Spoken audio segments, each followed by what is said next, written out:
with me a moment.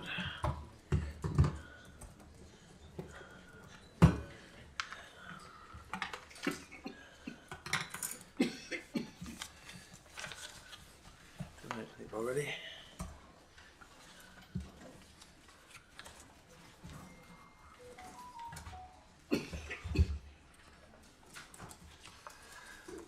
Right, good afternoon and welcome to this meeting of Monmouthshire County Council held on this Thursday, the 4th of December, taking place in County Hall in Usk. I've been asked to say yes, Councillor. I'm reverbing, is it me? I don't think it is me. Oh, I got some switch on. I'll switch everything down. Is that any better? Yes? Happy? Okay. All right. I've been asked to say a few words about recent events, so I will do so. Councillors will be only too well aware, but in the course of November, events in our county featured in national news headlines.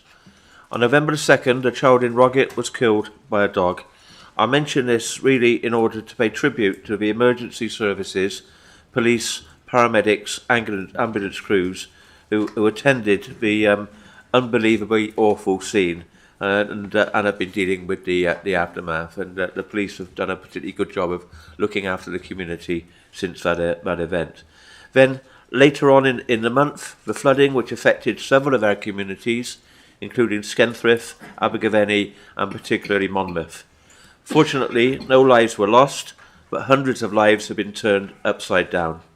Our first thoughts are with the residents whose homes and businesses have been affected. You'll be aware that these include some of our own councillors and quite a number of our own staff. Yet again, we must pay tribute to the emergency services for their response, but also to many others who have stepped up, including volunteers who have helped with the clean-up, members of the public who have donated accommodation, food, cleaning materials, household goods and money.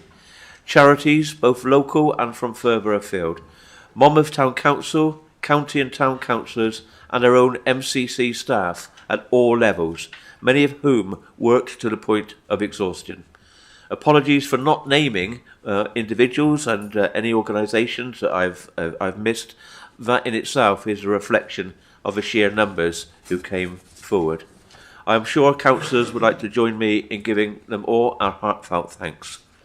The work is far from finished, and we know that those affected are likely to need help in various forms in the weeks and months to come, and we hope you will get the support you need as you seek to rebuild and recover. I believe the group leaders might want to say something, so if they do, we'll start with Councillor Brocklesby. Thank you, Chair. Apologies, Councillor, I'm not feeling so well, so I will read my response rather than I usually do.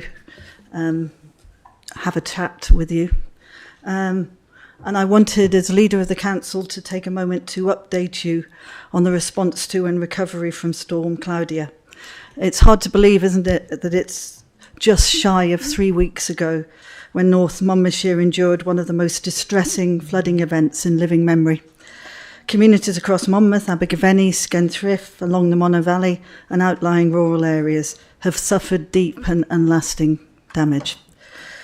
The county faced enormous amounts of rainfall. As we know, the quote at the time was 5 inches in 5 hours. We now know more rainfall fell during that dreadful 12 hours for the county. More rainfall fell than in the whole of the previous month and in the whole of the previous November, and in a very concentrated area. The storm had been well trailed in the media and appropriate flood alerts were in place. Our response and coordination mechanisms were stood up and every asset was mustered in Monmouth and ready. Yet the sheer volume of water, especially in Monmouth and Skenthriff, was unimaginable.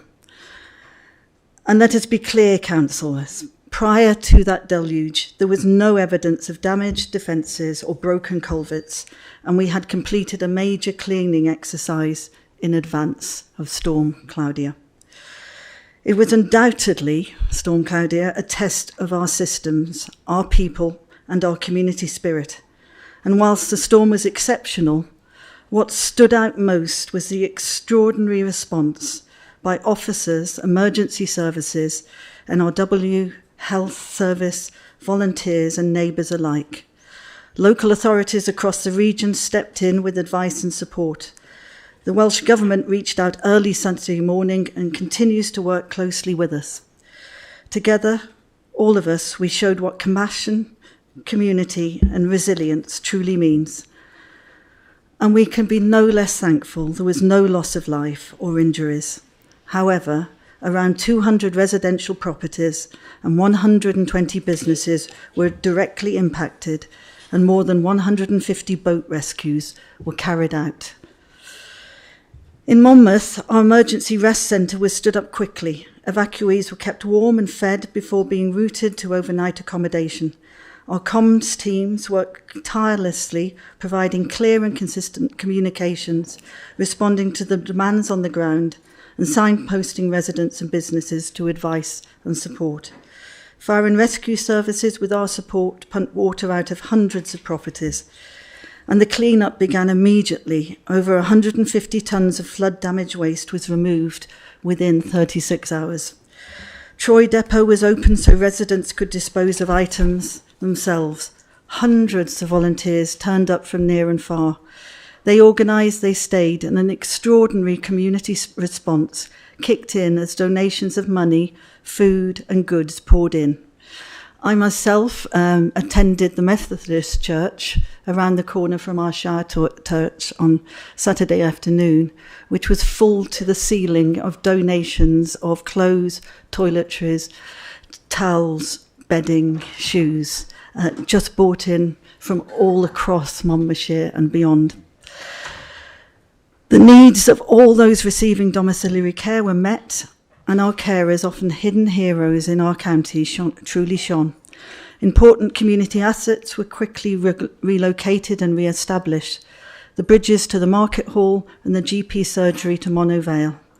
Environmental health teams connected with households and businesses, and for those made homeless by the flooding, our housing teams worked with the RSLs to find temporary housing by the end of the first week.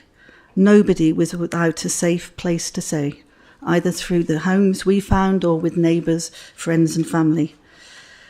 But as we know, recovery really starts when the water starts to recede.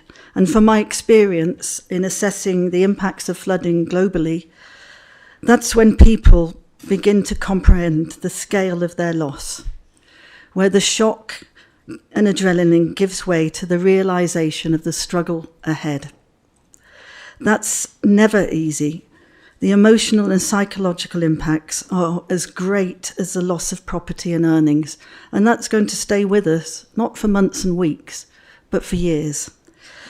The humanitarian centre at Shire here stood up, and residents came in their hundreds along with business owners. Any help or support requested was supplied and sourced. Welfare visits began. Over 700 houses were visited 3 times to check in on people. Those with insurance started to see assistance arrive. Funding routes opened up. The Red Cross, the remarkable Mayor's Fund, and Welsh Government support for residents and businesses, as well as the Monmouthshire Building Society Fund. I have huge thanks, and I'm extremely grateful to the Welsh Government. The close working relationship we had and have kicked up a gear hours after the flooding, enabling us to act with speed in getting payments out to flood-affected residents and businesses. We started our first payments to residents last week on Tuesday, and our first payments to businesses yesterday. That is a remarkable speed compared to other storm-impacted communities in previous storms. As recovery continues, people are coming into Shire Hall, not so much for the immediate need for clean-up, but for housing support and advice, mental health and well-being support, and queries on the financial aid available. I know Council will join me in thanking every single person who has selflessly worked on the response and recovery. I especially want to extend our gratitude to all our officers who have been outstanding, going above and beyond to support our residents, and even when in some cases they were affected themselves. I must also pay tribute to the wonderful display of unity and collaborative working between Monaid, Monmouth Town Council, and our own town council officers and local councillors who together have provided the advice, support and human face of recovery, given those shaken and traumatised somewhere to be and somewhere to be with. Now the work continues and will for many, many months to come as people begin to build back their lives and businesses. We will continue to work closely with them. And while fewer people are now visiting Shire Hall, we intend to maintain a support service as a council. We will continue to support residents and businesses as they continue to recover from the flooding caused by Storm Claudia. And work to assess and catalogue the damage and repair to our infrastructure is ongoing. Our working estimate of the capital loss is circa 9 million worth of damage, of which 5.5 million is insured and 3.5 million is uninsured. This is still very much a working figure at this stage. We are in discussions with the Welsh Government with regard to financing.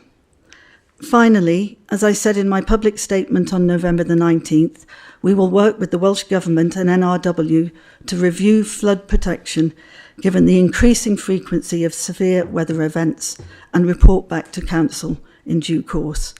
This will be in addition to the statutory requirement under Section 19 of the Flood and Water Management Act 2010, which requires us to produce and publish a report on every flooding event that affects more than 20 properties. Work on the S19 report is already underway. It will take several months to complete.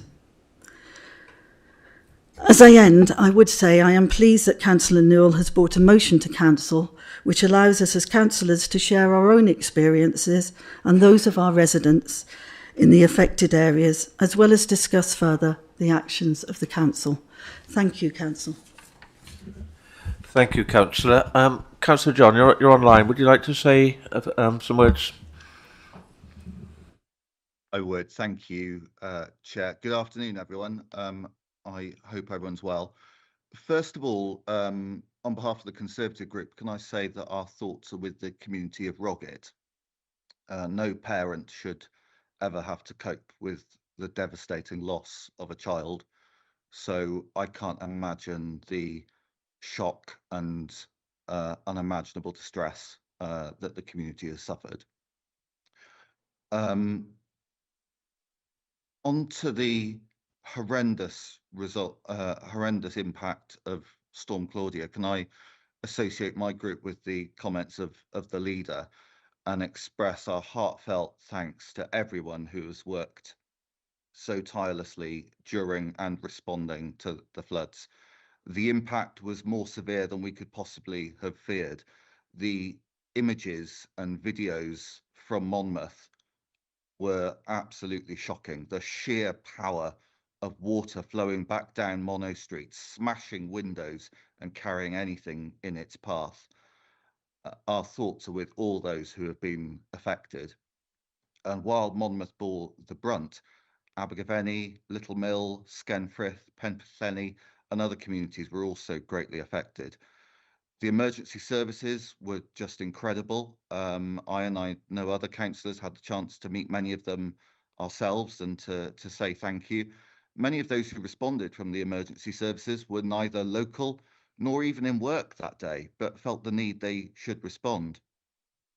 Councillor McKenna and I were down on Goldwire Lane, and we were chatting to members of the Fire and Rescue Service who had come from Rhondda-Cynon-Taf. They weren't even working that day, but the call came out that there were people in need, that there were lives at risk, and they responded to that immediately. And I just think that is incredible. That is exactly the generosity and humanity that we want in our emergency services. And so often I think their work goes unrecognised, but in times of need, when people voluntarily step up like that with no thought as to the risk to themselves personally, I think is just incredible. Many other responders, like Mountain Rescue Services, were volunteers. They also came out in the middle of the night to give up their time to help save lives. And I think, despite the challenges that we saw, I think it's absolutely remarkable that there was no loss of life. Homes can be refurbished, businesses rebuilt, but to think that there were no injuries and no loss of life is amazing. I want to thank council officers for the immense challenge that this has represented for the organisation, and I hope following this meeting that Paul, you can send an email to staff thanking all our on behalf of elected members, thanking officers for what they've done, quickly standing up evacuation centres at our leisure centres and also initially at Rolls Hall. I think it would be really, I think we should show our appreciation. So yeah, Paul, if you could send something on behalf of elected members, and I know others will want to say something later on in the meeting about their own experiences during this.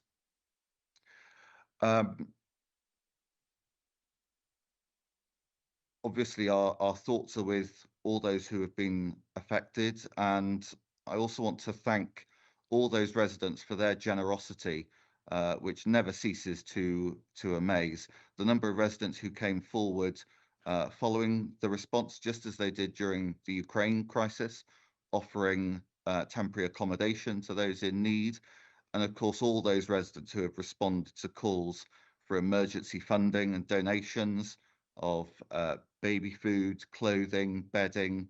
The support has been wide-ranging, and I'd particularly like to thank Monmouth Aid and also Monmouth Town Councillors for the non-partisan way in which they've come together as a team, the tireless efforts that they have made to support those most affected.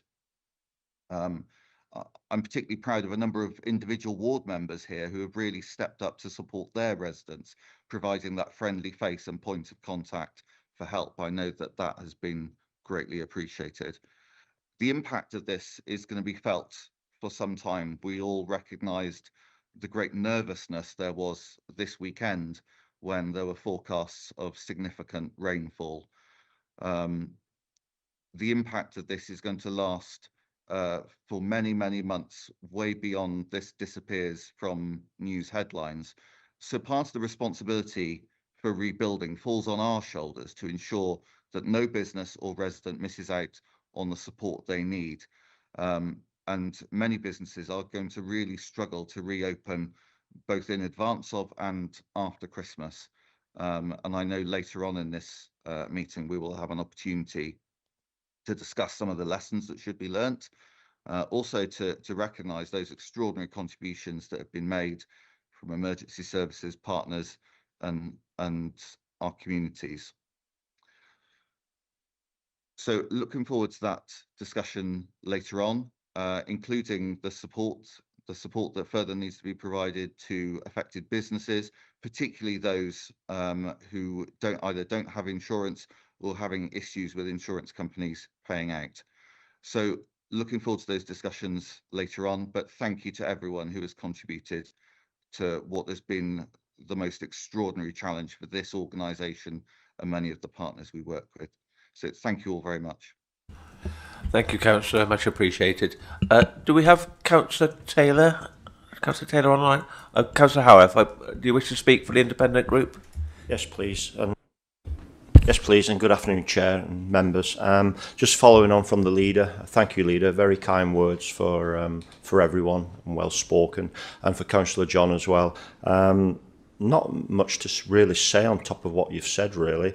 Roggett, a tragedy, an awful event, what's happened there, and happening too much as well nowadays. We're finding children and adults being attacked by animals, and it's something that we can't take too lightly, and we need to be aware that the laws are in place, and hopefully we can make sure that tragedies don't happen far too often there.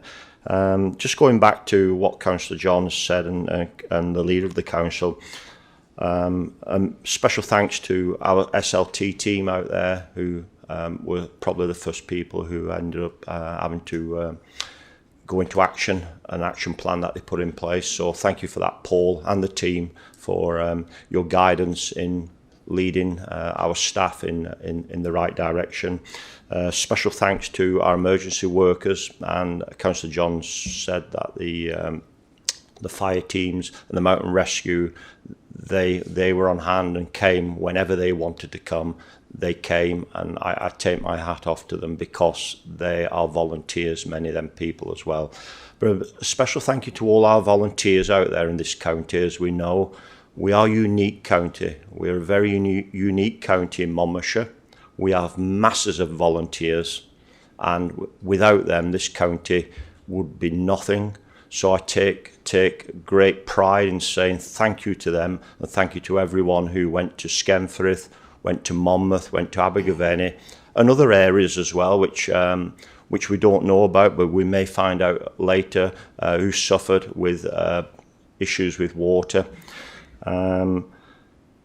People of this county are strong and will always be strong. We are unique and will always survive, and I'm sure we will move forward. Floods will come. You only have to look at the television with Indonesia, hundreds of people being killed. We have to prepare ourselves, and I think we have the right attitude in this county to make sure that if disasters come, we can look at them and make sure that we cope.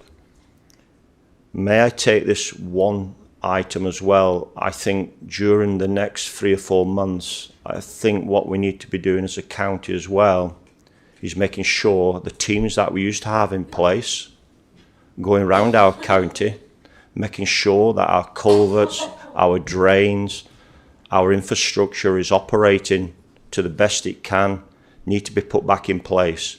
I think we find a massive shortage.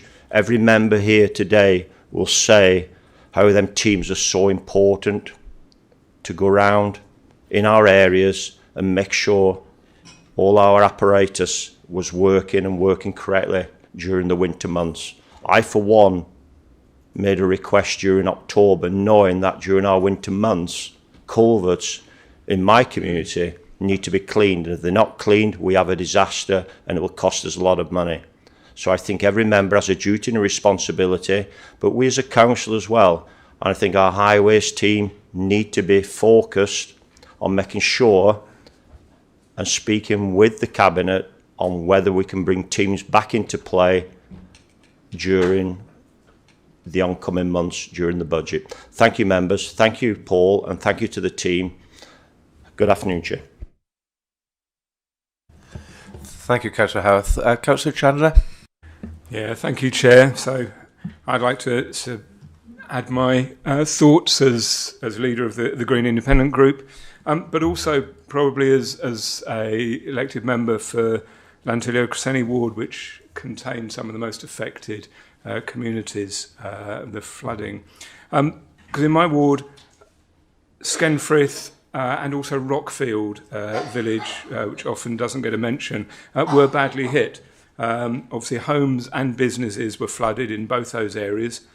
In Skenfrith, every single house was affected. And for most of the people in Skenfrith, this was the 4th time in 6 years that they have had to evacuate their homes. And now, as the flood waters receded, residents faced that soul-destroying task of clearing ruined furniture from their homes, taking out the appliances that can no longer be used, and then scrubbing mud mixed with oil and God knows what from their floors and walls and trying to dry out their homes. Now, because we've had this long history of 6 years of 4 floods, many had already installed protections into their homes. They put in those removable doorway dams. They raised the sockets high in the walls so they weren't affected by the floodwaters. They put in more solid floors instead of wooden floors so they could dry out quicker. And then they also followed that ritual that they have whenever there is a flood warning, whether it comes to fruition or not, of then moving all their precious things upstairs and lifting all of their sofas and other damageable goods onto tables to keep them safe from the floodwaters. But this time, those river levels broke all records, as they have in every flood we've had in the last 6 years. Each time the river levels have broken all previous records. It is just getting worse and worse. So in this occasion, those river levels significantly broke all records. The barriers that they'd installed were overrun. In fact, water didn't just come in through the doorways, it came in through the windows because it was high enough to go over the window ledges. The force of the flow actually overturned the dining tables that they'd piled all of their goods on. So all their goods got tipped into the water. Everything downstairs was destroyed. Obviously, not just the homes, but also the Bell Hotel and Restaurant in the village hall, and also the 13th century Grade 1 listed St Bridget's Church in Skenfrith were all flooded, all out of action.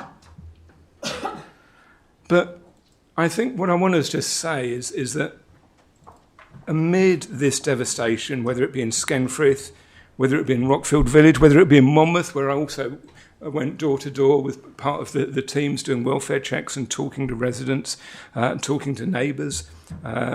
What stands out, I think, as people have said, is the resilience of our communities and the way that neighbours rallied to support one another.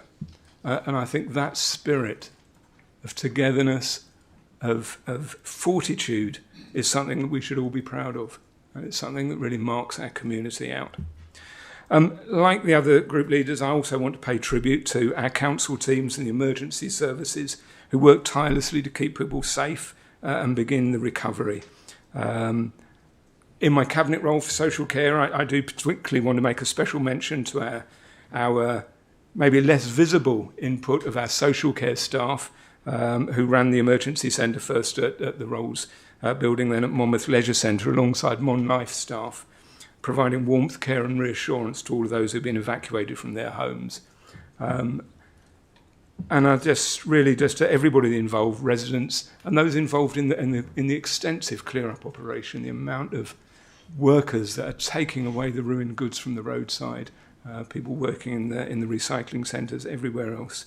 To everybody involved, I really want to say thank you on behalf of our group, on behalf of the council, on behalf of residents, because I know from talking with residents in Skenfrith and in Monmouth that your efforts have made an enormous difference to how they feel about the disaster that they've had to face and endure.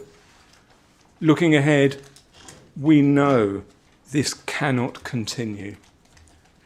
And I'll say more when we debate the flooding motion later, but I think it's important for me to state firmly now that we owe it to these communities to do everything possible to reduce flood risk and to build resilience for the future. So I look forward to talking more on that later. But thank you, everybody. Thank you very much, Councillor. We will now move on to the formal agenda. So first of all, take apologies for absence. Councillor Howarth? Councillor Taylor's been held up. She may make it online. Thank you, Chair. Thank you, Councillor Howarth. Any others? Yes, Councillor. Chair, if I could just apologise. My laptop has crashed. It's just disappeared. The gentleman's going to get me a new one, so if we do have a vote, if you could just be aware. Thank you, Chair. Yes. And that rhymes, by the way. No problem. The least of our worries. Right, thank you. Right. Is that all the apologies? Okay. Any declarations of interest, please? Yes, Chair. A personal interest from myself on item 5.3, as I am a member of the CCR Governance and Audit Committee. Right, thank you, Councillor. Chair, me too. Sorry, Chair, if I may. Me too. Exactly the same as Councillor.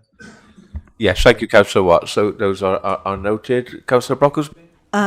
I'm chair of CCR and have a personal, not prejudicial. Right, there we are. Yes, thank you. Yeah, how could we forget that? Thank you. Me too, Chair. Right. And another one? Right. Jan Butler. And Jan. Right, thank you, Jan. Right, thank you. So, Everybody? Right. Oh, Councillor Riley. Thank you, Chair. I need to declare an interest on the terminally ill motion because I am terminally ill. However, I don't think it's prejudicial at this stage. Thank you. Thank you. I accept that. Yes, yes. If you want to speak and vote on that, please feel free to do so. I think you have an expertise on that we wouldn't want to do without. Thank you. Right, so move on to item 4, which is... Oh, there's another one. Gosh. Where are we? Is that Councillor John, is it? Yeah, hi, Chair. I don't have an interest, but I just think, just for openness, I should point out on the CCR item, I am employed by Cavendish Consulting, and the CCR are a client of Cavendish, but for a different business unit in another part of the UK. So I don't even know what the contract's for. I have no involvement in it. So I don't think I have an interest to declare, but just for openness, I felt I should make that point. That's fine. That's accepted. No problem. Right. Can we move on now? I can't see any more hands. Right. So we move on to item 4, which is to confirm the minutes of the meeting of the 23rd of October. Am I clear to move those, or do we have any issues? It's a very small screen to look at hands on here, but I don't see any objections, so we take that by acclaim. Yes, that is passed. Agreed. Thank you very much. Right, moving on now then to item 5, which is reports. So 5.1, Annual Report of the Standards Committee, 24-25. I believe Councillor Sandals is going to move that for us. Diolch, Cadeirydd.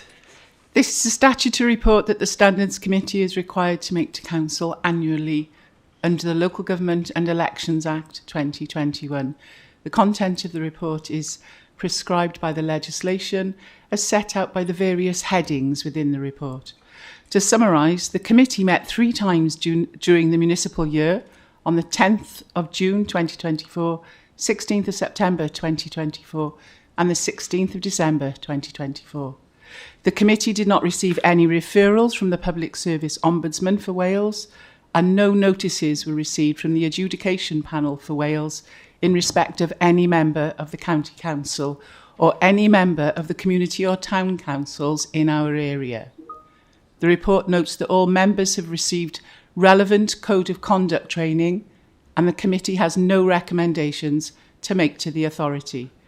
Attached to the report is a copy of the Ombudsman's annual letter, which at Appendix F sets out information in relation to the Code of Conduct complaints received by the Ombudsman in respect of Monmouthshire County Council. Members will note that there were 7 such complaints, down from 16 the year before. Of those 7, the Ombudsman found there was no further action necessary in 2, no evidence of a breach in 4, and that it was not in the public interest to investigate 1.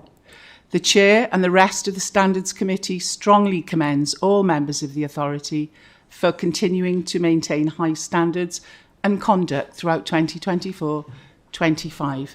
Council is asked to note this report. Diolch, Chair. Thank you, Councillor. I can see a hand from Councillor Bond. Is that on this issue, Councillor? Yes, please, Chair.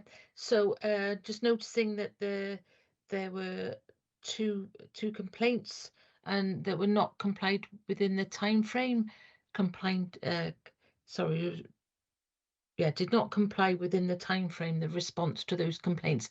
Wonder have we learnt from that, and what will we do differently, please? I might have been in there, but I didn't spot it. Sorry if I missed it. Can I hand over to the monitoring officer to answer that question, please, Chair? So, Councillor Bond, this report is from the Standards Committee, which relates to standards and the compliance with the Code of Conduct. So the issues of the complaints are dealt with separately and aren't within the remit of the Standards Committee. So the undealt with complaints would have been dealt with by the Governance and Audit Committee. So they aren't within the remit of this report.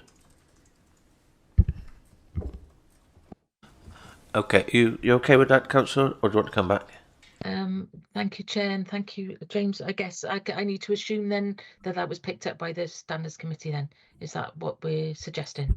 Thank you. Sorry, it would be outside the remit of the Standards Committee, which isn't concerned at all with corporate complaints, which aren't related to the complaints about the breaches of the Code of Conduct. So it'll be complaints around council services and issues of that nature. So a report would have been taken to Cabinet and to Governance and Order Committee to deal with those issues, but it's unrelated entirely to complaints about members' breaches of the Code of Conduct, which obviously is outside the remit of the Standards Committee. So Appendix F, I think, is what you're referring to in the PSRW's letter, which is attached to this report, is irrelevant to the purpose of this report. Appendix E is the relevant section for this report, which deals with breaches of the members' Code of Conduct. So it's outside the remit of this report entirely. Okay. Thank you very much, James. So thank you. Who does look at that report then, please?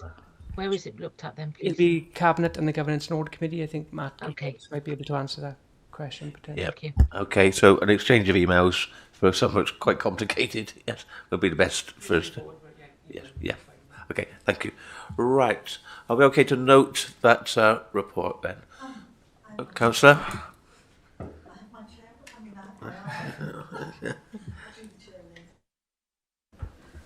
Thank you, Chair. On behalf of the Council, I would like to thank the Chair, Peter Easy, the other independent members, as well as the members of the Standards Committee for the work that they have put in over the past year. We all in Council take standards very seriously, and the effective working of the Standards Committee is part of the duty of Council to be transparent, accountable, and at all times working within the Nolan principles. So I'd like to extend our gratitude to the workings of that committee and to note the report. Thank you. Thank you. Yes. So report noted. Yes. Right. We'll move on then to item 5.2, the Gwent Regional Partnership Board Annual Report. So I believe that's Councillor Chandler. It is indeed. Thank you, Chair. Members. So yeah, I'm pleased to introduce the annual report of the Gwent Regional Partnership Board for 2024-25.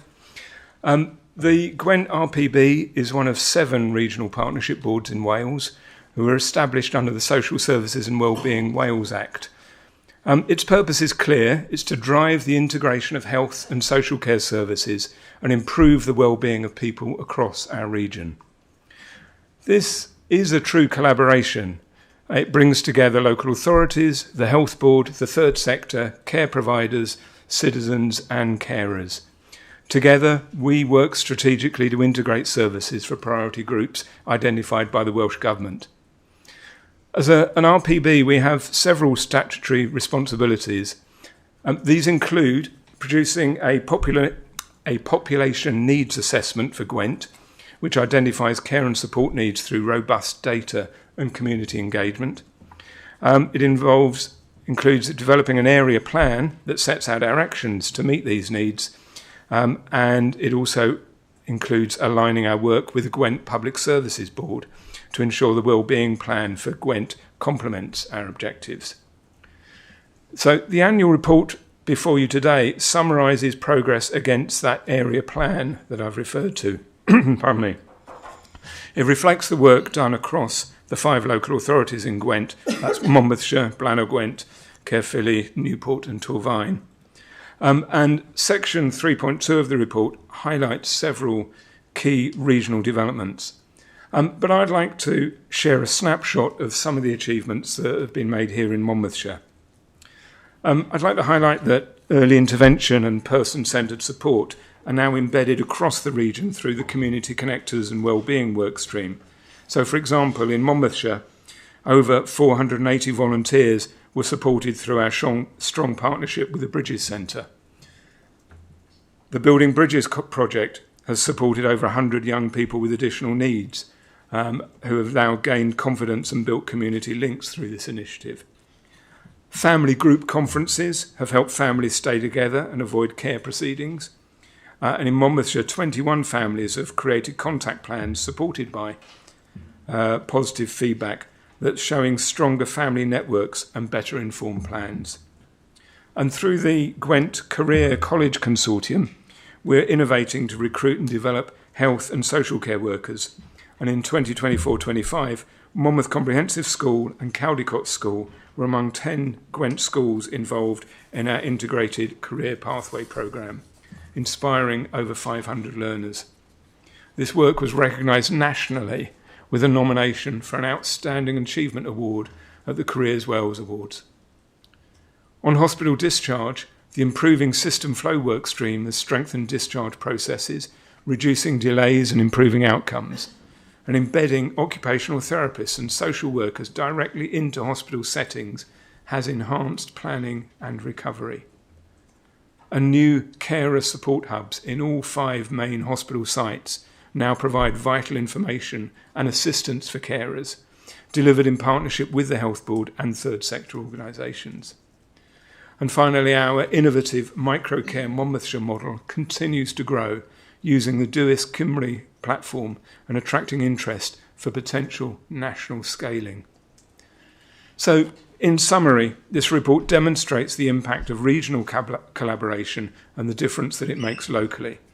So today, Council, I'm asking you to consider the joint regional commitments within the area plan and review the annual report and the progress made on the objectives and provide feedback or comments. So thank you, Chair. I'm happy to take any questions, as is Natasha Harris, who is the Regional Partnership Board lead, who has joined us online for this item. Thank you. Right, thank you, and welcome, Natasha. The recommendation is to receive and endorse. Councillor Easton, you have a hand.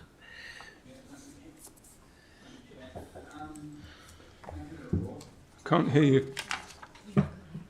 Something wrong here. I'm right now. It's to do with the resource implications. It's a 5-year plan, a 5-year project, £50 million, and we're partway through it. You mentioned in the resource implications that discussions are going forward, so you're taking forward for the future after March 2027. Do you expect a lot of pressures to come onto this regional public partnership board? Do you expect better funding, more funding? What are your aspirations for the future?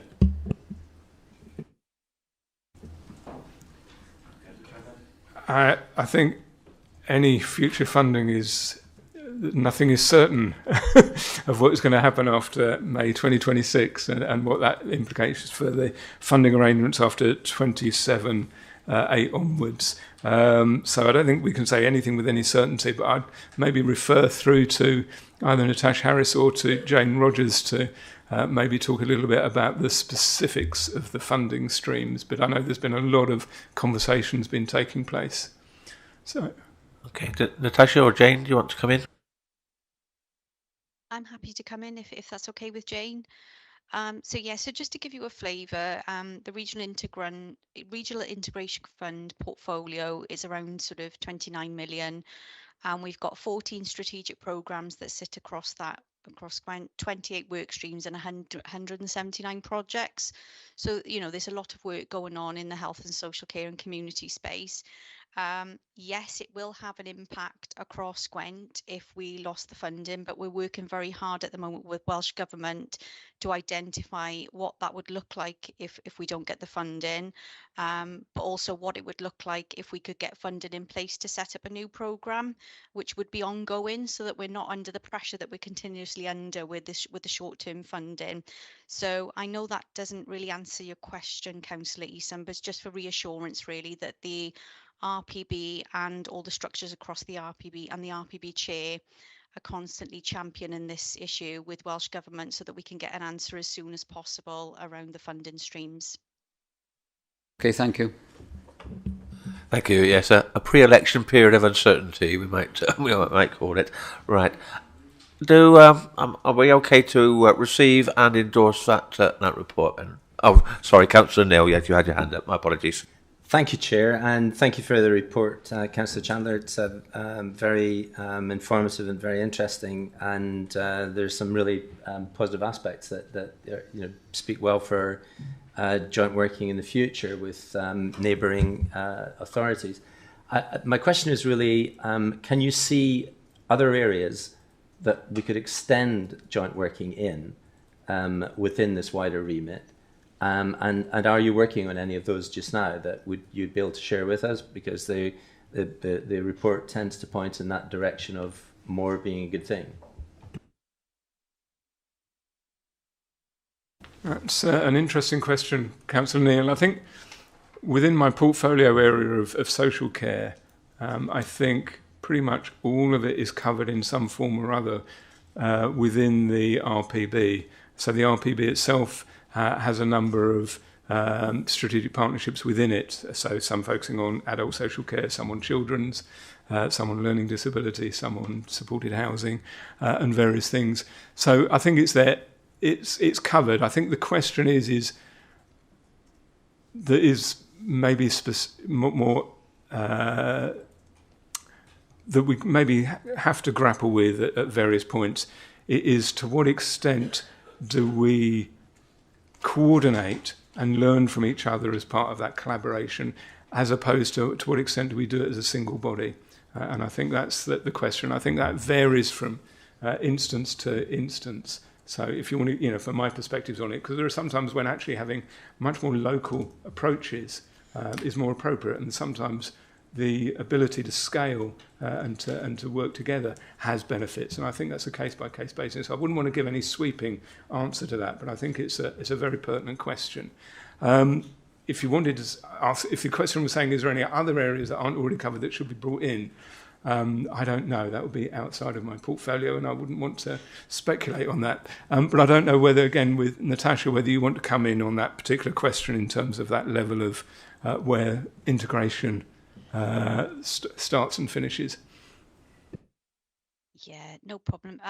So yeah, integration is one of the main parts of what the RPB does across the 7 strategic partnerships, which deals with our statutory themed priority areas, which includes children and families, carers, adults, mental health and learning disabilities, neurodivergence, housing, and apologies if I've missed one there, but yeah, so we've got a huge remit to cover, and across that that's a part of the key work that we do.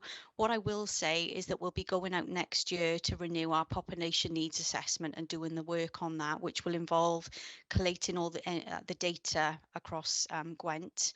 And we'll be working with Leeds to do that, to see if there are any emerging themes coming through, and that might pull through certain topics that we need, certain themes that we need to work together more effectively on. But we'll also be working with communities, and we'll be setting up forums across all 5 local authorities, so we can really work with our communities and find out what's going on out there. That will include working with the Public Service Board, community leads, and also our LICE colleagues, because we want to do that piece of work really well and robustly. So I can come back to you on that. It's a really good question, but I might have more details on that when we go into the new year, when we start those engagement. Right, you appear to be happy with that, Councillor. Yeah, I think there will be a follow-up in that sense. Yeah, a follow-up would be good. Thank you. Right, I'm looking for any other hands. I can't see them, so we're happy to receive and endorse. Yep, I see thumbs up for Councillor Murphy. Thank you. Right, so we move on to 5.3, which is the appointment of the Chief Executive as Executive Director of CCR Energy Limited. And is it the Chief Executive who's going to talk to this? I can do, or equally I can absent myself depending on the view of Council. To allow you to form that judgment, the report I think is reasonably straightforward. I think you're all aware of what CCR Energy is, and the fact that it's been having some bumpy moments over the course of the last 6 to 8 months. The board is being revised. 5 councils have been asked, or all councils have been invited to put forward a nominee to serve as an executive director. 4 councils have so far done that, and I think it's fair to say there's been a request that we be the 5th. The role carries no pecuniary interest, and there is no personal benefit to me. Arguably, there are plenty of headaches to look forward to. But I think typically what you would expect to see if we were at a different point in the year, You know, when you do your major report as part of your annual general meeting, where you consider all of your appointments to outside bodies, Schedule A's, B's, C's, you may recall, this particular appointment would just feature within that. It's not that point in the year, and frankly, I'm not willing to go forward as a nominee unless we have the transparency around this council considering it. It's in your hands. As I say, I'm happy to stay or leave, depending on how you want to take it forward.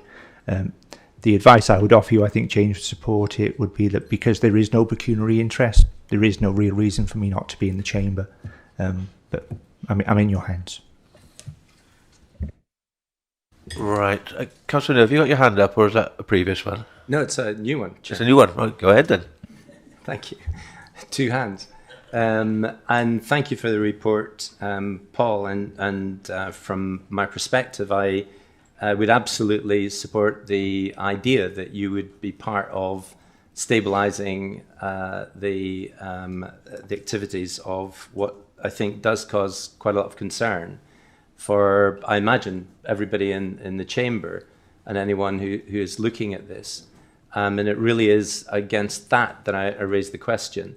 So we have a situation which I raised a few months ago in the full council meeting, where, with full respect to our council leader, the leader of our council is also the chair of the CCR, and the CCR Energy is a subsidiary of CCR, the Cardiff Capital Region. In the intervening weeks since I raised that question and was told, or the council was told by the leader, that there would be a report very specifically coming and following on this, which I understand to be the case, and I know that's a good thing. But as things stand, we're being informed that the failures of procurement for this very issue around Aberthaw Power Station are now costing the taxpayer are identified costs of £6.5 million, which is an extraordinary amount. That is what is in the public domain. What is not in the public domain, because we've not seen anything really to provide any supporting understanding behind that, how on earth we reach that situation. And my concern is, and the question relating to that is, have we got the right sequence of this? Should we not know more about what has happened before we say we do support our chief executive in this position, which I think, as you've indicated, chief executive, will be work without any particular benefit to yourself, unless you enjoy more headaches as part of your daily routine. So, fully recognise that. In principle, I support that you be part of this, but it does seem to me that we need to understand why on earth we're not getting a more rapid explanation of what is now of the order of 11 months, or certainly well over half a year, of mounting concerns around this before we go further with our commitments. So that would be the nature of my question. Thank you. Yeah, okay. I'll take any other comments before we ask Paul to respond. Councillor Watts, and then it'll be Councillor Brown, I think. Yes, Chair. To try and help Alistair understand that the investigation, I understand, as your representative, scrutiny on that committee is ongoing. So we're not aware as a scrutiny committee, which is, I have to say, is an excellent committee full of difficult, awkward people just like me on there. I finally found my place in local government. Is that we don't know anything and the investigation continues. So as soon as there's something that's available, I'm sure this time that it will be in the public domain. My only question to Paul is in light of the fact that we're really glad to see him back, and since he's been back, he's probably realised that local government has changed, or Monmouth has changed. So there's a lot more work. So will we miss him? Not personally, obviously that would be a weird thing to say, but will we miss him in his role, or does he believe that the new senior management team that he's put in place can cope without him? And my final question, is he just a glutton for punishment? Well, yeah, I'm sure he's that. Councillor Brown, please. Yes, I think one of my concerns is I think that it would be good to actually see the business case of what CCR Limited actually does, because I've looked on the website and I can't really ascertain what their real mission is. I know it says about low carbon energy and innovation and so forth, but obviously there is a concern about the past case with regard to the 6.5 million, and then also the fact that we're not quite clear exactly what they're doing. So I think I would prefer for this to come back when we have a bit more information about what the business case for the work that they're proposing to do.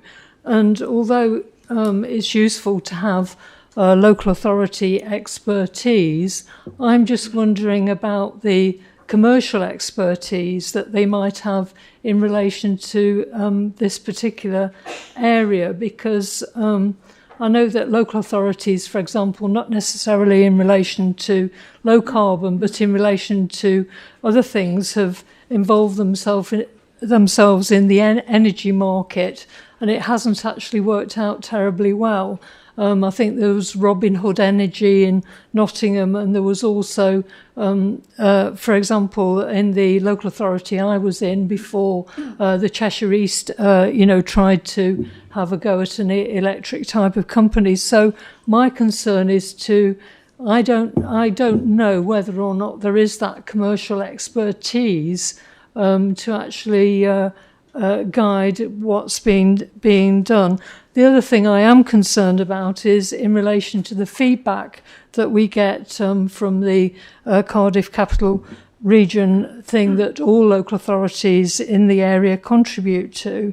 For example, when they issued the newsletter, I sent an email on the 8th of October saying, how much does Monmouthshire County Council contribute each year to the Cardiff Capital Region, and what projects, benefits, employment has been provided to Monmouthshire residents? And I got absolutely no response from that. So I think that there needs to be some accountability at ordinary member level on what exactly the Cardiff Capital Region are doing, and also how they're acting. They seem to be involved in litigation. Obviously, there was the failed litigation that we're waiting for the report on, which lost a substantial amount of money. And also, I note on their website there is another litigation about somebody else that's being heard on the 11th of December. I mean, obviously there are some limited details on the website on that. So I do have some concerns, and I think that I would like a little bit more information from Cardiff Capital Region as a whole, and also in relation to this particular project, because, in terms of local authorities, we are always finding that our budgets are stretched, and I would imagine this is part of the contribution that is being made by local authorities to this particular project, and we want to know that it's value for money and it's money well spent, and what benefits there will be for Monmouthshire. Thank you. Right, thank you, Councillor. Just for clarification, general concerns are noted, but were you actually moving that we defer endorsement of the appointment? I think it would be a good idea until we have a bit more information, because I've just looked on the website and for CCR Limited, and I can't get a lot of information. I don't know how much. I'm just checking what you were actually asking us. Thank you. And what their business case is, and what they're intending to do, and how much it's going to cost. Thank you. The chair has just asked me whether that's within Councillor Brown's power to do that. The answer is, of course, it is. Any of you can move a motion at any point in time. It can be seconded. It needs to be seconded and voted on. So that's within your gift, Councillor Brown, to do if that's your intent. What perhaps I would suggest that you think on as you conclude that, Chair, you might want to offer Councillor Brown 5 minutes to think it through as other contributions are made. I think your points are interesting and valid. I don't think they're entirely related to the matter under consideration today. I think you broadened it quite significantly, and there's no problem at all with that. I could sit here and regale you with the 12-year story of the Cardiff Capital Region if you wanted me to. I could tell you about the transition into the Corporate Joint Committee if you wanted me to. I could tell you about the project benefit to Monmouthshire so far if you wanted me to, as could others, I'm sure, in the Chamber. But today you're being asked to consider whether you're, I suppose, willing to allow one of your officers to lend a hand, and relative to perhaps many others within the public service, a degree of commercial experience to get a particular project, which I will describe around another question already posed, which has the potential to deliver, amongst other things, significant value, pounds, to Monmouthshire County Council, if it works well. This is nothing to do with a Robin Hood type scheme, but I'll explain what it is when I come back and sweep up. So Councillor Brown, I think it's coming back to where I started. You all have the opportunity to move a motion at any point in time and vote on it. You have that opportunity now, should you wish it. Yeah, sorry, I wasn't, just to clarify, I wasn't actually, when I referred to the Robin Hood scheme, that was just an example of an energy type of scheme. I realise that this is to do with innovative, low carbon things from what I've read on the website. And I appreciate that it's different, but I still think the point about the commercial expertise in this particular area is relevant. Thank you. Right. Okay, Councillor, what... Chair, would it be helpful, because I'd need to come back anyway and answer the remainder of Councillor Brown's question. Okay. In doing so, this might conclude your determination in terms of whether you want to bring a motion forward or not. Okay, well, so what I'm going to do, Paul, if you'd like to answer all the points that have been raised so far, yeah. Shall I? Then I will go on to Councillor Howarth and Councillor Buckler, I think it is, yeah. And Councillor Brocklesby, sorry. And then I'll go on to them, and if that will give Councillor Brown a chance, if she wishes to put some wording on a motion, to she put forward after that. Be happy with that? Okay, so floor is yours, Paul. Okay, Councillor Neal, in terms of your question, I think in the ideal world, the sequence that you suggest would be ideal. That's not the situation that we're faced with. I'm no more cited than you are on the outcome of a report commissioned by the CJC to consider the circumstances that arose to the litigation that you refer to. Notwithstanding that, there is still a job of work to be done with CCR Energy. So, like yourself, I await that report with interest. It will be an important read, and I'm sure there will be lessons in there for several different parties. I don't personally think that's a reason to wait and not become involved in something that could have advantage, amongst others, to Monmouthshire County Council. But clearly that would be your judgment to make. Mine is this: ideally the sequence would be better, but we don't have that. Councillor Watts, awkward, I would never describe you as awkward. I would describe you as curious, intellectually gifted, and very keen to follow a thread all the way through to its conclusion. That clearly is the company that you've now found, which is extraordinarily good.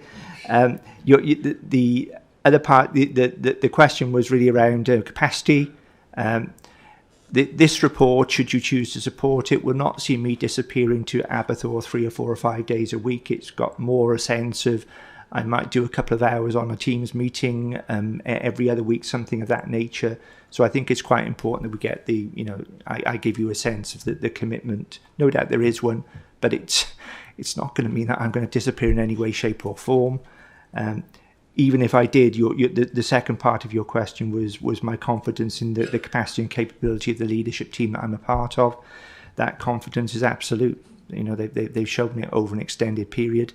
I don't think the organisation really missed me that much. So even if I did drift off for a day every third week, I don't think anything is going to come to a grinding halt for you.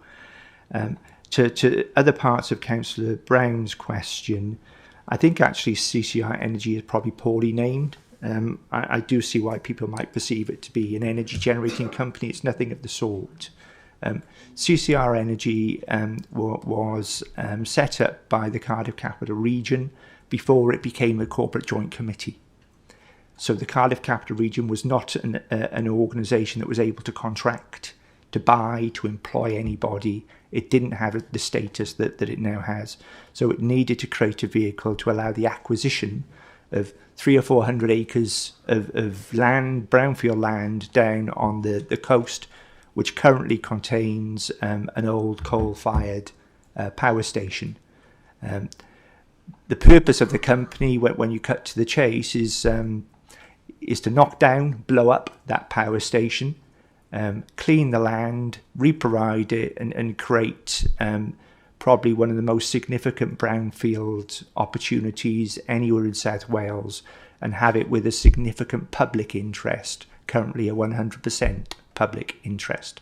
So actually the company is about asset acquisition, land, it's about reclamation, and everything that goes with that. And when you're in a position where you have reclamation achieved, you potentially have you will have the opportunity to see a reindustrialization of that space, or any number of other opportunities yet to be, I think, considered. The land, as I say, is significant in size. It fronts onto the estuary. It has a railway head. It has significant power capability. So, if I stop there, you start to quite quickly see that there are huge potentials in the future. The Corporate Joint Committee, if the acquisition decision, and this was, I think, from memory, a £38 million acquisition at the time, I think if that acquisition was taking place today, then the Corporate Joint Committee would have powers to enact that acquisition that the CCR did not have. So, to a degree, CCR Energy is a feature of the time and the transaction that was conducted. If this thing works through well, if I remind you perhaps that to all intents and purposes, we are a tenth of the South East Wales Corporate Joint Committee. We felt the TEN have felt the implication of a litigation that Councillor Neil referred to. You would expect the TEN to also feel the upside of a significant regeneration of the largest brownfield asset anywhere in South Wales in the medium term. But there's also the potential for other significant cash inflows from basically the marketing of millions of tons of pulverised ash which currently sit on that site, which have a value. To realise that value, coming back to the third aspect of Councillor Brown's question, that would almost certainly be the first of a number of joint ventures, special purpose vehicles that will need to be entered into with commercial partners. The notion of councils doing that would be an unsafe proposition. I'm aligned, I think, Councillor Brown, with your general worldview that the skill mix to do that at a commercial level does not exist within the 10 councils of South East Wales, and nor should it. But the 10 councils of South East Wales do have the ability to enter into commercial relationships with market providers on any number of potential terms, share-based, profit share-based, whatever it might be. But we're talking about activities that are yet to take place. If I come back to the purpose of this report, it really is just limited to are you prepared for one of our officers for a short period of time to provide a bit of a steadying hand to an organisation that needs it, and if it works its way through, Monmouthshire County Council, you as councillors have a realistic opportunity to expect there to be a financial dividend flow into this organisation over the next 3, 4, 5, 6 years, which I would suggest is probably going to be quite important to us. Councillor Brown, that probably gives you the information which enables you to make a judgment about whether you now want to move a motion or not. Chair, I'll pass back to you. Okay, thank you. I'm just going to check order of speakers, but can I have a straight yes or no? Are you going to move an amendment, a motion? No, I mean, provided I get the Chief Executives and Leaders' reassurance that we will get more feedback on members on what's going on with regard to the Cardiff Capital Region and the projects they're involved in, because, as I say, I sent an email on the 8th of October asking some very basic questions, and I got absolutely no response. Thank you. Right. Does she have your reassurance? Well, yeah. I'm about to speak to me. Yeah, all right. You're right. The leader's going to speak. Okay. Okay. Right. So perhaps Leader, you're better placed to... All right. Okay. Before you do, can I just check on order of speaking? Councillor Howe, you appeared, disappeared, appeared, and disappeared. Are you wishing to speak? No, I've had my question answered, Chair. Hold on. Sorry, Councillor Howe. I have my question answered. Thank you very much. I'm grateful for that. Right, Councillor Brocklesby.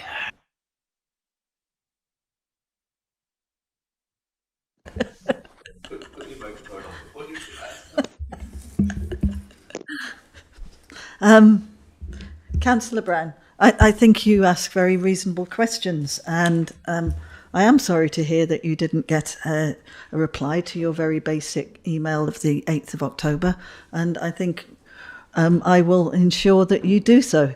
In terms of making sure that Council gets relevant information from CCR, which I think is extremely important and should be so. The newsletter was something that the leaders of CCR, the 10 leaders, asked for officers to put in place so there could be better flows of information. And you'll know, Councillor Brown, because I believe you attended the 2 seminars that we've had, which is a way of exploring issues that are important to our council.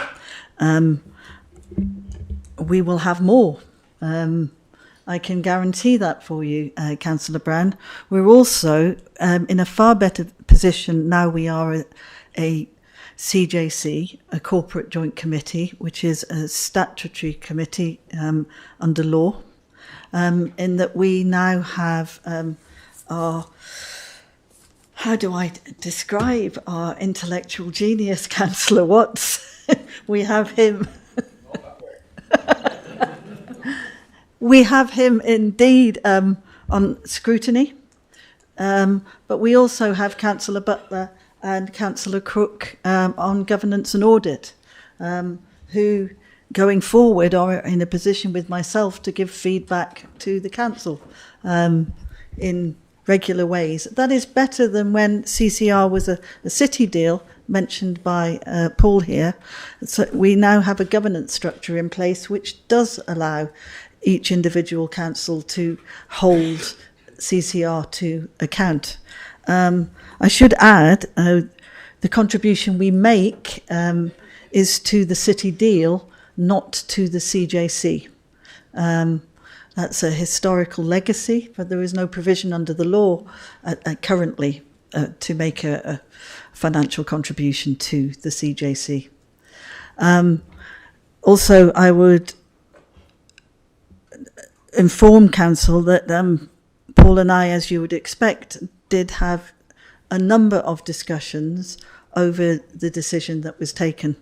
The decision was taken because it was a request by CCR for chief executives or somebody, a senior member of officers within the South East Wales Corporate Joint Committee, as we're known, to temporarily step forward as the board of CCR Energy went through transition.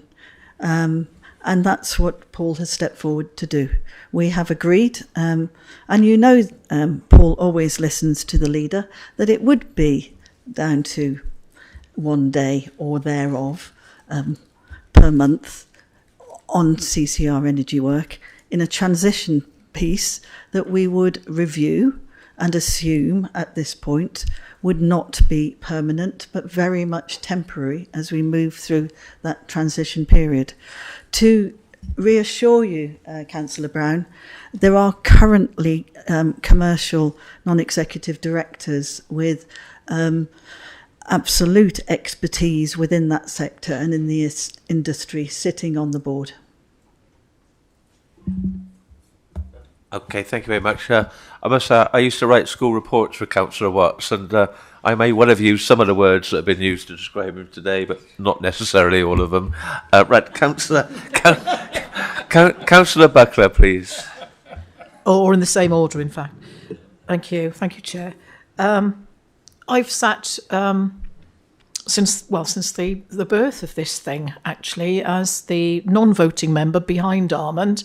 I think Armand and I have attended rather a lot of meetings where we scratched our heads quite a lot.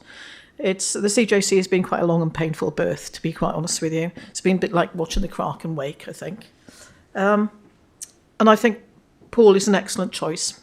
Okay, I think he's got the right skill set, particularly in encouraging and supporting people, and I think that this is what CJC needs. So I completely endorse this appointment. I do believe now that there are more and more of the right people in place to get the CJC working properly. So he has my full support. Thank you. Thank you, Jan. Councillor Buckler, please. Thank you, Chair. Paul, I'd like to ask who the other members of the executive board are, what connection they have to each council. Would be just useful to give us a round view on your possible appointment. Thank you. Right. Are there any more questions or points before I take it back to Paul? Right. Like to answer those points. Sorry, Chair. Could I just ask that people don't use acronyms so we can all keep up? Thank you. Sorry, I missed what that was. I didn't hear that. Sorry, Joe, can you say that again for me, please? Sorry, could I ask that people don't use acronyms so we can all keep up, especially residents who will listen, and that's what we're doing this for, of course, aren't we? Thank you.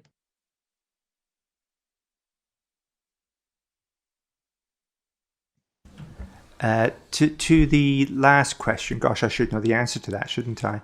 There are currently 4 councils who have nominated directors.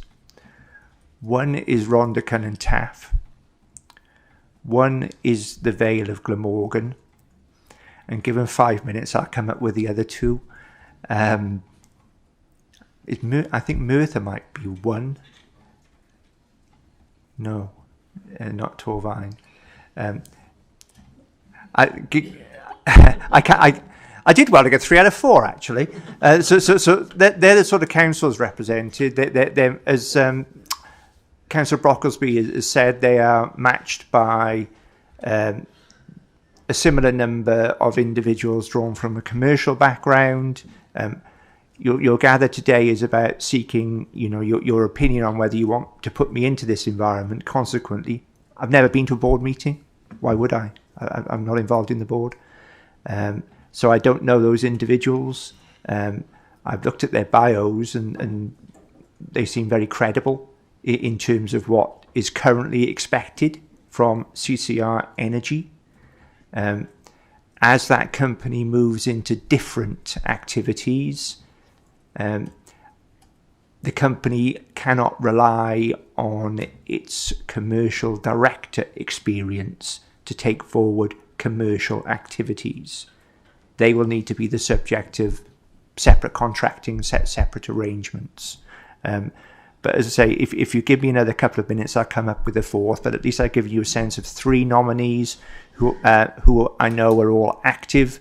The 4th is also, and I believe they've been now board members for about 3 months. Right. Are we all done?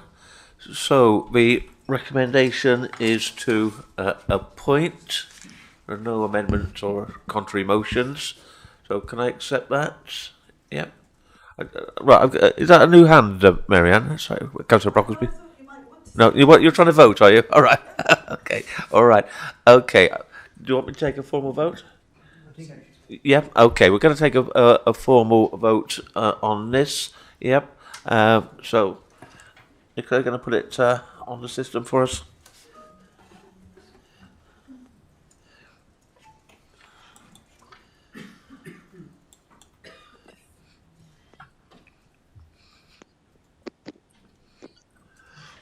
so that's clearly carried. Right, thank you.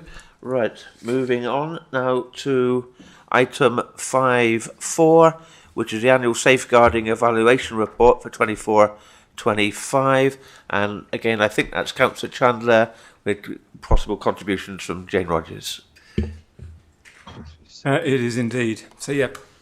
So, Chair members, again, I'm pleased to present the annual safeguarding self-evaluation report for the period April 2024 to March 2025. So, this report provides an important update on safeguarding activity across the Council, and it evaluates our current position against the key safeguarding principles. Safeguarding vulnerable individuals from harm, whether through abuse, neglect or exploitation, remains one of our most critical statutory responsibilities. As a council, we have a duty to protect children under 18 and adults who may be at risk due to their care and support needs. So bringing this report to council serves three purposes. It provides assurance that robust safeguarding arrangements are in place across Monmouthshire. It gives an opportunity for reflection on the effectiveness of those arrangements, and it sets out an improvement plan identifying areas where further progress is needed.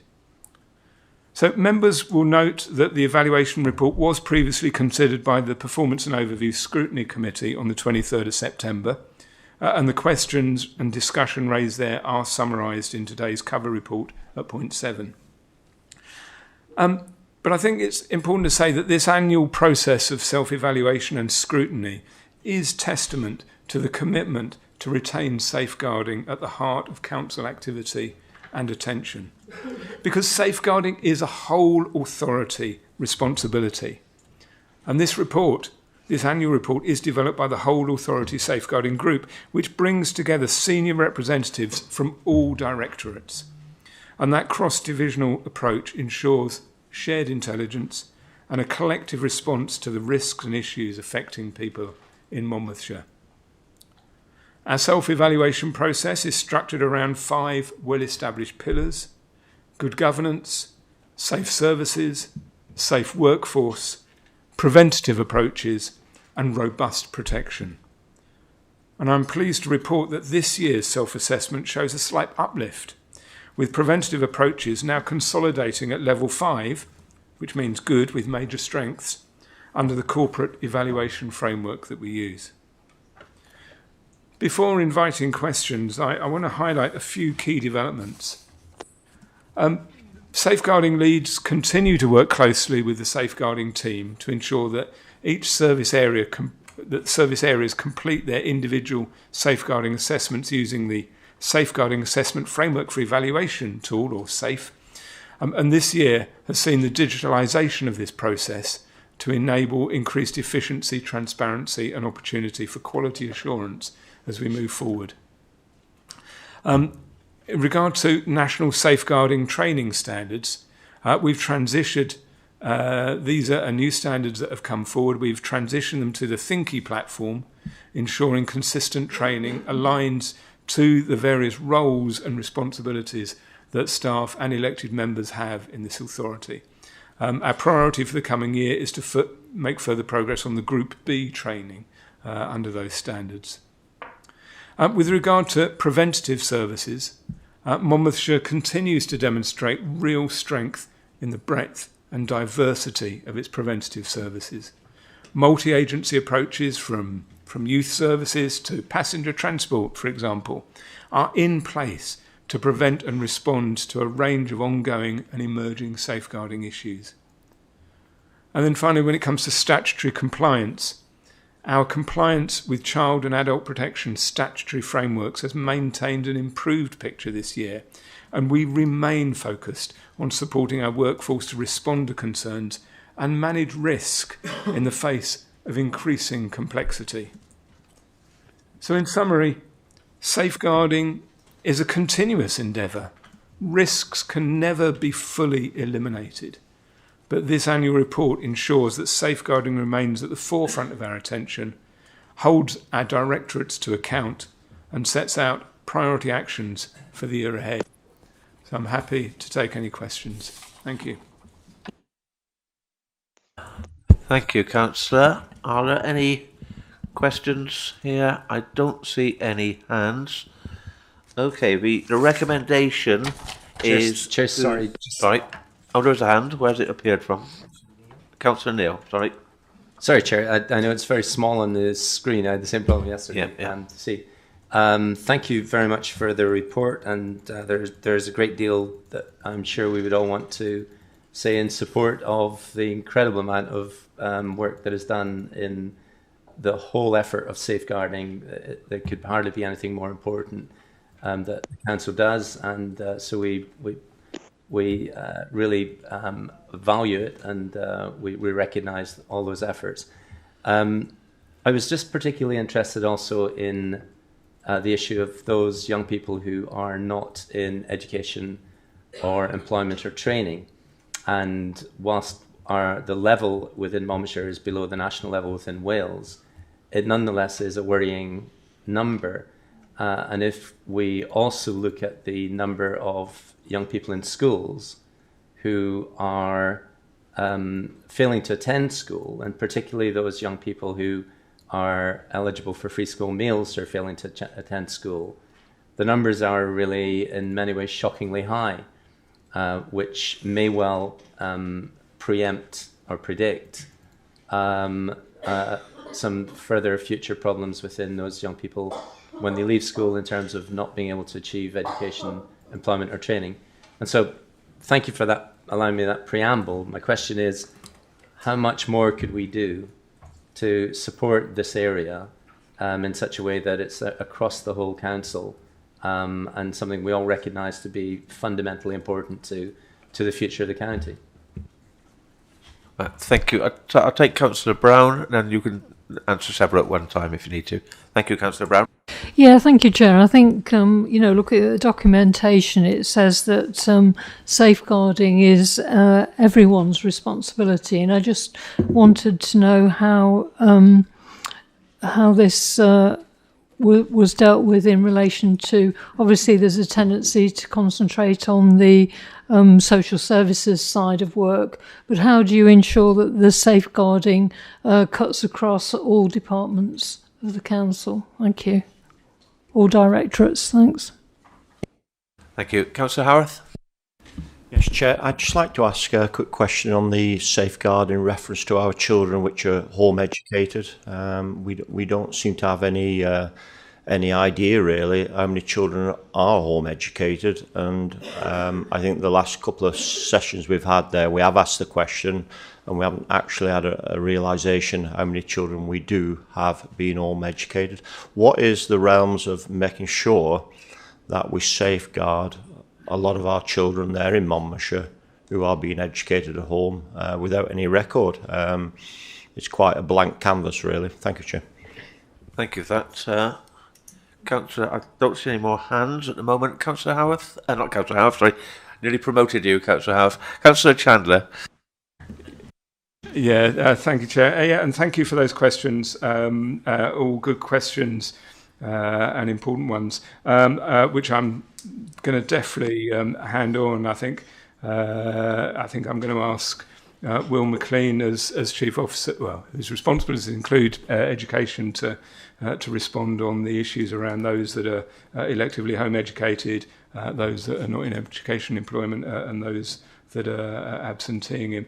I think he'll be well qualified to do that. And then I'm also then going to refer over to Jane Rogers as Chief Officer for Social Care to talk about how we ensure that all directorates are involved in this. I mean, I think it's explained in the report and in my introduction a little bit on that one. I think Councillor Brown, in terms of this is a whole authority safeguarding group that's put this together. And as I said in my introduction, there are representatives from each directorate on that safeguarding group. And I think all staff and officers and elected members are trained in safeguarding in some form according to their levels of responsibility. So I think we've tried to demonstrate that it is run through as a culture through the whole of the authority, that culture of safeguarding. But I can let her sort of expand a little bit on that as well. But maybe Will McLean, if you come in first. Thanks. Thank you, Councillor Chandler, and good afternoon, councillors. Thank you for those two questions which relate to safeguarding in education and education settings. So if I start with the question regarding NEETs and the risk where we see children progressing from low levels of attendance in school to become NEET in the future, there is a huge amount of work and activity across our secondary schools to ensure higher levels of attendance for all learners, and specifically a focus on those who are eligible for free school meals. That's been the case for some time, and we've brigaded additional resource through our education welfare officers, our family liaison officers, to really work with families to tackle the barriers that those young children have, or young people have, to accessing learning. Our education welfare officers meet with our secondary schools once a fortnight. They share with the schools a really high level of data and detail to understand and track where individual children are, why they're not attending, and what those reasons might be. So it's an area of absolute focus for us, and it will continue to be until we see that population's attendance improve. And I think you're right to point out, Councillor, the relationship between attendance in school and the risk of becoming NEET. To help us tackle that, we have an early identification tool for NEET learners, which starts much earlier in school life. And that allows us to track and identify individuals who we may believe will become at risk of becoming NEET in the future. So I hope that provides some assurance on the question from Councillor Neil. With regards to Councillor Howard's questions around the number of children who are electively home educated, we undertake a formal census every year with Welsh Government, so we know the specific number of children. We are, because of the nature of that, unable to share the specific numbers because those are children, so we don't do that. What I would say is that the officer who supports elective home education works tirelessly to make sure that we're satisfied with the safeguarding arrangements. So things like when we provide resources for those children who are electively home educated, we hold them here in County Hall, so they have to come in, so we're able to see and engage with the family and engage with the children. We undertake home visits once a year to make sure that we can see the children and the education that they're receiving at home. It's an area of well-recognised risk throughout all education settings in Wales, and it's one that we've been working on for a period of time. I will check whether we're able to disclose the numbers that were within the audit across Wales, and if I'm able to do that, then I will, of course. Thank you. Hopefully we're happy with those answers. I got Councillor Riley. Hello. Oh, sorry, Jane, you want to come in? Sorry. Thank you very much. And I'm responding to Councillor Brown's question regarding how we ensure that the whole council is involved in safeguarding rather than just social care and health directorate. There's a number of ways. Each of the directorates within the council have designated safeguarding leads who take responsibility for ensuring that safeguarding is embedded within their particular directorates. We have the whole authority safeguarding group, which has already been referred to, and that has senior representation on it from all the directorates within the council. When people are employed within the council, safeguarding is really clearly referenced within the job description. And every employee within the council from whichever directorate has some level of safeguarding training depending on their role and responsibilities. That might be at induction level, but the majority of our employees are expected to do Group A and upwards from there. The safes that were referred to by Councillor Chandler are undertaken at quite a detailed service level, and again that runs right across all the directorates, because even things like our passenger transport, our lawyers, all our teams within the council at some level will touch safeguarding, and at the very least need to know how to refer in concerns. So it's a strength in Monmouthshire that we really have got safeguarding running through every directorate. Every member of SLT takes their safeguarding responsibilities seriously and ensures that they are discharged through the directorate safeguarding leads and are embedded right across. I hope that answers. Thank you. Right, Councillor Riley now, please. Thank you, Chair. I just wanted to ask if we had any noticeable difference in the attendance numbers directly relating to the change in home to school transport provision.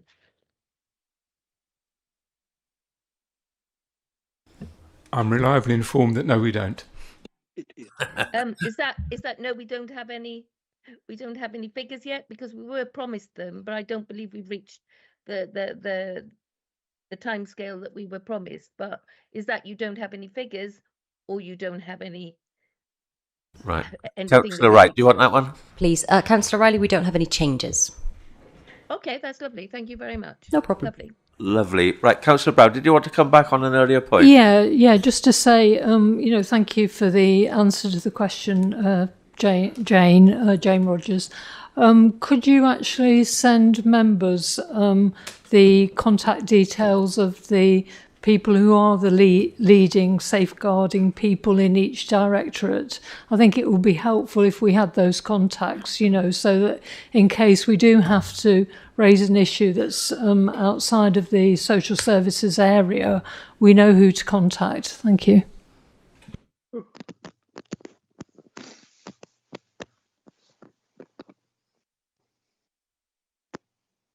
Councillor Watts. Yes, Chair. Thank you, Chair. It's just to follow on from that last question. I know it's a really basic question, but for some new councillors out there, they may not. I mean, I think most of us do. I know we repeat this, and it was been said, but we all have a corporate responsibility to oversee and ensure that safeguarding is carried out. So I would ask the head of service to effectively spell out and I said this in a polite way, first of all, what our fundamental responsibilities are and how will we report a safeguarding concern. My supplementary question is that it's more prevalent now in the media, but how would you report within the authority an issue of coercive control within the authority, within the directorate? Thank you. Okay, I think that's for Jane, is it? Yeah.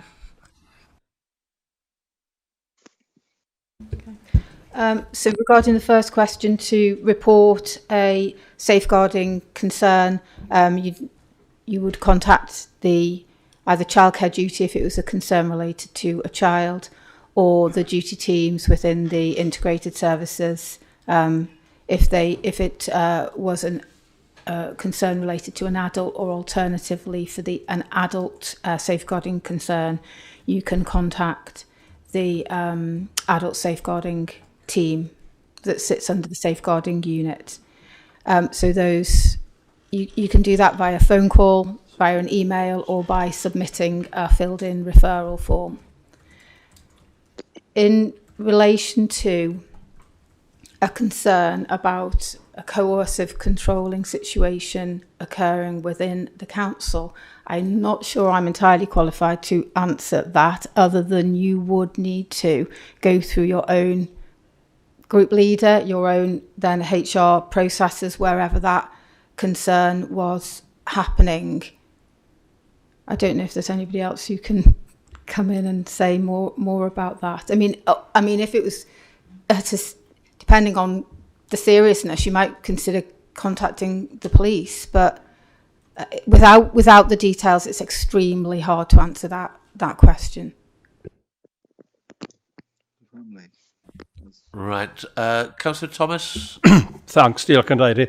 I just wanted to make a comment, really. I appreciate the question that Councillor Howarth raised about children who are educated at home, and obviously the response from Chief Officer Will McLean. But it does concern me, looking nationally and looking at the press, the huge increase in the number of children now who are educated at home, not just in this authority, but across Wales and probably across England. And while I appreciate what Will McLean has said, if you compare that level of supervision to a child who normally goes to, a primary school in foundation phase or in the junior section or in secondary, they are in school day in, day out, and they are seen and spoken to, and particularly if it was any physical abuse, which can be seen and reported. Whereas with children educated at home, there is no sort of overarching supervision. Estyn inspects schools, etc. in Wales, they do not inspect children who are educated at home. And particularly in a coercive situation or in a violent or sexual exploitation, there isn't that day-to-day supervision. And a number of people in this chamber, myself including, who have taught, you do get to know children, you see them every day, and if something is wrong, then it is more quickly picked up. And that's just a general concern. I'm not saying how much we can do about that, but it does concern me. Thanks. Thank you. As you said, it's a comment rather than a question. But if Ian, Will, Jane, Laura need to add anything to sum up at the end of all this, please do so. Or are you happy? Just wanted to come back on Councillor Watts's question about councillor responsibilities, and I think it is an opportunity for any councillor to feels they need to refresh their training on safeguarding. They should ask for that, and I'm conscious that 2 councillors that were elected since May 2022 may not have gone through their training, and I think that is something that we probably just do need to address on that. We are looking as well, as I said, with the new national training safeguarding standards, whatever way around that phrase goes, to maybe look at refreshing the training now that we're in, councillors are in Group F, I think it is, if I remember correctly, and we'll be looking to roll that out in the new year as well, I believe. Yeah, in the new year. So it'll be an opportunity for all of us to get that, because I think it is an important issue, Councillor Watts, that we all need to be aware, both in terms of our scrutiny role, but also aware of our ward role, our contact that we have with residents, the opportunity to identify where there are concerns and to know how to refer them effectively is a very important component of our responsibilities. So thank you for that question. And I'll pass over to the chief officers, maybe if there is anything else they want to add to any of those, or I think it's all been covered. Will looks happy. Jane? Yes. You're happy as well? Thank you for that. I'm sure you can never have too much training on safeguarding. I don't see any other hands, so just excuse me while I toggle between screens, because the recommendation here is that Council receive and endorse the report, annual safeguarding report, and that the Council tasks the Strategic Director for Social Care, Safeguarding and Health to maintain focus on the priority actions set out in the Whole Authority Safeguarding Action Plan. So, unless I see anybody to the contrary, I would assume that you're happy with that. Agreed? Right, thank you very much. We do have one more report to go through, but we've been going for well over an hour and a half now, and I wanted to be able to concentrate on that report. So we'll have it, where are we? We'll have a break, and we'll be back here strictly by that clock at 5:02. That clock is accurate at the moment. Okay, thank you. So that's about 12 minutes.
If you'd like to take your seats, please. It is, well, we've got a few seconds, but getting on now. I can tell you used to be a teacher. Yeah. It's your own time you're wasting. Oh, I have to go and got my microphone on as well.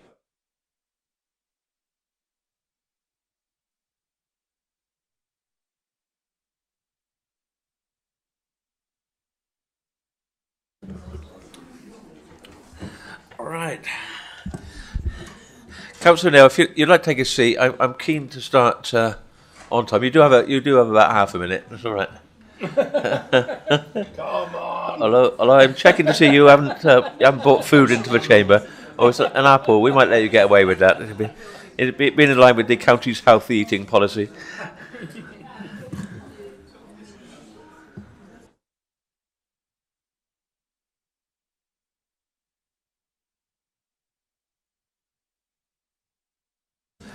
Right, are you okay, Jane, to start when I give the word? Yeah. Yeah, I'll give you a moment, yeah.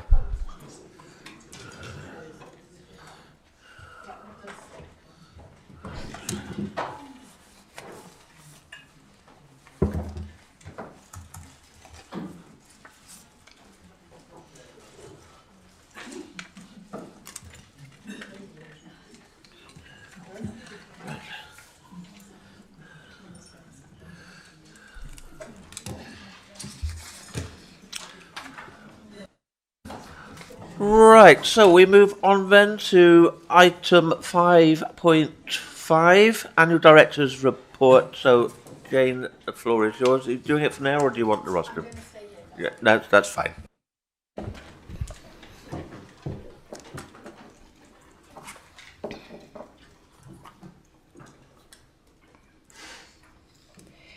Good afternoon, members. I'm very pleased to share with you my fourth Director's Report, which covers the period April 2024 to March 2025. Time-wise, this does feel a little distant now, at least from an operational perspective where things move very quickly. So I do apologise for that, and unfortunately the delay was necessary to ensure that other council business was accommodated. As members will be aware, it's a statutory requirement for the Director of Social Services to produce an annual report. This year I was required to report against specific headings defined by Welsh Government, including 4 quality standards: people, prevention, partnerships and integration, and well-being, forming the main performance assessment section. Writing the report can feel daunting. There is always a huge amount of information to collate, despite the benefits of AI. My aim is to present the report in such a way that connects the narrative from one year to the next and illuminates the service through a number of different lenses.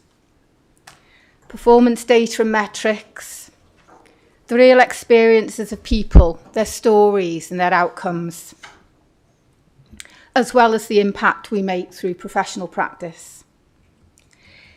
Nevertheless, it is a process that I find personally rewarding and valuable as an opportunity to reflect and take stock, to understand our service better and help us make informed decisions about priorities and ongoing service developments. Before I say anything else, I want to thank the people who contributed to the report. I am extremely grateful for the teams and services within the Social Care and Health Directorate, and the contributions that they made, as well as for the support from colleagues in data and performance teams. Overall, I hope the report reflects my gratitude to the workforce for the professionalism, dedication and compassion they display day in and day out, providing care and support to some of our most vulnerable residents. Children's and adult services are united in our overarching ambition of supporting people to shape their own lives according to what matters to them, using person-centred, strengths-based practice. We continue to aspire to delivering high-quality care and support to those who need it most. The operating backdrop of acute and deep-rooted challenges across the sector calls for long-term thinking around resilience and sustainability. We have increasingly turned our attention to responding to these challenges through strategic approaches to service design, retaining a focus on professional practice and workforce development, as well as seeking further opportunities for integration. I have tried to reflect some of this thinking throughout the report. Before opening for questions, I wanted to say a few words about each of the two main service areas. Children's Services is unwavering in its core purpose to support children to live safely and happily within their families and communities, and to build the skills and resilience they need to achieve their full potential. At the end of the year, we were supporting 585 children, including 76 children who were identified at risk of significant harm, and 190 children looked after, including 12 unaccompanied asylum-seeking children. The range and quality of our integrated family support services is a significant strength of the service and remains at the forefront of enabling children to remain within or return to their homes and communities wherever possible. Following a focus on referral activity this year with our partners, we saw an expected decrease in the number of contacts received by Children's Services. We received over 5,000 contacts, representing a decrease of 17.7%. But this reduction in volume meant that we could focus more on strengths-based practice and risk management early on in that child's journey, ensuring that each referral was responded to in the best possible way. Our focus on statutory compliance in keeping children safe has seen an overall improved picture, particularly regarding the timeliness of call groups and statutory visits to children on the Child Protection Register. The overarching challenge within Children's Services of ensuring sufficient placements for children looked after remains. Although there is a way to go, we've made a good progress. In November 24, we opened our first bespoke 16+ supported accommodation provision, and at year end, a further 3 projects were underway. The recruitment of in-house foster carers remains a concern. During the year, we reviewed the financial offer to carers to stand us in good stead for increased recruitment during 25-26. Turning to adult services, our emphasis remains on ensuring that people are supported to do what matters to them, to achieve personal well-being, whatever their individual needs or their stage of life. Achieving this aim in the face of ongoing increased demand, competing priorities between community and hospital referrals, and the growing cost of care remains a challenge. This year, we increased our focus on practice at the front door, seeking to consolidate how we provide prompt information, advice and assistance, and improve pathways into community-based support. Although it fluctuates, over the year we saw a gradual decrease in the length of time people were waiting for an assessment and the numbers of people waiting, reducing from 194 people to 128 at year end. Reablement continues to be central to how we support people to maximise their independence and mitigate the need for long-term care. We want more people to benefit from reablement in a timely way, using the skills of our in-house home carers and therapists.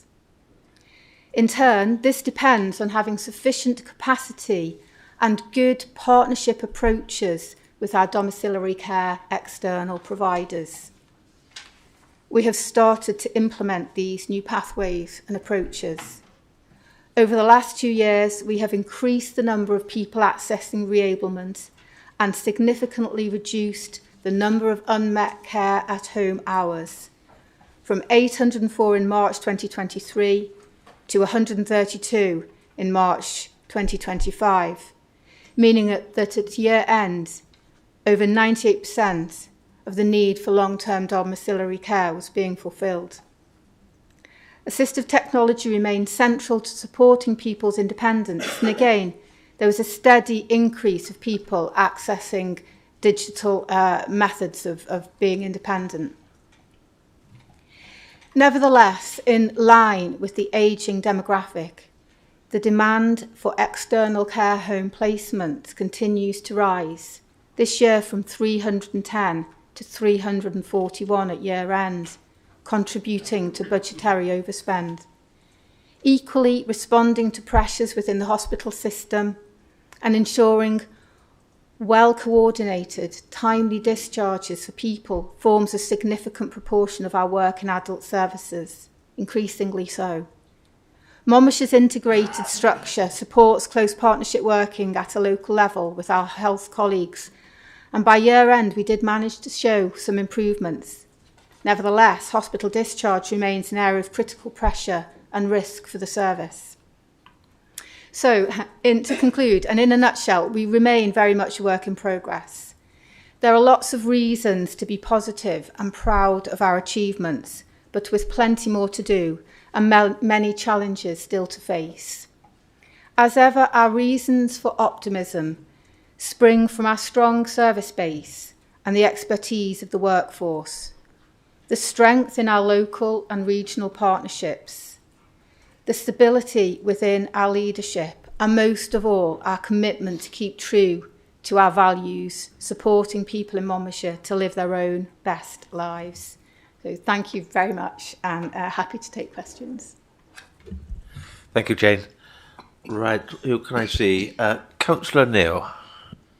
Thank you, Chair, and thank you, Jane. It's such a full report. We had a very good session in performance and overview where we asked, as a committee, a lot of questions and some very full responses. So, again, thank you for a really good report. And really, it's an opportunity that we get rarely enough, just to be able to say thank you to everybody working within the services for the extraordinary work that they do in supporting people, and the numbers that you have in the report exemplify that, of the order of 200 contacts in children every month that are addressed, quite extraordinary, and 2,340 assessments of the order just short of 200 per month for adults. My question is around those areas that we might do more.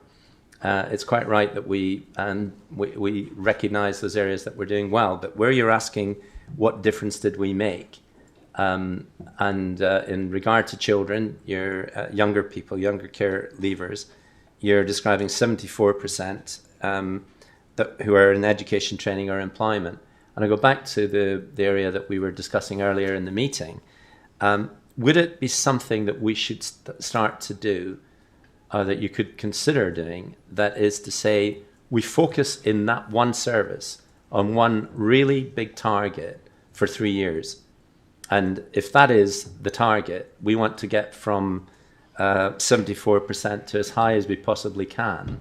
What would it take? What do we need to do? Just really focusing on one core target. And similarly, within adults, would we be able to consider one core target, and there are a number of options within that, but it might be about raising what is already a good 85% satisfaction level within of users of the services, to get that to the highest possible level. But the same basic principle, that would it not be something that we might be able to pull together the real purpose of the service against one core target over a 3-year period, and see if we can really shift things for the better? Just really a question for your thoughts on that.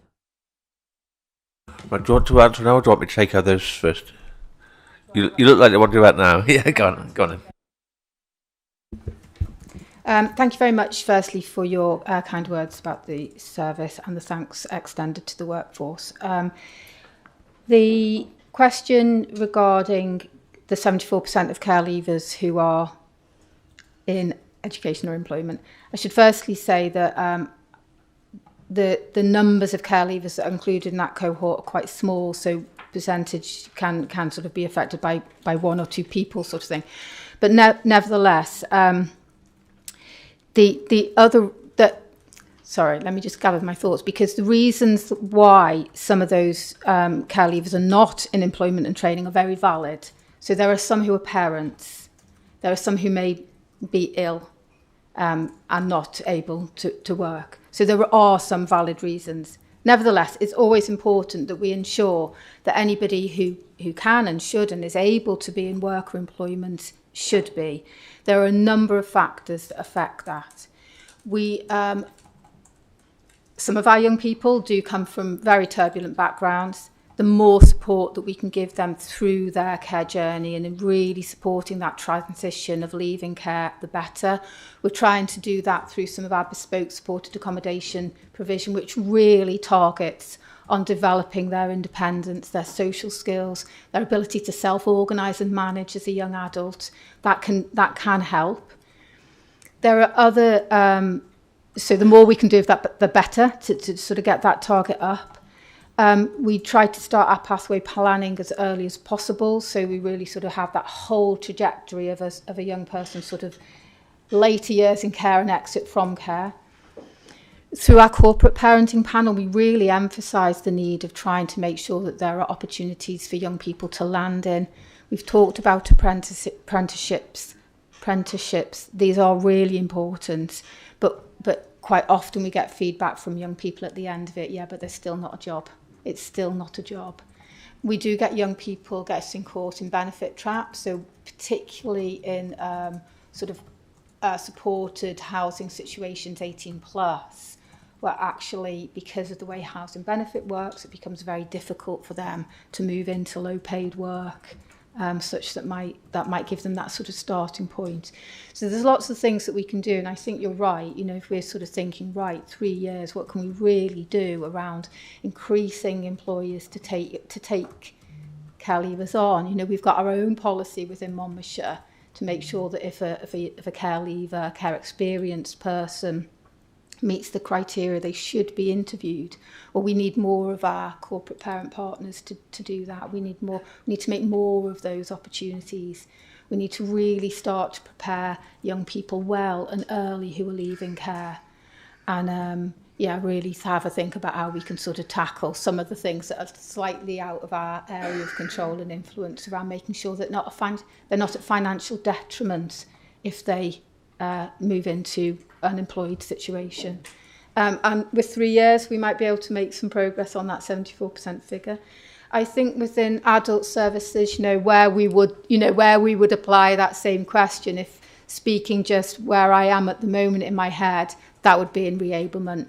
The more we can do to really get everybody that opportunity to have reablement, using all sorts of sort of techniques and technologies, as well as our core sort of occupational physiotherapy sort of provision, I think that's where I'd want to focus our efforts. So we're already making a start, but if we really could pile resources into that and our sort of practice and our efforts, I think that would be an area, and hopefully that would lead to really good satisfaction levels within our residents as well. And thank you for the question.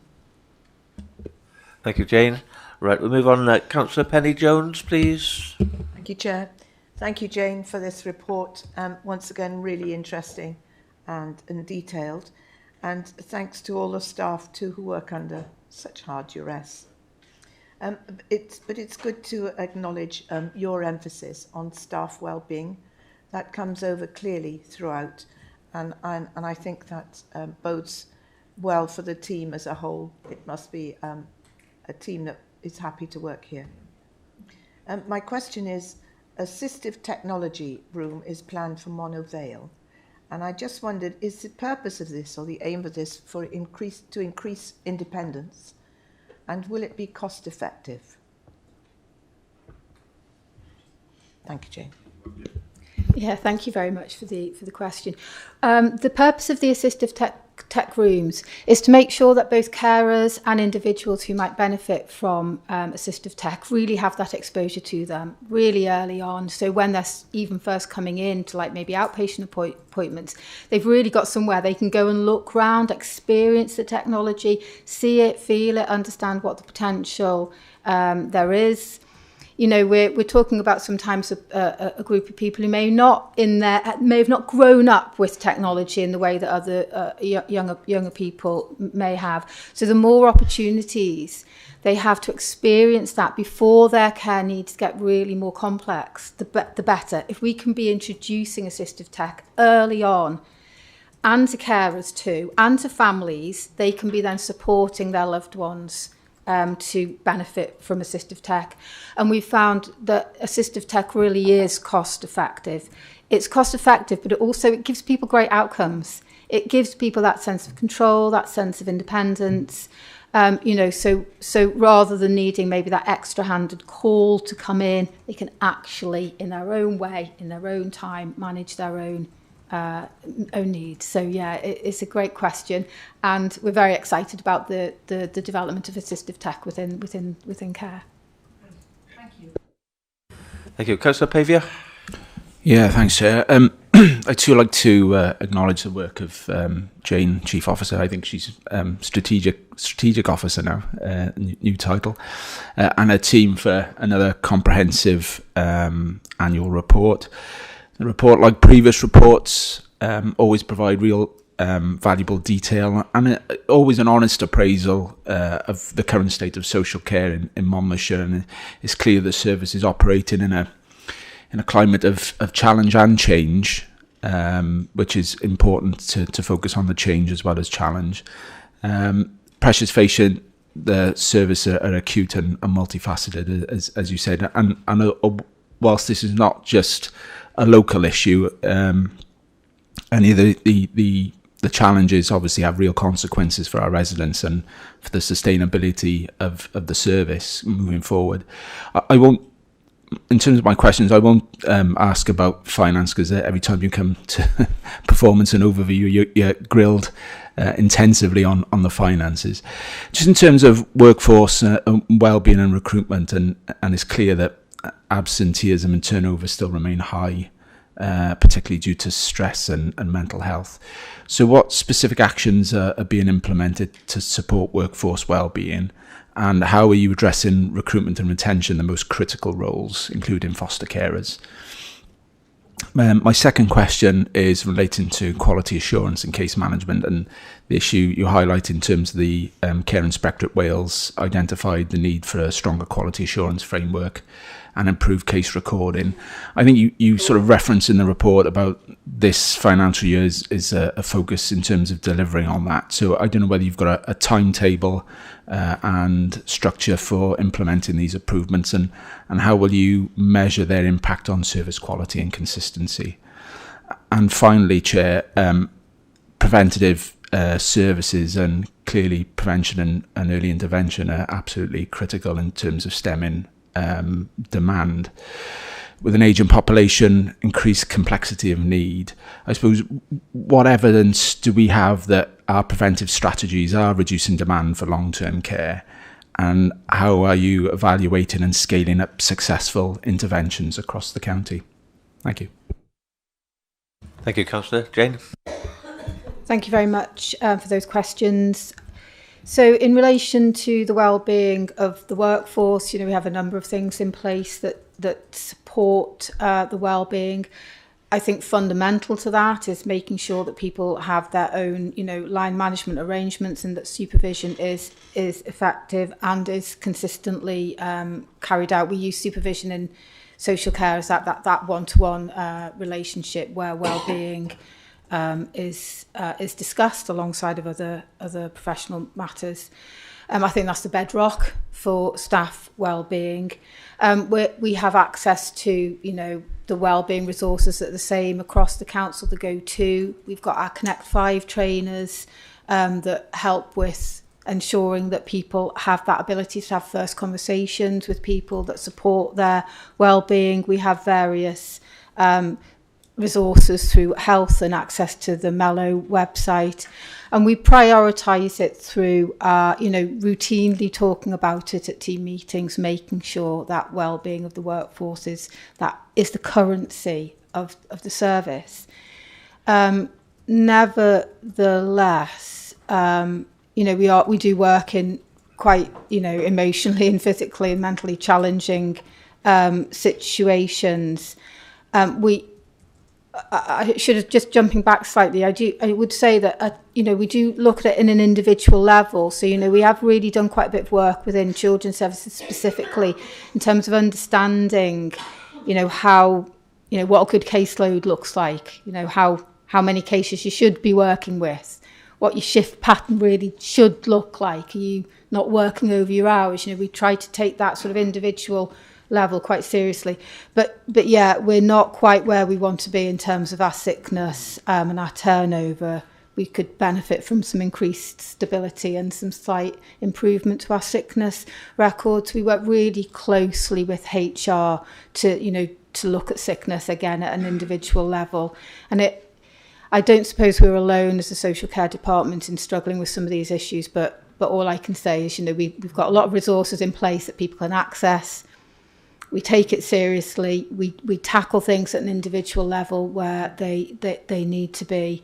And again, maintaining a focus on it over this year will be important. In terms of recruitment, actually, I think our recruitment has improved over the years, particularly around social work posts, around therapists.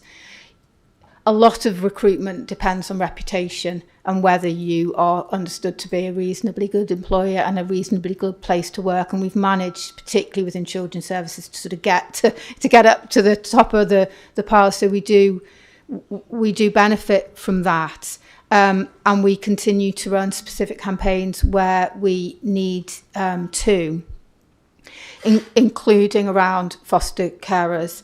And the one thing that we were very aware of the previous year was, although we've got a really good support offer for carers in Monmouthshire, arguably one of the best, our financial offer wasn't where it needed to be. So we did last, in the period of this report, increase the financial offer twofold. So we did an uplift, a council tax reduction for our in-house carers, and also just moving into this current financial year, we did an uplift of the actual fees and allowances.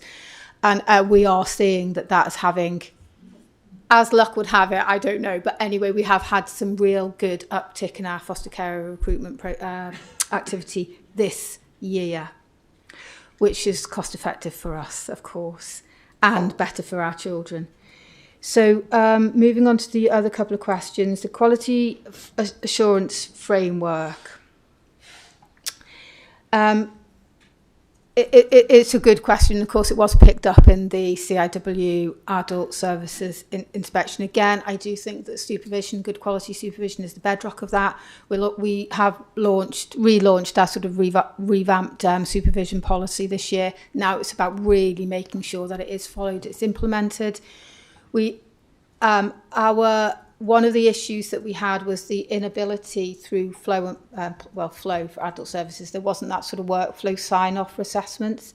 So we've really improved that. We've corrected that from our database system, so that work flows through. There's now that expectation that managers sign off and authorise assessment, which obviously is that sort of element of ensuring the quality of it. We've got our higher level of mechanism in place for our quality assurance and learning group, where individual assessments and proposals for care plans are discussed, partly to ensure that we've got consistency, but also to ensure that there is opportunity for practice learning there as well, and to make sure that the quality is there.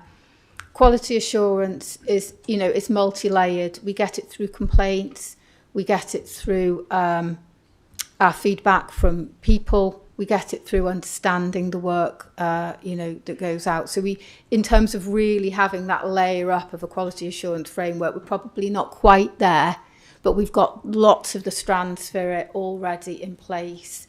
I know we've been delayed in some of the implementation just by keeping on top of the operational demands, but it's something that's still very much within our line of sight, and I would hope we were not too far off in terms of having a consolidated document that we can share. In terms of recording, our attention is turned now to the implementation of the new social care case management system, and we will be, we've got a clear case recording policy it's around that quality of the input onto the system. So our efforts are there really, rather than trying to improve matters in flow and plans. In terms of the preventative work and where we can evidence that things that we do make a difference, I think the question about assistive tech was a great one around that. You know, that's a real key preventative sort of strand for us. We know through our case studies that makes a difference. Our reablement, you know, we see when we get reablement in, we have an over 50% chance of mitigating the requirement for long-term care. We're higher than the national average in Wales for doing that mitigation. And we know that when we do that upfront information, advice and assistance in a timely way and can really turn people to really decent community-based support, again, through things like our innovations around community conversations, micro-carers, all out there in that sort of preventative world, we know that really does make a difference to both people's outcomes, but also our need to put in long-term, more formal care. So I hope that covers the ground. Thank you, Jane. Councillor Riley, you did have a hand up. It's since gone down. Do you wish to ask a question? It wasn't a question really, it was just a statement, and I will make it very, very quick. I'm just find it very uplifting to see the improvements in recruitment. I think that's absolutely amazing, because it is very difficult in rural counties to recruit. But I also wanted to just highlight how useful I thought the assistive tech teams, the tracking watches that they wear, and how much time that must save not just the council but you know, the police, because I've just found that team to be so impressive, and that assistive tech to be such a positive step forward. That's all I wanted to say. Thank you.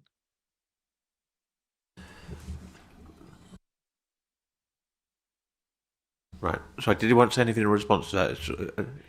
Yeah. Just to thank Councillor Riley for those kind words. You know, it is the teams, you know, really appreciate when people take an interest in their work and are positive about it. So thank you very much for that. Okay, Councillor Chandler, I assume you're going to expand on something rather than ask a direct question to your head of service. No, it's not to ask a question. It's just if this item's nearing the end, or if Councillor Bond wants to come in first, I just wanted to say a few concluding words. So I'll be happy for Councillor Bond to ask a question first. Sure, that sounds sensible. Councillor Bond? Thank you. Thank you, Chair, and thank you, Ian. I was also impressed with the assisted tech. My question is, have they got the funding for the additional resource they needed, and that could that be supplemented by the police paying a bit for helping find people that, you know, with dementia that have using these wonderful watches? Because I understood when we went there, I understood that they needed more resource, and it's such a valuable system service that I just wondered if they would be getting that. Thank you. Thank you, Joe. Councillor Riley, you're back again.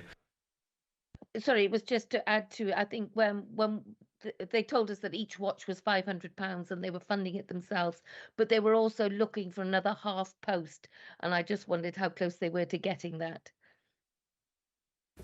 Thank you. Do you want to say anything about that, Jane? Or just, and then we'll bring in Ian. Well, thank you for highlighting those issues. You know, it's always good to put resources where you know you're making a difference, and it's certainly something that we can look at over the next financial period. Although, you know, resources are tight, we know if we can get turn more money around into those things such as reablement, such as assisted tech, we know in the long term it does pay dividends. But if you have any contacts in the police, I'm sure they'll be delighted to engage in a conversation about whether they could contribute. Thank you. Thanks. Right, all yours, Councillor Chandler. Yeah, no, thank you. No, I just wanted to take the opportunity really just to, partly to echo Jane's thanks and appreciation that she expressed to the social care workforce.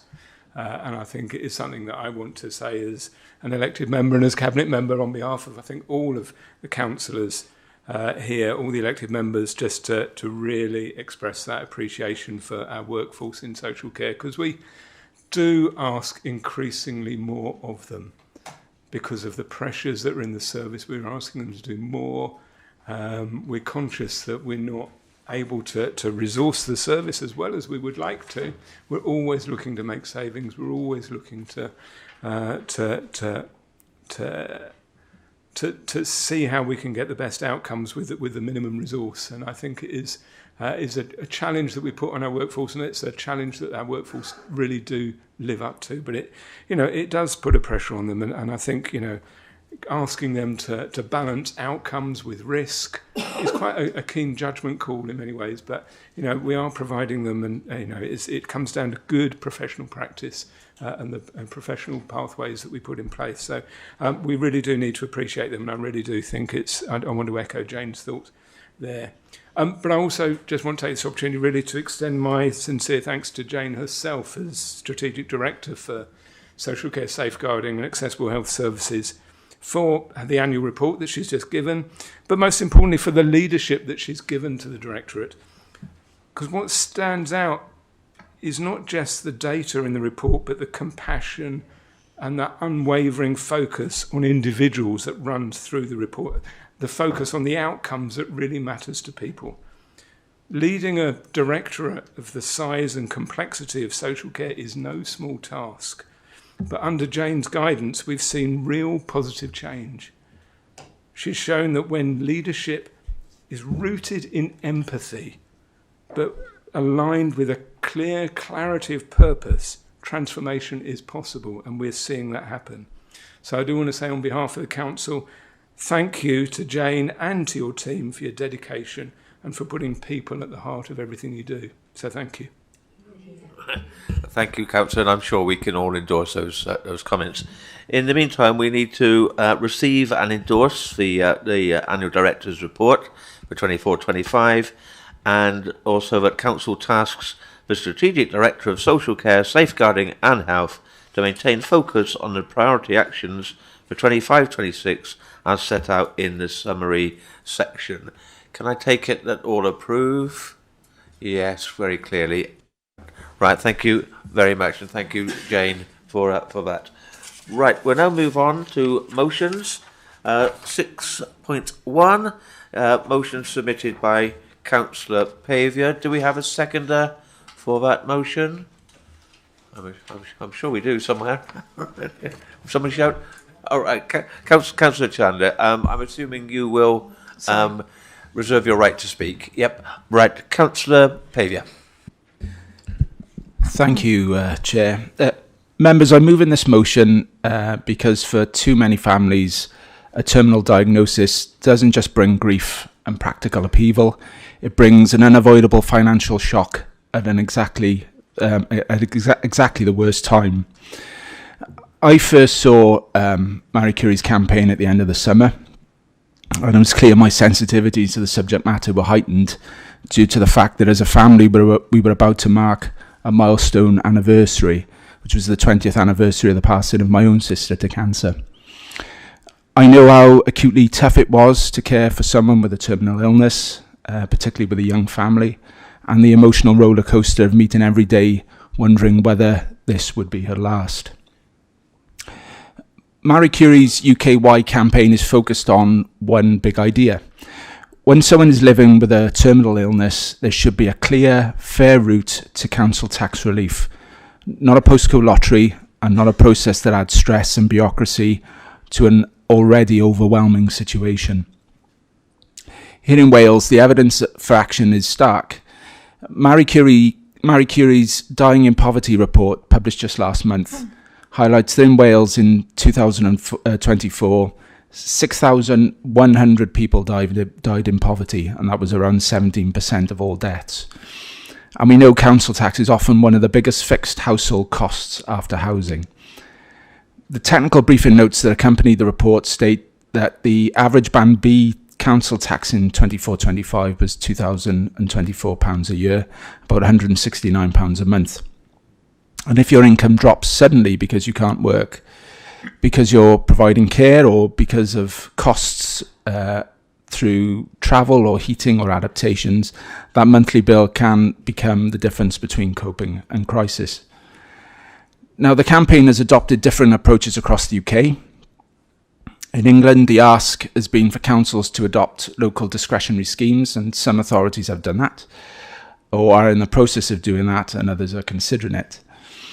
In Wales, though, we run a national council tax reduction scheme through the prescribed requirement regulations, administered locally but set nationally. That means the most effective, fairest route also the most consistent route is Welsh Government updating council tax reduction scheme regulations so that terminal illness is explicitly included, and every Welsh council applies the same approach. And that consistency matters, because what we currently have, included in Monmouthshire, is patchy and burdensome.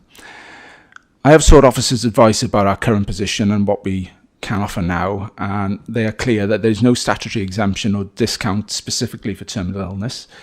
The usual advice, and quite properly, is if there are financial issues due to reduced income, complete a means-tested council tax reduction application, and where needed, we can consider a payment arrangement with the family. We also have the discretion under Section 13A of the Local Government Finance Act, Finance Wales Act 2024, sometimes referred to as hardship. But that discretion is, by its nature, exceptional, funded by other local taxpayers, and not something that the council can or should apply automatically for every terminal diagnosis. The process is also demanding, completing application forms, detailed income and expenditure, unredacted bank statements, and supporting evidence, assessed case by case. Members, that approach might be workable in a stable situation, but at the end of life it risks being the opposite of what we would choose. It creates friction and delay.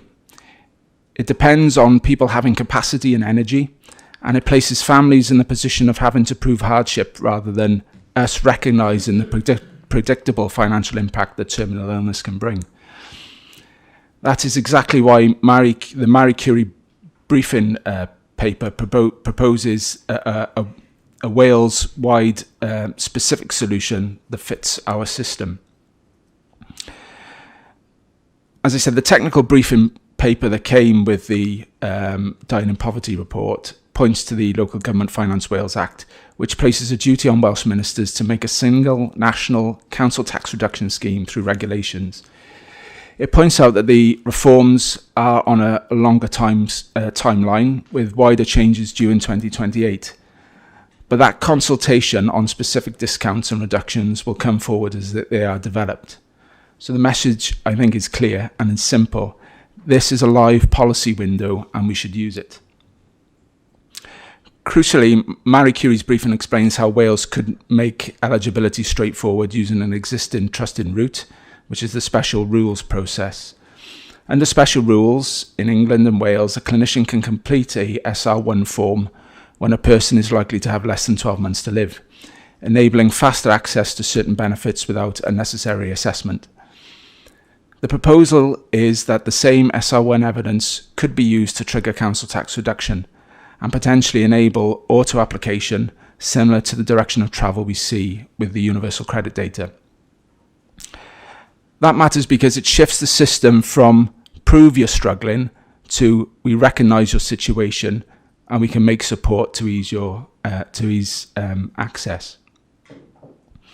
I also want to address the understandable question, what would this cost and who pays? Now, Marie Curie's cost estimates acknowledge data limitations, but they provide a best estimate in their technical briefing paper.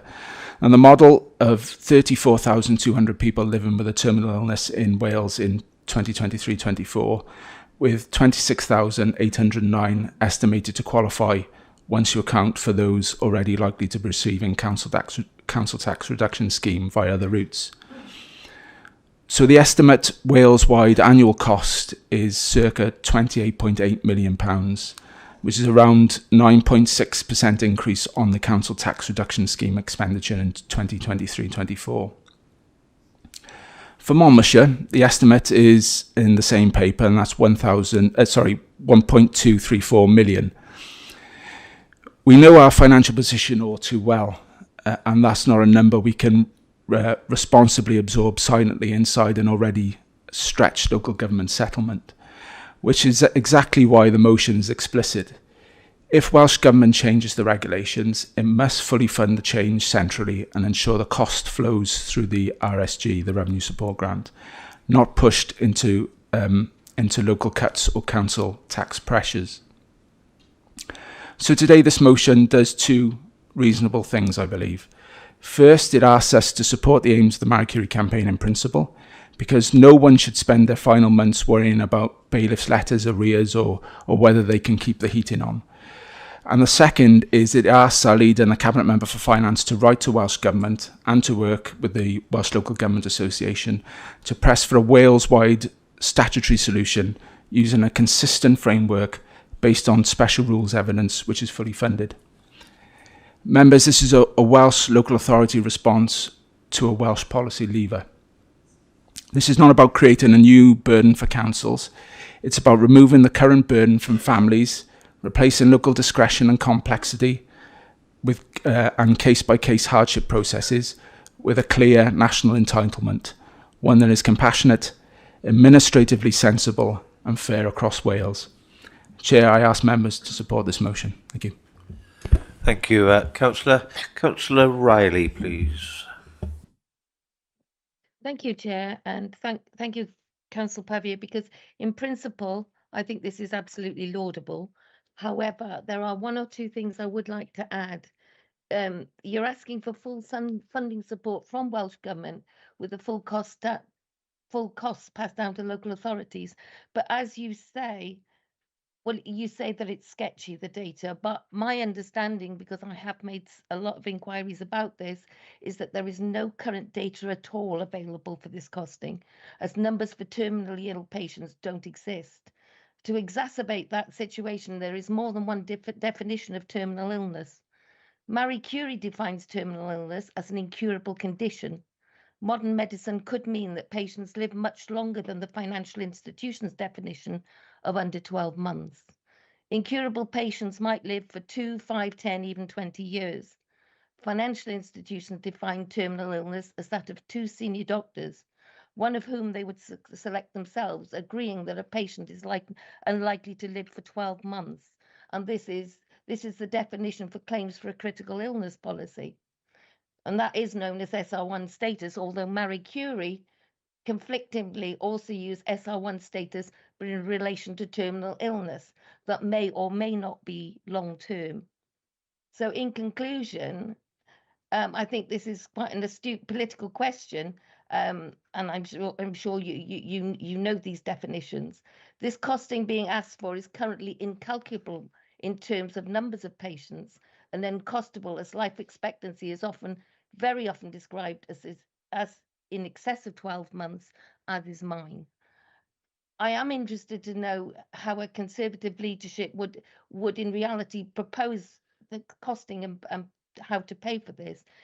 In order to balance the books, this might mean that costly medicines used to elongate the lives of those poor patients might actually be redirected to council tax, which would save significant amounts of money. And I hope it's obvious to all that this is very much a tongue-in-cheek type of humour. It's a laudable motion to raise with laudable principles behind the campaign, but I would suggest, however, that a consistent definition of the terminology and definition be agreed first. I appreciate that the aim of the campaign is to lessen financial stress for those suffering patients, but I would hope this would not be at the expense of removing life-lengthening support. I'd like to see this deferred until all of the necessary information is available. And I'm aware that Aneurin Bevan University Health Board have very recently recruited a specialist cancer nurse to aid the calculations. And I believe that this is happening across Wales. So although in principle I'm very much in favour of this, I think the incalculable cost contradictions mean that we should wait until we have more information. Thank you. Right, thank you, Councillor Riley. Councillor Butler, please. Thank you, Chair. I'd just like to say that I fully support this motion that Councillor Povey has brought to us today. Although I note the comments of Councillor Riley, which I think were very pertinent, so thank you for those. Anyone who has had the experience of having a loved one being diagnosed as terminally ill will understand life for the whole family is turned upside down in an instant. The future becomes uncertain. Will it be a few weeks, months, days even? There will be so many things to say or do or resolve. It's a very expensive time, so anything that can ameliorate this stress is to be welcomed. There are many financial implications, especially if the person is the principal earner in a family. There is likely to be a massive financial loss as those who are left behind adjust to a future that is not just dominated by the loss of a loved one, but by a diminishment of future financial position. So anything that can be done to alleviate that pressure, however small, is to be desired. So I fully support this motion. In conclusion, I would like to see Welsh Local Government Association advocate for a consistent Wales-wide framework. Thank you, Chair. Thank you. Councillor Chandler, seconding. Yeah, thank you, Chair. And I feel, speaking on this motion, quite a deep sense of compassion. I really do want to pay tribute, actually, to Councillor Riley and Councillor Butler as, you know, one who is suffering from a terminal diagnosis themselves and one who is just recently bereaved. And to speak on this motion, I just want to express my struggling for the right word, but yeah, compassion, my sense of respect for you for doing that, because I think this is a very emotional subject, and emotion isn't about numbers on a balance sheet. Although Councillor Pavia was very helpfully did set out some of the costs that were involved, but at the end of the day, this motion is about dignity. It's about humanity, and it's about those final months of life for those facing the unimaginable, whether they're the ones with the diagnosis or the ones that are being left behind. Because when somebody receives a terminal diagnosis, their world changes in an instant. Families are thrown into emotional turmoil, and alongside that heartbreak does come that financial strain that others have said, that lost income, but the soaring care costs as well, and the other relentless pressure of bills. As you said, you might need the heating on more hours of the day, you might need it on more higher temperature as well, things like that. There is a relentless pressure of those bills. So at that time, when every moment should be spent with loved ones, people are worrying about money. And that's not right, that's not compassionate. And I've seen this reality up close because in a previous role, before I was in this chamber, I worked for the Motor Neurone Disease Association. And there I met families who were doing everything they could to make their loved ones' final days comfortable, but at the same time struggling under the weight of financial stress. And when working with the Motor Neurone Disease Association, I worked on joint campaigns with Marie Curie to support those living with a terminal illness, and particularly looking at how there could be fast tracking of benefits to help people and to smooth the benefit process. So in fact, the SR1 at that time, it required a diagnosis that somebody was going to die, likelihood of death within 6 months, which was a very difficult thing for any clinician to sign to. So we campaigned successfully to get it extended to 12 months, although frankly, I'd think an even more broader definition would help.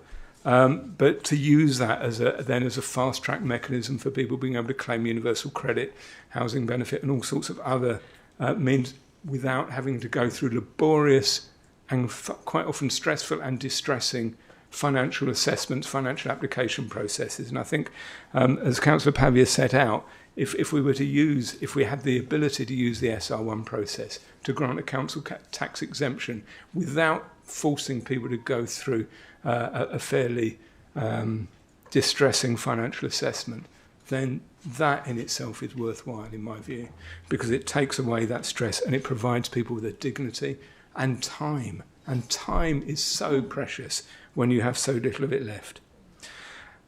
And from these campaigns that I did on that and with others, I know how much difference a simple policy change can make.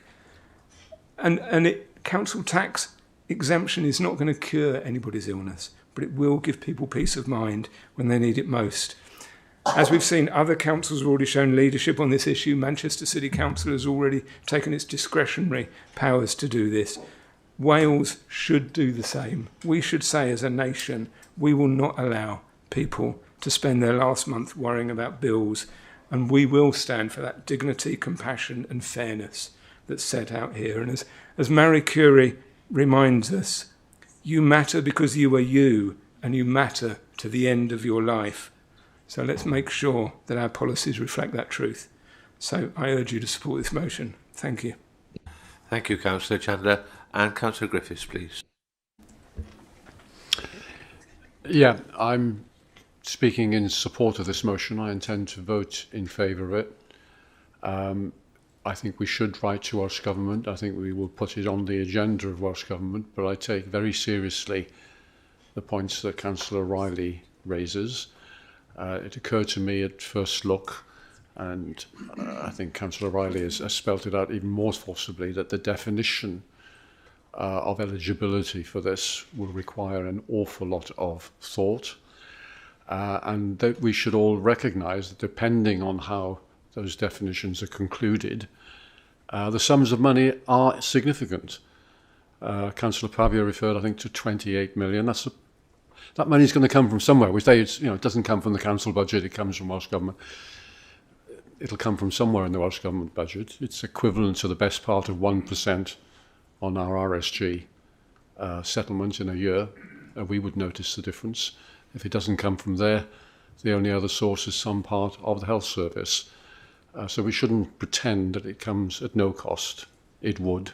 The extent of the cost would depend on how you conclude those difficult questions that Councillor Riley asked about eligibility and implementing that eligibility. So I will be supporting it, but I recognise the complexities, and I think what we will be aiming to achieve is to put the issue on the agenda rather than to imagine it's easily concluded. Thank you. I don't see any more hands. So, Councillor Pavia, would you like to reply to the discussion? Yeah, thank you, Chair. And can I thank all the members that have taken part in this debate and for their rich contributions, particularly for the contributions made by Councillor Riley, and she comes from, obviously, direct lived experience. And she makes some really, really pertinent points. I think, as I said in my contribution, Marie Curie were really upfront when I spoke to them, the policy team in Cardiff, that these are best guess estimates that they were working on, and they were absolutely, again, in terms of their discussion with me, suggesting that the data is patchy at best, and I think Councillor Riley suggested that. So a lot more work would need to be done on the data, and she's absolutely right in terms of definition of eligibility as well, and I would expect that to be done. The policy window is open, and there's still a significant amount would need to be done prior to any sort of formal consultation, but any consultation drawing in the knowledge and expertise of the sector and the broader sector, because it's not just a cancer issue, as Councillor Chandler rightly said. The end of life goes across a number of diagnoses. Just in terms of what Councillor Griffiths said, I think it was 28.8 million for Wales was the broad estimate, 1.234 million for MCC. But I obviously just caveat that again, these are best guess estimates. So, and I think I certainly welcome the contribution from Councillor Griffiths in terms of pushing this forward on the Welsh Government agenda. I appreciate this. The next few months leading into an election period is probably not the best period to put anything new in front of this current government, but certainly a new government coming in next May would be really, really beneficial. So again, thank you for those contributions from those members that took part in the debate, and I just hope that other members are able to support this motion. Thanks, Chair. Thank you, Councillor. Right, I think we can move to a vote now, please, on your screens.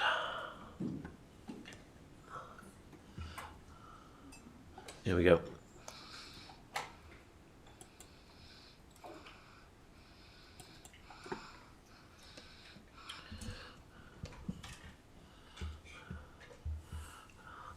Right. Just waiting to make sure everybody's had a chance.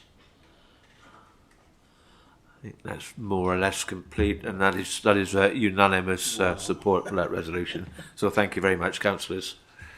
Right, we will now move on to 6.2, motion from Councillor Newell, please.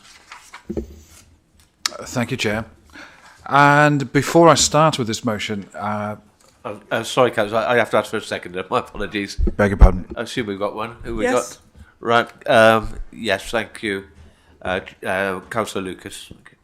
Right. Floor's yours, Councillor Newell. My apologies. Thank you, Chair. And before I start with the motion, the motion is designed, as always, when I'm in chambers, to best represent views of my residents and local businesses, and in the spirit of working together with all members here to find a resolution. So in that spirit that I always come to chambers with, I'm looking forward to working with everyone on the following.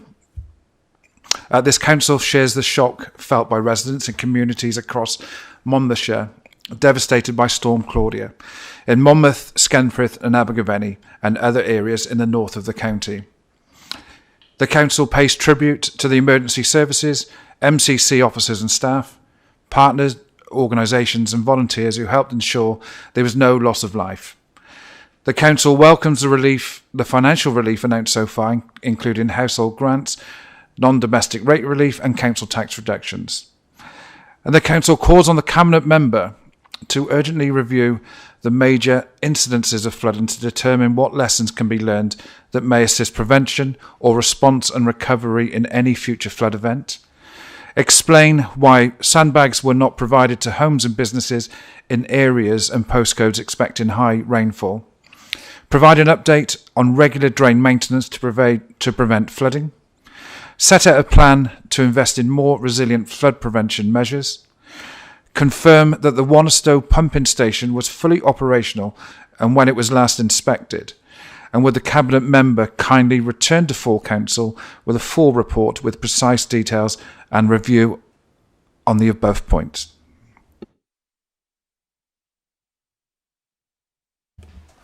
Right, you stopped suddenly, Councillor. Thank you very much. Thank you. I haven't. Yeah, thanks. Right. Apologies, Chair. This is the first time I've done something like this in my 12 months here. First of all, before I start my discussion, on a personal level, as the ward member for Monmouth, and I know that in Skenfrith and Abergavenny and other areas we had terrible trouble, but as the ward member, as a county councillor and a town councillor, it was a hugely emotional few days, and I'm just. But I have to thank some people and some organisations.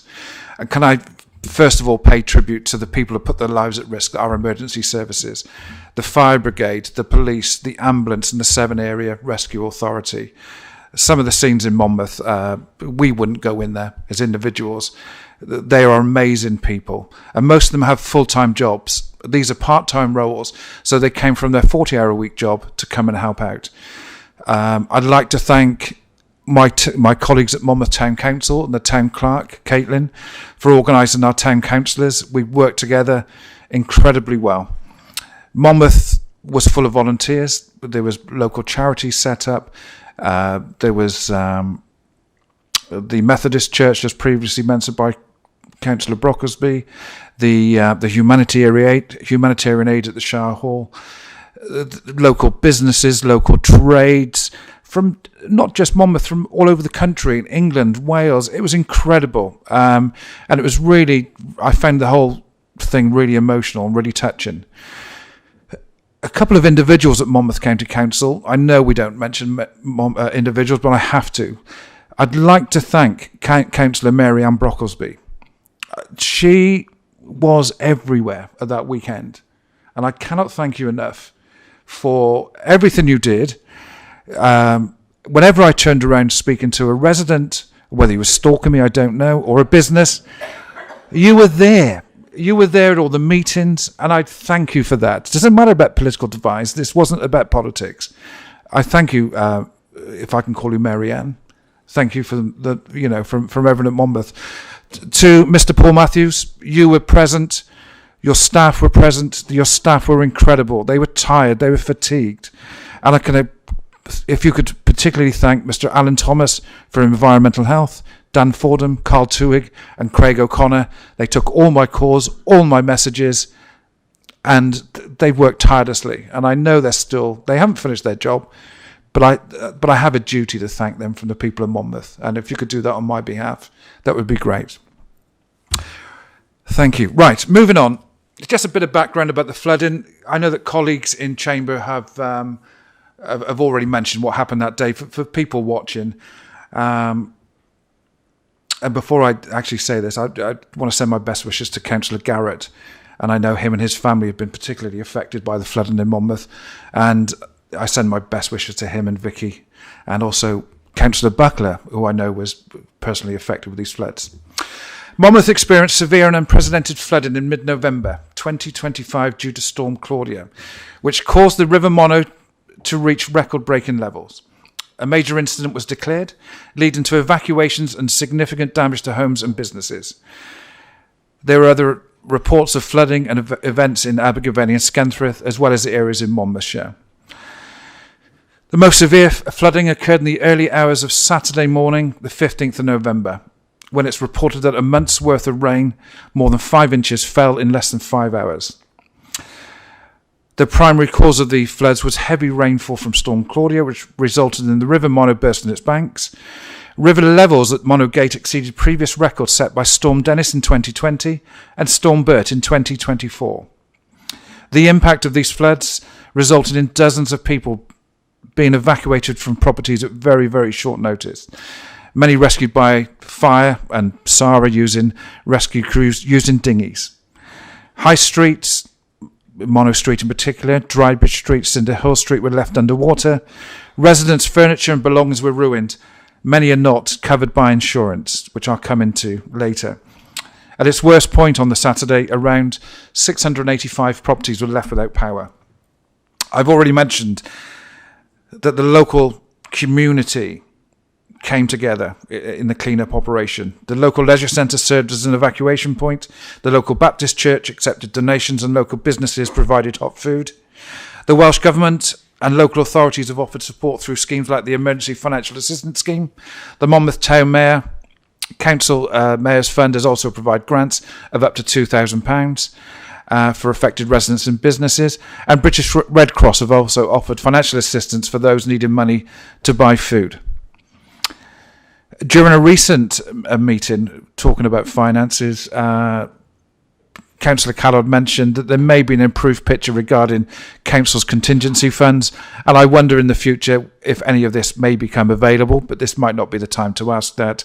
And I also want to pay tribute to the Bridges Community Centre. I know we've had our battles over this forum over the last few months, but I'm hoping as a county council we'll reach out to them as well and do all we can to help them. I'm just going to go through some of the situations that I've come across whilst visiting residents and businesses. A local business, whilst grateful for business grants that were available, has pointed out to me that whilst they were trying to apply, that if you're an insured business, you're not allowed to apply for the business grant. You only have until the end of January 2026 to apply, or until the pot runs out. So we need to maybe have a look at that. Businesses in town are looking for business rates reductions. I know there's plans already in place, but there are quite strict stipulations that the property may have to be empty Businesses are asking, what about part-occupied premises? That's what I'm asking. I'm asking if that's what I'm saying. I'm asking questions that businesses have put to me, and I can go back with answers. So forgive me. They are questions that I'm putting to councillors, if respectfully, because I don't have all the answers. And could we consider a reduction in next year's business rates? Monmouth Town Centre in particular has recently suffered from COVID, town closures from Welsh Water, and of course now this flood. And as of today, the clean-up is ongoing. Some businesses have begun to reopen, but I have spoken to many businesses that will not be reopening for at least 6 months, and I'm aware of some businesses that have had to already lay off staff. We spoke about insurance. I had the heartbreaking scene, and I know that Councillor Neil also visited residents in town along Drybridge Street, Cinder Hill Street, and some of the businesses. I was asking them to take photos of the furniture that they're throwing out, because their insurance company will want to know exactly what's being replaced. Their reply was, "What insurance? We don't have insurance. We as a council, we have a duty now, I think, to go to Welsh Government, come up with a scheme across Monmouthshire, across Wales, across the UK, to help every single resident and business that is not able to get any kind of flood insurance, that we need to find a way that we can help them." I'm grateful for Councillor Brocklesby's comments earlier that we're going to be looking to do a Section 19 flooding investigation report. For those who don't know, on becoming aware of a flood in its area, a lead local flood authority must, to the extent that it considers it necessary or appropriate, investigate which risk management authorities have relevant flood risk management functions, and whether each of those risk management authorities has exercised or is proposing to exercise those functions in response to the flood. 30 seconds, Councillor, if you wouldn't mind. Thank you. I'll move on very, very quickly. Sandbags. As a county council, please can we be proactive and help homeowners to prepare for floods? Why residents are asking why we didn't provide sandbags, and can we help with residential floodgates?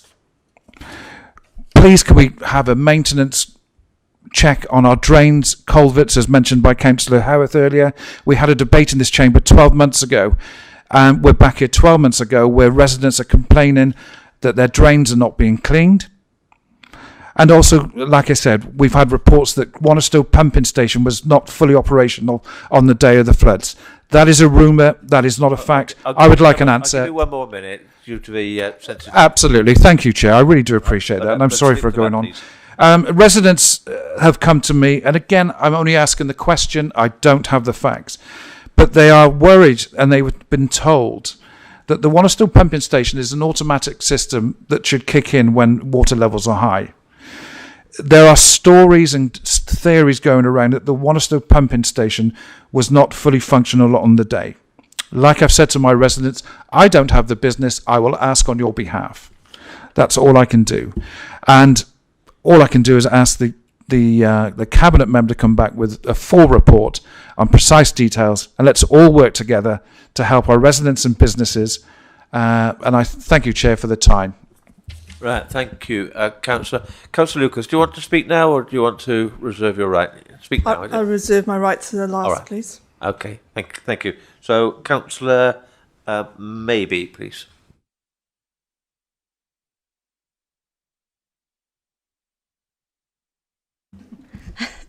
Thank you very much.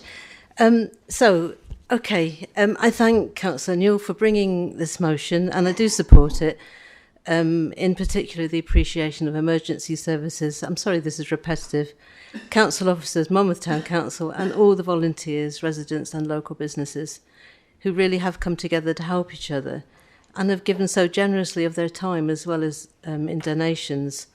Like Councillor Newell, I and County Council colleagues and Town Council colleagues have been out visiting residents and businesses affected and to help where we can. And everywhere I've been, I've seen Monmouthshire County Council staff working with dedication and compassion to help everyone. It has been wonderful to see the collaboration and support across our communities.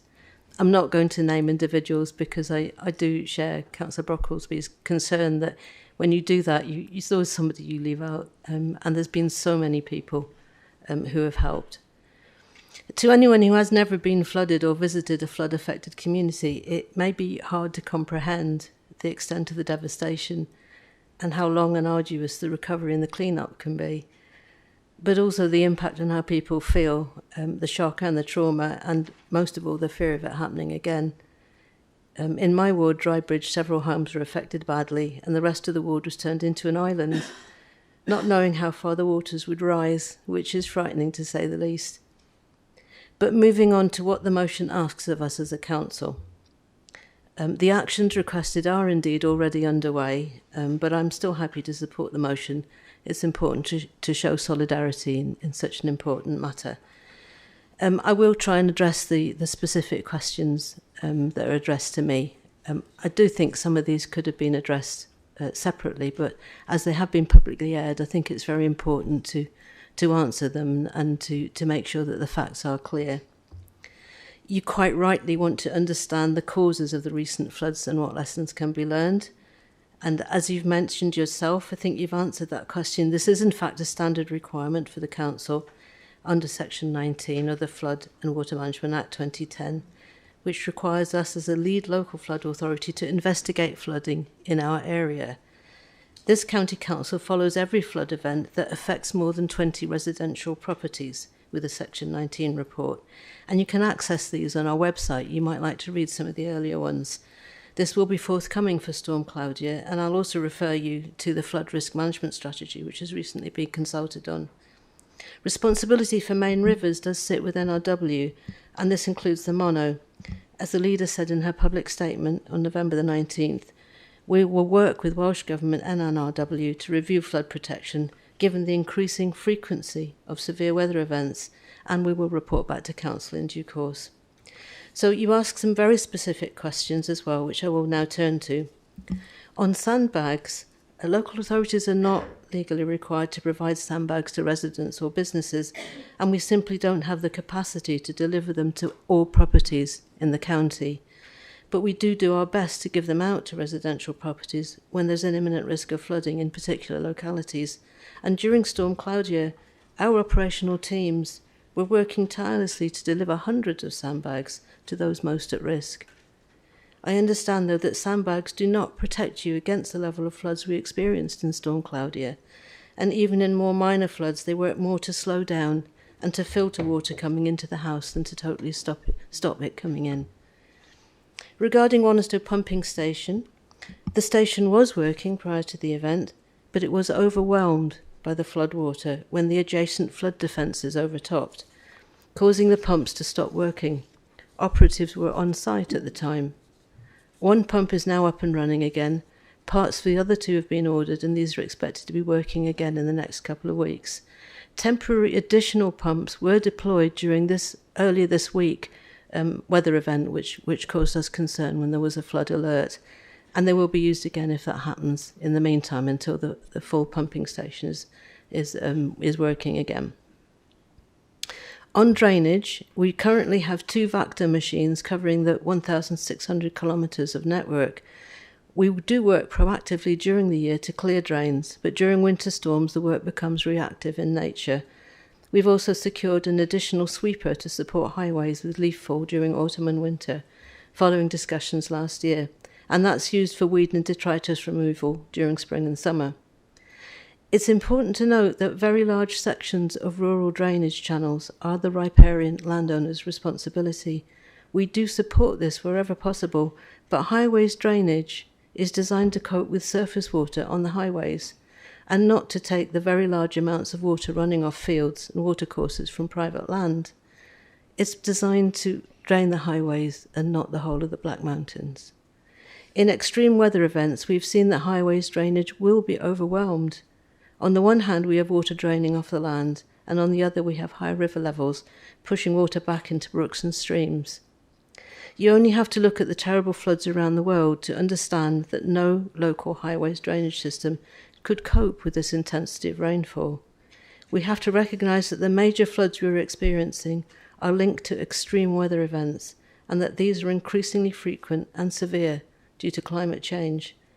I've worked on climate change issues for most of the past 40 years, and I've seen public awareness move during that time from scepticism to acknowledgement and then to anxiety. We now know that we have to adapt to climate change and to do what we can to mitigate the worst impacts, in parallel with continuing to do all we can to try to turn the curve on carbon emissions for ourselves as well as for future generations. The full report back will be in the Section 19 report, which will come in due course, but we can say a little bit about Storm Claudia now. The river that flooded this time was the Monnow. We helped residents in Scanfrith and Forge Road to prepare, but the flood was worse even than we feared it might be, and the intensity of rainfall was higher even than the weather forecasters feared it might be. It not only flooded those vulnerable areas, but it also went over the top of the Monmouth flood defences, which have mostly protected the town for several decades. The upper catchment of the River Monnow, which flows through Monmouth, drains the Black Mountains. The direction of the wind this time meant it was the Black Mountains that had the most intense rainfall, rather than the Brecon Beacons. A weather station at Tafalog, in the Vale of Uas, recorded nearly 120 millimetres of rainfall in the 28 hours from midnight on Thursday the 13th to 4 a.m. on Saturday, November the 15th, which, as someone else has already mentioned, is roughly equivalent to the average rainfall for the whole month of November falling in a day. To give you an idea of how relatively localised this was, nearby weather stations slightly further west at Tallamais and Brecon measured 42.4 and 41.2 millimetres of rainfall over that period. Flow rates for the Monnow have been measured at Grosmont for the past 53 years, and the highest ever recorded flows have occurred in 4 events in the last 6 years, which Councillor Chandler has already mentioned as very well-known events to the villagers of Scanfrith. There were 371 tonnes of water per second flowing down the catchment in Storm Claudia, which would have been even more by the time it reached Scanfrith and then Monmouth. The river depth reached over 5 metres in Scanfrith during Claudia, even higher than in the previous events in 2024, 2020 and 2019. So this leads me on to address what is probably the most important question here, how we can improve resilience to flooding going forward. Individual property resilience measures such as floodgates can help in more minor floods, but have been proven to be inadequate where the depth of water reaches the levels we saw in Storm Claudia. We have to do more than that. The homes in Scanfrith have been helped, and NRW have promised to complete that work so that they have whatever they can for property resilience measures. We've helped in some other areas in Monmouthshire already, but as I say, those measures were actually overtopped in Scanfrith, and Councillor Chandler has described that graphically to us already. Since taking on my cabinet role, I've ensured that the County Council is a core partner in the river catchment partnerships on the Wye and the Usk, which is the logical and practical way to work. Flooding and water quality issues interact, and many of the measures to address these problems in fact address both issues. We work with partners across the catchments, including neighbouring local authorities, regulatory bodies, Welsh Water, nature conservation groups, farmers and others. This enables shared learning and actual project collaborations. It's increasingly recognised that the way in which we use the land and how we treat our soils is a critical issue in mitigating the impacts of flooding. Data from the Wye and Usk Foundation indicates that within the Usk and Monnow catchments, a very high proportion of the short and medium-term rainfall storage capacity is in the soil itself.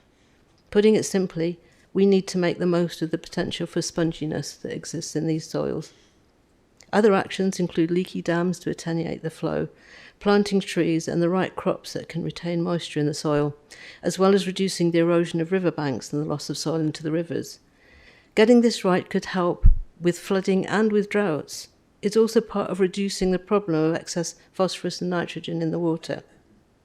I wanted to be able to end my speech this afternoon with some positive news, and I'm glad to be able to announce that we will be working with the Wye and Usk Foundation, Natural Resources Wales and Network Rail in an initiative to reduce flood risk on the River Monnow. The Resilient Rivers Monnow project aims to reduce flood risk through working with landowners on nature-based interventions, including this land use change and natural flood management infrastructure. We'll keep doing what we can together to slow the flow, save our soils and protect our homes and businesses. Thank you. Thank you, Councillor. Councillor Buckler, please. Thank you, Chair. And interesting hearing Councillor Maybe running through where it all kicked off in the Black Mountains, actually live next door to the Trefolog weather station. It features large in our lives, and I would like to say that that things in the Lantoni Valley were extremely severe and extreme, and the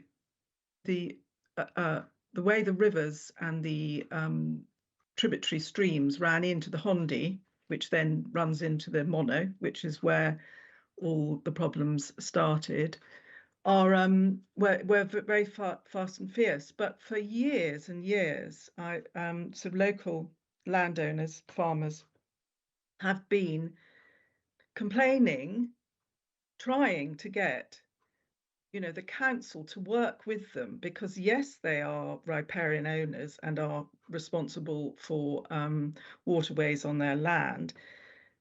There are invariably blockages where the council drains come, and it surely makes sense for a cohesive response to actually talking with local landowners. And I'm very glad to see, Councillor Maybe, that there is a sort of initiative that will be starting. And I'd just like to stress how incredibly important and how different things could have been in the Lantoni Valley if these measures had been thought of. Neighbouring family were coming back through up the Lantoni Valley, having picked their children up from school, father and two small children. The river burst its bank in a blink of an eye, and he had to extract his children, his 6 and 8 year old children, from the boot, because the floodwaters came up so quickly. And it was by the fact that there was a neighbouring farmer who was able to help him that they managed to get their the family away safely. And obviously people in very rural positions and situations are very resilient, they're very resourceful, and they basically get on with things. So you will find that if you, as we as a council work with farmers and landowners, we will get much better outcomes county-wide.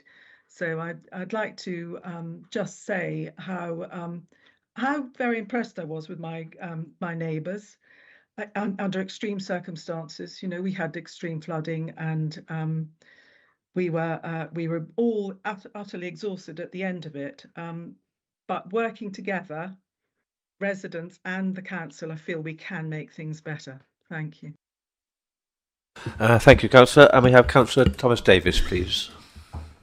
Thank you, Chairman. Just the briefest of interventions, if I may.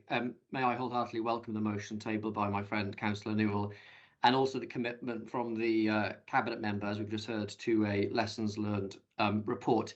Can the Cabinet member just provide some reassurance to my residents in my ward of Llanboesfawr and Gyfailen, particularly in the village of Llanellan, and to those residential properties near the Cwm Shenkin Brook in Gyfailen, who experienced significant flood damage both last month, but have experienced significant flooding over successive winter seasons, that their experiences will also feature in any county-wide review of the effectiveness of our flood defences and flood resilience. Thank you, Chair. Thank you, Councillor Davis. Councillor Howarth, please. Thank you, Chair. And just a few comments. Many of you will know Councillor Mary Ann and myself have been fighting for the canal to be kept open during the summer months because of lack of water. And now we've got too much water. So bear that in mind, please. It's a real scenario for one side, and then we have the other side. So, and people say, why aren't we storing that water? So where I come from, why aren't we putting the water in some kind of lagoon, reservoir or whatever? We got them on the mountains there. But that's another challenge and another chapter, and perhaps another project in when I'm not around or Mary-Ann's not around. Yeah, I still believe, I made comments early on in thanking everyone, but many years ago we used to run the Lensman, and many communities here, if you look back, we used to have Lensmen. We used to work with our town and community councils, having people going around just clearing the gullies. Paid job, no problem. Making sure our gullies and our roads and our footpaths were cleaned. It was looked at probably 5-6 years ago and never went forward. I still believe we as an authority, come the budget, we have to get our teams back together again, and we have to have a couple more vans, perhaps another 3 or 4 vans and teams out on them highways doing the work. Our teams are threadbare. I believe we have one team at the moment on the whole of Monmouthshire. When I request that team, and many councillors will request that team to come and do some work in their community, they will come whenever they can. That shouldn't be the case. We should be able to request a team and come within a slot of a couple of weeks, not months, because then that work never gets done. And a lot of the work is basic work, and I believe that if we can put some teams back on the road in this county, we'll have a far better county. The problems that many of us encounter are during the autumn and the winter months. The time to do the work is before that comes and after that. And we should have a lot of success by doing that. If you look at your highway structure we have now after the storm and after the heavy rains in the last week or two, it is fallen to pieces yet again. Can we afford to repair it? No. And it's going to get worse. I'll say it again, when the budget comes, I'm looking for money to prop up our maintenance teams on them highways to help us out. They will save us thousands in the long run. Thank you, Council. Thank you, Councillor. Councillor Chandler, please. Yeah, thank you, Chair.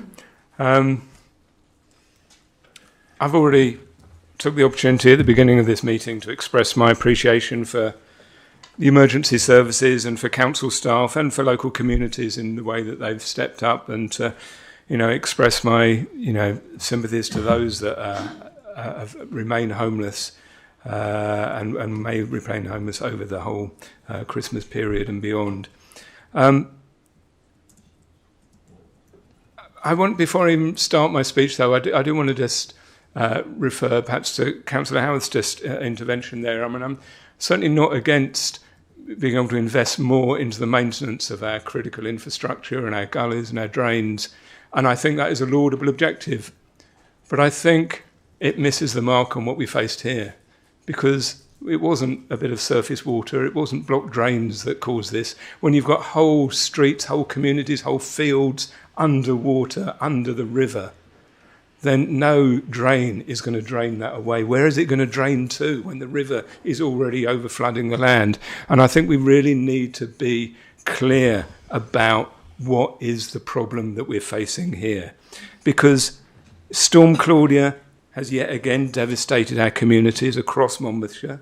I've already talked about my ward, Skenfrith and Rockfield are affected, but also, as we know, other Monmouth particular and other areas.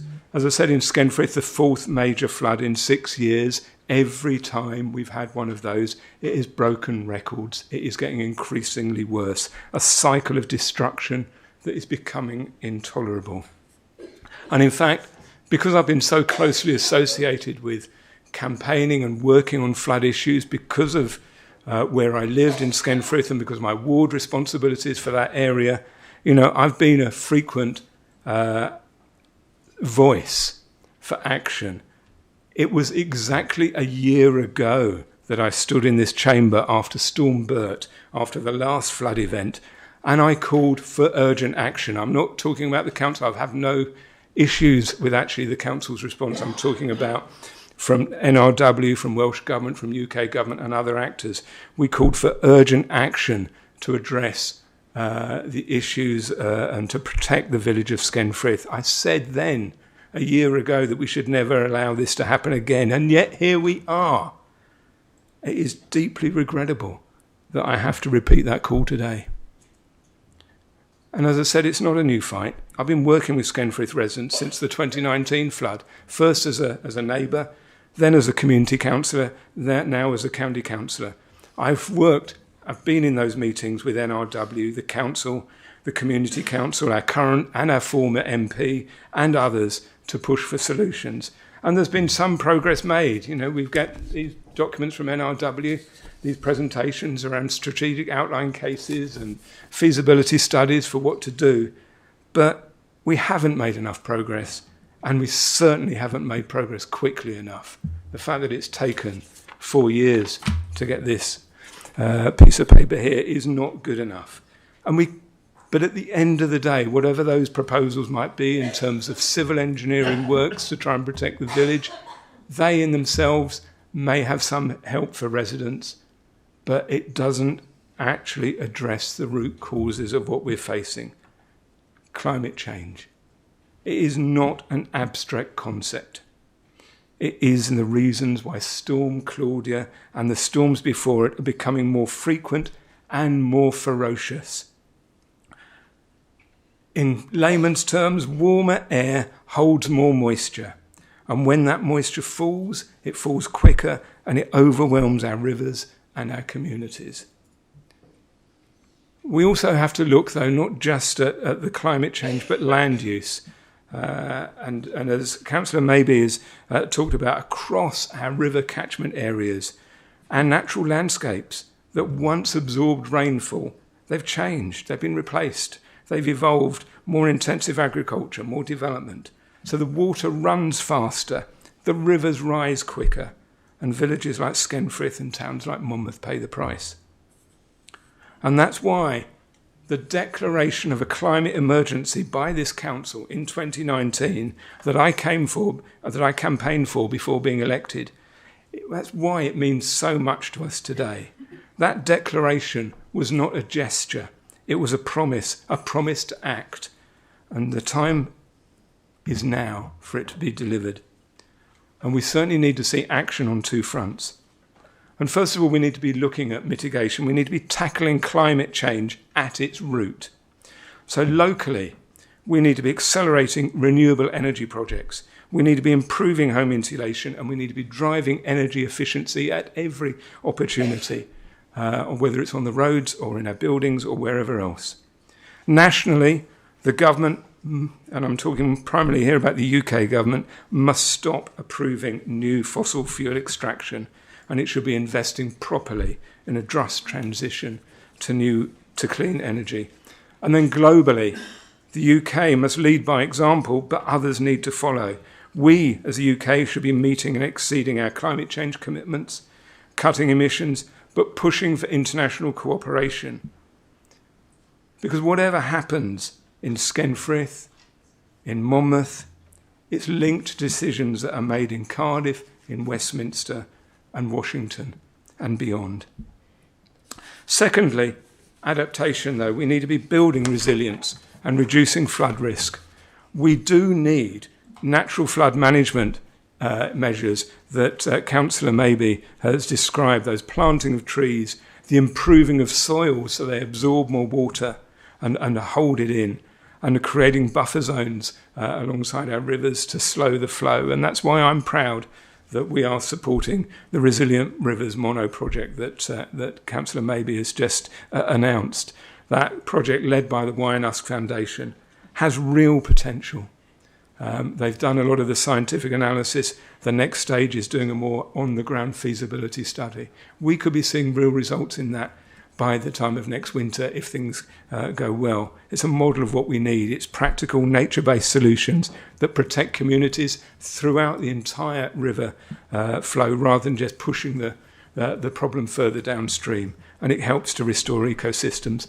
But we need to be clear.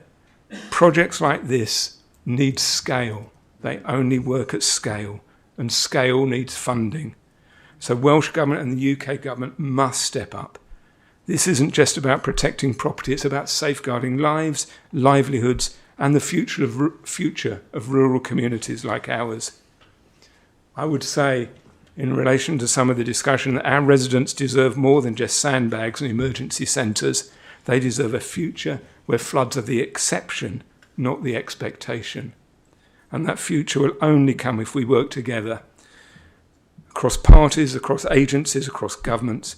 And let's turn those promises that we set in our declaration of a climate emergency into action, and let's make resilience a reality. So thank you. Thank you, Councillor. Councillor McConnell, please. Thank you. I will be very brief. I would also, it was just very welcome to hear the announcement of the project that Councillor Maybe announced earlier on today. And I'd just like to acknowledge and thank her for all the work that she's put in on this. She's a real expert in the field, and that's very welcome. I just very briefly, I did visit Monmouth shortly after flooding and was part of the merry band of volunteers who did what we could to help over there. But I live in Abergavenny, and although the scale of flooding wasn't anything like what it was in Monmouthshire, properties and families were affected.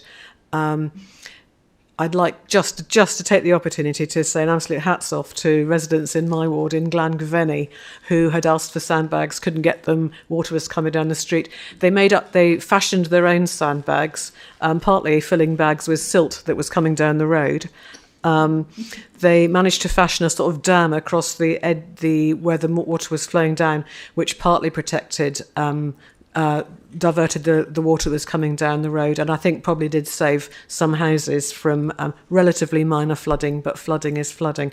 And absolute hats off to the way they banded together, and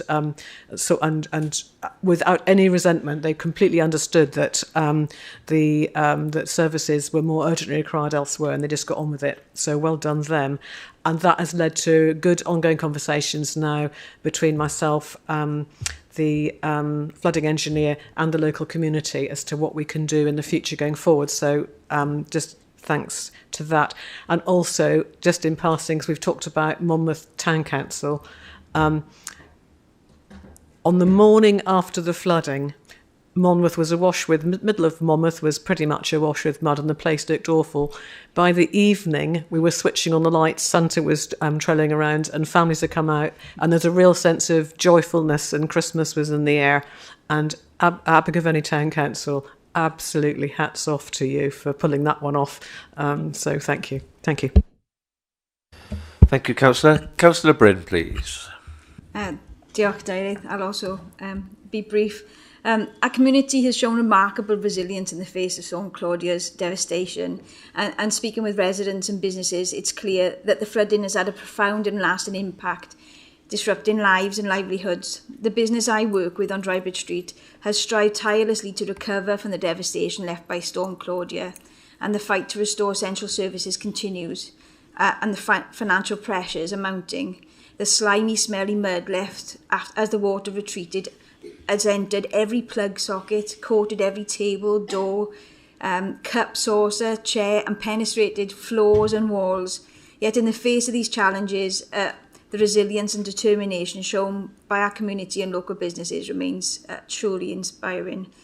But could the council please note the serious safety concerns that arose when access to the top of town was obstructed by deep water, forcing pedestrians onto the A40 due to the blockage of both the bridges and Chippy Park. People reported to me that they had to walk along a section of this busy road without so much as a verge for protection in order to check on vulnerable friends and family, with drivers passing frighteningly close and at speed. These events highlight the urgent need to protect our community should flooding block access again in future. And could I ask that this additional danger is considered in any debrief, please? Diolch. Thank you. Councillor Birch. Thank you, Chair. I think there's not much in this motion that we weren't all doing wasn't happening anyway. But I do thank you, Councillor Newell, for bringing it, because it gives us the opportunity to say our thank yous. The people in my ward, Cantref, who live in Llanwenneth, are used to flooding.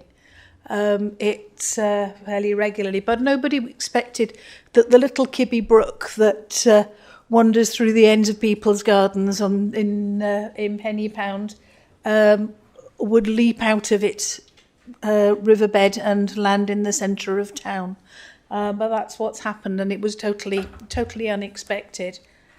I would like to join others in thanking the emergency services and the highways and the comms team who worked through the night and to protect the residents, but also the residents who stepped forward, like the young man who, used his full strength to wrench off his neighbour's gate so that the neighbours and the water could escape.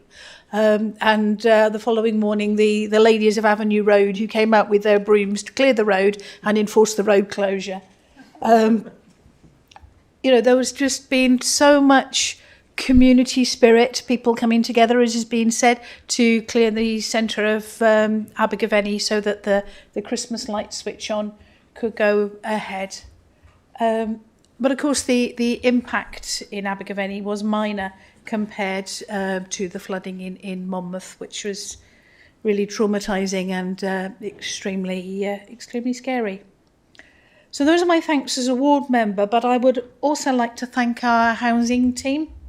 As events emerged, really, there was no risk that anybody was going to be left homeless because of their professionalism, their contacts, the partnerships with the housing associations, and of course the number of tourism providers and other people who stepped forward with offers of accommodation.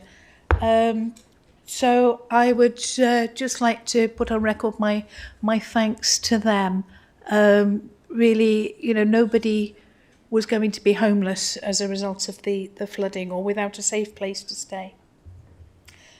And looking to the future, exceptional weather events are no longer exceptional.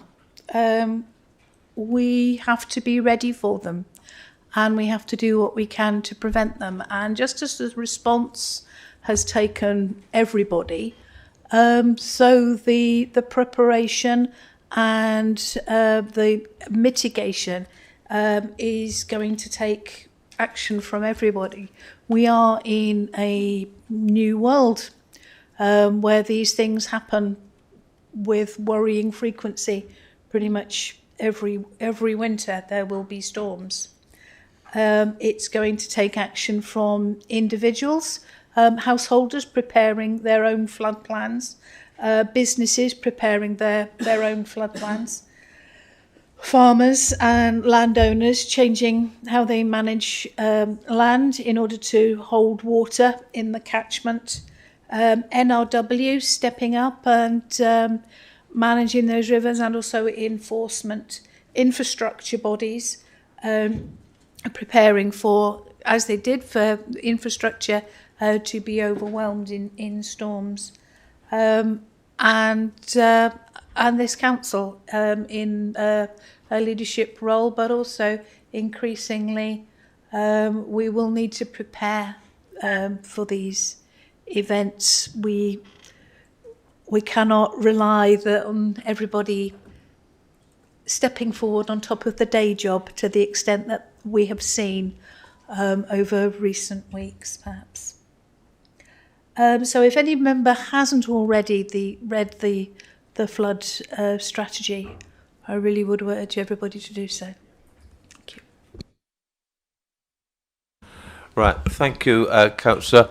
Can we try to ensure that we only talk to anything extra that's not been said? I appreciate that people will want to convey thanks and so on, but we are rather up against time here, and what's more, the numbers are jumping about on my screen a bit. Councillor David Jones, I know it says you're next, but I think Councillor Bond was sort of there before you and has been relegated for some reason. Are you okay if I take her first? Perfectly happy. Yeah, you're a gentleman. All right, Councillor Bond. I don't mind either way, but thank you very much. I was just going to say most of what I was going to say has been said. Thank you very much. Really feel for the people of Monmouth, Skenfrith and surrounding areas. And as a member of the climate change group in MCC, know that they've been doing a lot of work with farmers already, and we need to do everything we can to change all our behaviours for the future to make it better for everybody. And so really want to echo the brilliant words from Councillor Maybe and Chandler. So and yes, thank you very much. Sympathy for the people in Monmouth and the surrounding area. Thank you. Thank you. Councillor David Jones. Thank you, Chair. First of all, I'd like to add my thanks to all those who have helped the residents during the recent storm and convey them to them the thanks that they deserve. May I also thank Councillor Newell for bringing this motion to us today, and also thank him for the help that he has given his community in Monmouth. In responding to the motion, I wish to address the issues relating to the past leading up to the floods, and also consider how to reduce the risk in the future. In the Criconi ward, we were saved from the extent of flooding and damage seen in some areas, but nevertheless, there were some serious incidents. In many ways, the effects of Storm Claudia could have been reduced had the issues reported to the Council in previous months, and yes, years, been addressed.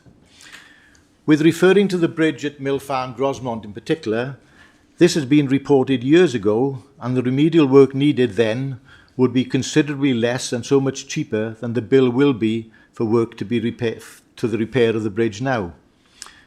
We are now looking at a scheme that will install a temporary bridge over the existing damaged bridge to allow residents to travel to work and home again, and for any reason that one takes a particular journey. The scheme will also involve some modification to the area, as well as possibly rebuilding a bridge parapet. I'm certainly grateful that this work is being planned, but it does worry me that had the work been undertaken years ago, then there would be considerably less expense to the Council and far less disruption and expense to residents by way of long detours and longer journeys. Similarly, there are countless drains and gullies blocked in the area. That means that any rain that falls cannot enter the drains, so runs down along the road and to get downhill. In doing so, the running water damages the road surface and the recently filled potholes. The water, of course, can freeze, causing another load of trouble. All in all, the network of drains if the network of drains is maintained, then so much trouble and expense is avoided. On a similar point, I'm on the Skenfrith Community Council, where Skenfrith has suffered immense damage, in particular, as we've heard this afternoon, during 4 major floods that have occurred in the last 6 years. I'm grateful to Councillor Chandler for his work in Skenfrith, but as he knows, there is certainly no easy solution. However, drastic issues need drastic action, and I'm left wondering if a programme of dredging the Monnow could help. It was normal practice at one stage to dredge streams and rivers to get sand for building and so on. I can only speculate that if the level of the riverbed is lowered by a few feet, then there will be less water overflowing the riverbank, causing less flooding. From my understanding as a layperson, had the Monnow riverbed been a few feet lower, then the water might not have flooded Skenfrith, or Monnow Street for that matter. I'm well aware of the arguments against dredging. I'm not suggesting that one action will prevent all flooding, but surely the prevention of damage to property and the effects it will have on physical and mental well-being has to be brought into the equation at some point. It would seem that we are at that point right now. So to conclude, Chair, may I suggest that there is a programme of work carried out as proposed in the motion that follows the adage that prevention is better than cure, and hope that what has caused such detriment to the residents of North Monmouthshire will not happen again to any other community in our county. Thank you. Thank you, Councillor. Councillor Butler, please. Sorry, is that me? Sorry, was that me? Sorry, I'm just having some problem with the hands up function. The hands up function's not quite working. Thank you, Chair. And I am going to take your advice and not repeat things that other people have said, and many things have been said very eloquently. However, I think Councillor Jones has said some of the points that I want to say, but I did want to pick up with what Councillor Howarth said in terms of the maintenance teams that we no longer seem to have. Now, in Goitrevowr, I've watched the condition of Plough Road deteriorate over the last 12 years. And why has it happened? It's happened because the brook that runs beside it hasn't been cleared or maintained in that time. So what the consequence is, it now runs along the road and is doing what water will do, destroying the road surface. Ice will come next, another powerful destructive force. In fact, I drove along this road to come here today, and it is such a bad state now that I am seriously questioning how much longer it will be before it becomes impassable. And this is a road that connects Penplenny with Monkswood, so it's a well-used road. I'm not even going to talk about the roads in Upper Lanover, similar issues not being maintained. We really need to get some maintenance teams out there. We need to assess these roads, or we're going to lose our roads and the connectivity of our communities.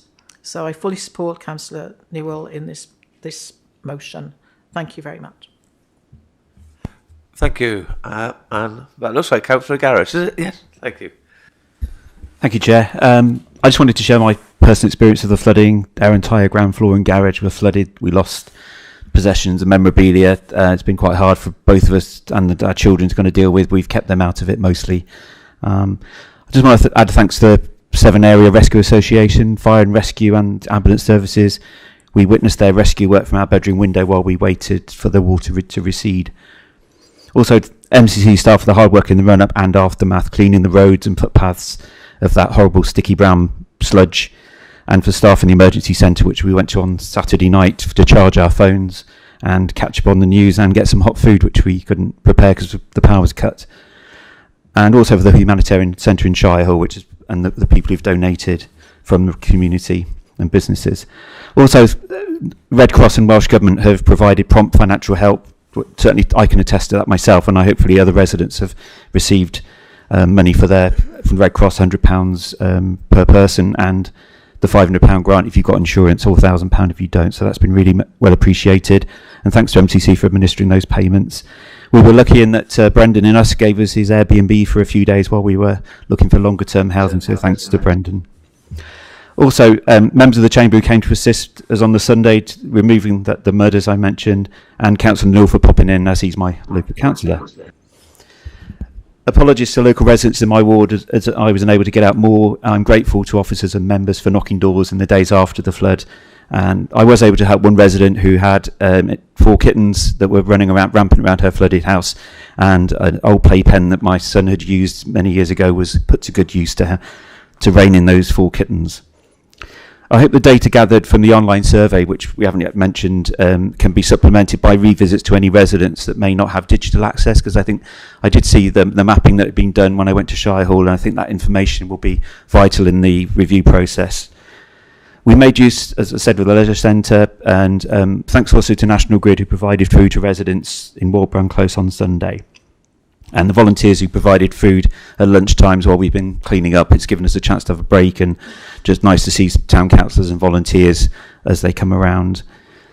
I'm looking forward to taking part in the review process that's hopefully going to happen next year. And as we've heard, there's been 3 severe weather events, 2 near misses in February 2020 and November 24, and now the 15th of November 2025. It doesn't take a mathematician to work out the probability of another storm event this winter. Thanks to Councillor Maybe and Councillor Chandler for his passionate explanation of the climate crisis we face together, and for Councillor Maybe for providing a description of the solutions that she's going to be working on with her officers in the next few months. And also looking forward to the Resilient With Us Mono project. It's encouraging to see how this will, hopefully get landowners on board to improve what may already be doing, but certainly to get those who aren't to look at how they can stem the water flow. Yes, we've heard about gullies and drains, but at the end of the day, this was an unprecedented, well, not so unprecedented weather event, and many residents have lost possessions, cars, those who were in bungalows and on single floor accommodation. They faced a horrific situation, not having anywhere to go. We had 2 floors we could climb to, but other people didn't. So I'm sure there'll be lots of stories coming out about this, and I look forward to kind of participating in the review and hearing resident stories and how we can mitigate this in the future. Thank you. Thank you, Councillor. We wish you all the best in recovering and rebuilding from your experience. Councillor Howells, please. Thank you, Chair.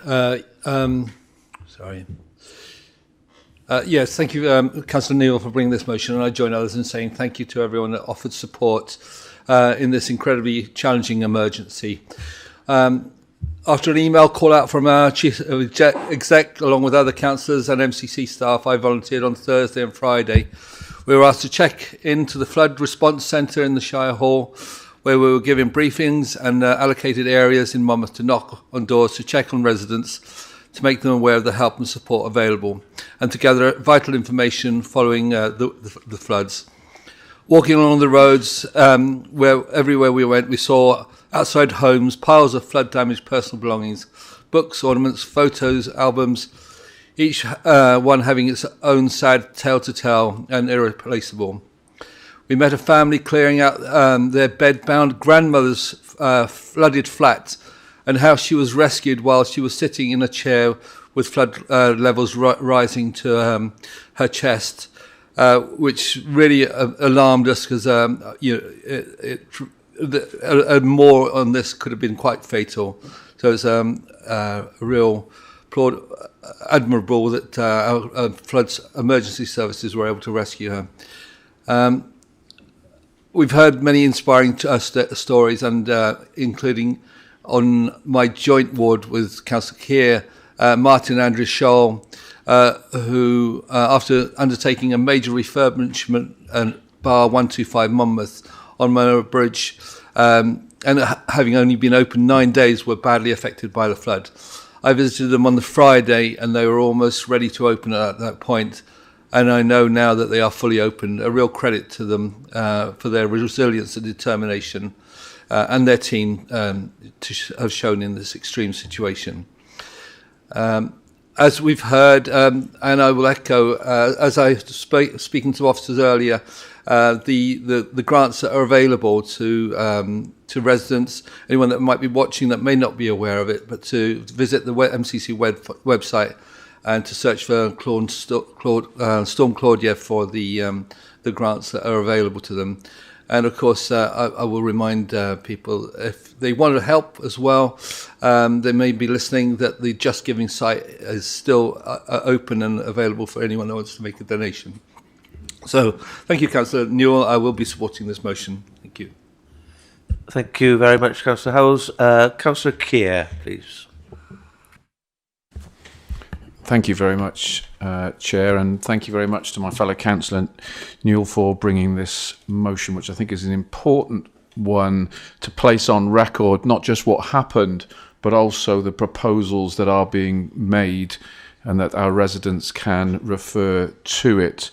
Yes, these were extraordinary circumstances, and I do hope, but I'm not sure, as Councillor Brocklesby has said on one of her many press releases or videos, that this is not the new norm. Yes, there has been welcomed extraordinary responses to extraordinary circumstances that we've all heard earlier, and I won't repeat. It isn't just about the flood defences being overwhelmed. Obviously, I think those services and then those individuals as well, and I pay tribute to those officers who worked tirelessly.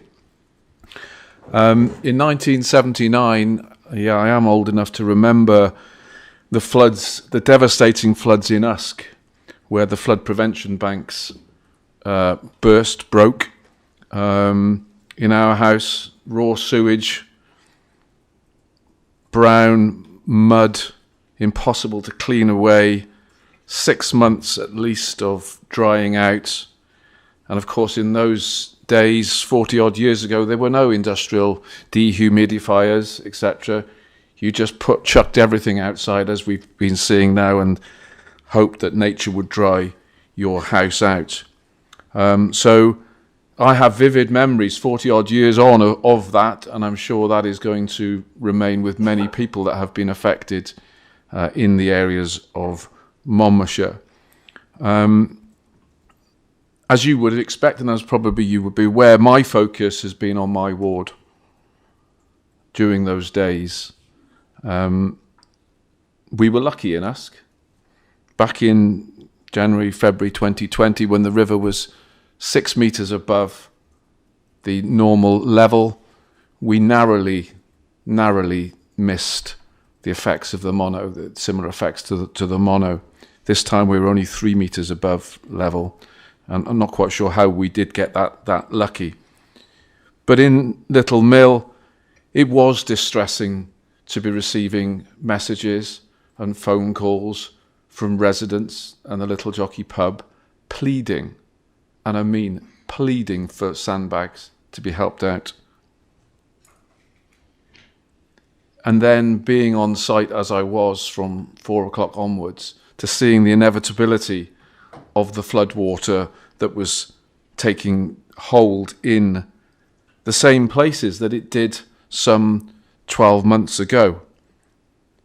In the main Berthon Road coming down Tedraw, the brook there, and Cai-Melin. And I'll come back to Cai-Melin because I think that's an area, Little Mill, I'm sure all of you will remember from the debates a few weeks ago. I'd like to place on record my thanks to the local councillors, Councillor Carpenter and Councillor Deakins, for their help that they did on the day. Yes, we were lucky in Monmouthshire there was no loss of life, but what did concern me was how some residents were putting themselves at risk to clear the block drains on the main road, to clear the culverts. There was one lady in her 70s leaning over a culvert to pull out rubbish in an attempt to stop her house getting flooded. That can't happen. That has to change, and I'll come on to the lessons to be learned later on. But it was, as I said, 12 months ago, it was the same residents on Berthon Road, it was the same residents in Cai-Melin who were affected and who were promised action would be taken, and it hasn't. I posed a question in January of this year, following the council report in December, asking what had been done, and I reviewed that tape and I reviewed the comments and the promises that were made at the time, and the residents say nothing has happened. So, and I find myself, possibly for the first time, agreeing with Councillor Chandler with regards to the climate change, the mitigation, the trees, and also with Councillor Birch. But I sit here in almost amusement in that you are espousing how we deal with climate change and how we deal, and you talk about trees and you talk about land, and yet this council voted for sites in Usk and in Little Mill to build on sites that are flooding, and that the residents that I presented and I told you that's what they were objecting about, and yet we voted for it. That is not what you are now espousing, and I find that quite frustrating and annoying, but I do agree with you on that particular front. So there is competing arguments that you put forward. Lessons learned is where I think we need to move forward, and I'm grateful to see some of the issues that Councillor Maybe has already spoken about. And it is important, as I said, that these actions are put on record. My residents are angry. Little Mill, they are angry about what's going on. They are now expecting action as a result of this that has gone on. My job is to represent my members. Yes, I absolutely get that the focus was on Monmouth, and I do understand that. I went to school there. I started work there. Monmouth is my second town. I get that. Abergavenny, Skenfrith, I get that. But there was just one residential property in Little Mill that was flooded in Cai-Melin, and I'm grateful to Paul Matthews for his intervention in getting an officer there to come after 2 days later to deal with them after they felt ignored. But they got flooded through their street because of a blocked drain. They had raw sewage coming down their drive and water down their drive, through their front door, out their back door. So yes, there are residents in Monmouth who have been badly affected, but each person is an individual story, and we must never forget that in that regard. I will be, yeah. So I think it's important those lessons learned are put on record, that we should look at potential central storage of sandbags. Little Mill Jockey Pub, once it had sandbags, was able to redirect the flood water away. So I welcome this motion. As I said, it's important that we reflect on what has happened and that action is taken, and I certainly will be supporting it. Thank you very much, Joe. Thank you. Councillor Griffiths. Thanks very much. My contribution will reflect the role I played as Cabinet Member for the economy in Monmouthshire in visiting the businesses in Monmouth in particular. I was in awe of the resilience of those businesses in the immediate aftermath of that flood. Absolutely in awe. Within a day of that flood, I saw the property owners, the store managers, the store workers, ankle deep in mud, knee deep in water, rescuing as far as they could their business. An extraordinary amount of effort and a remarkable stubbornness to get this business up and running again as soon as possible. That will benefit themselves, but it benefits the whole town of Monmouth insofar as they're able to do that. I take my hat off to them. I want also to thank the staff, particularly the staff of our business support team. They were in the town day after day, for the best part of 2 weeks, visiting those businesses on a regular basis. In the background, as politicians, we were negotiating with Welsh Government, and our staff were helping us with that too, to ensure that the business support arrangements were in place as soon as possible. We were able to negotiate support of up to £3,000 for each business affected by the flood. That will particularly help the smaller businesses. Many of those businesses, in fact, do not pay business rates. I'll come on to business rate relief at the moment. So it was very important, and this was exceptional, it wasn't automatic, that we were able to get the £3,000 support to all businesses, including the very smallest. In terms of the business rate support, I was pleased that this was part of the package. This will affect some of the larger traders, or benefit some of the larger traders more often than some of the smaller. As I say, some of the smallers may not actually be paying business rate or very much because of the size of their business. For the large ones, it'll be important. What you'll find there is that their trade will not have ceased. Their business is not unoccupied because of the stubbornness that I've described. They were back in that business within hours. They were rescuing stock as far as they could within hours. Insofar as they were able, they were putting stock up for sale. But their business has been severely disrupted. The stock that they can sell is limited. Sometimes they will not be able to replenish that stock. And so the business rate relief relates not to whether they're occupying the building, not to whether they are trading at all, but it will be in recognition of the disruption that has been caused by the flood itself. So I urge those businesses to keep in touch with our officers, and I'll be urging our officers to keep in touch with the businesses to ensure that, as well as applying for the business support grant, they make the applications for the business rate relief as well.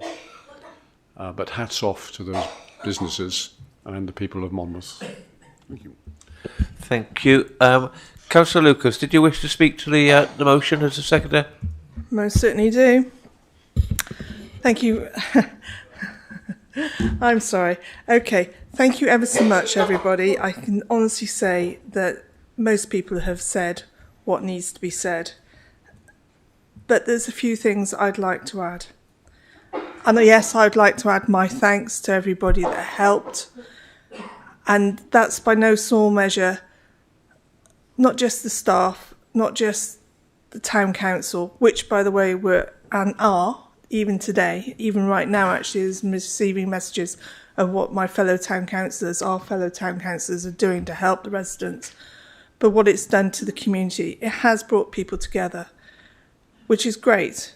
And I'm conscious that Monmouthshire gets flooded, not just Monmouth. And one of the things that I'm aware of is that in my ward, of course, is Forge Road, and that floods as frequently as Kenfriff does. And yes, it has happened every time. And I'm probably going to say something that Councillor Chandler has said, or thinks, I hope, but they are often semi-forgotten. Oh, they flooded again. But to them, it's a big deal. It's monumental. It happens, it's not nice, and oh, it's happening again. And they sit there with bated breath, and they hope.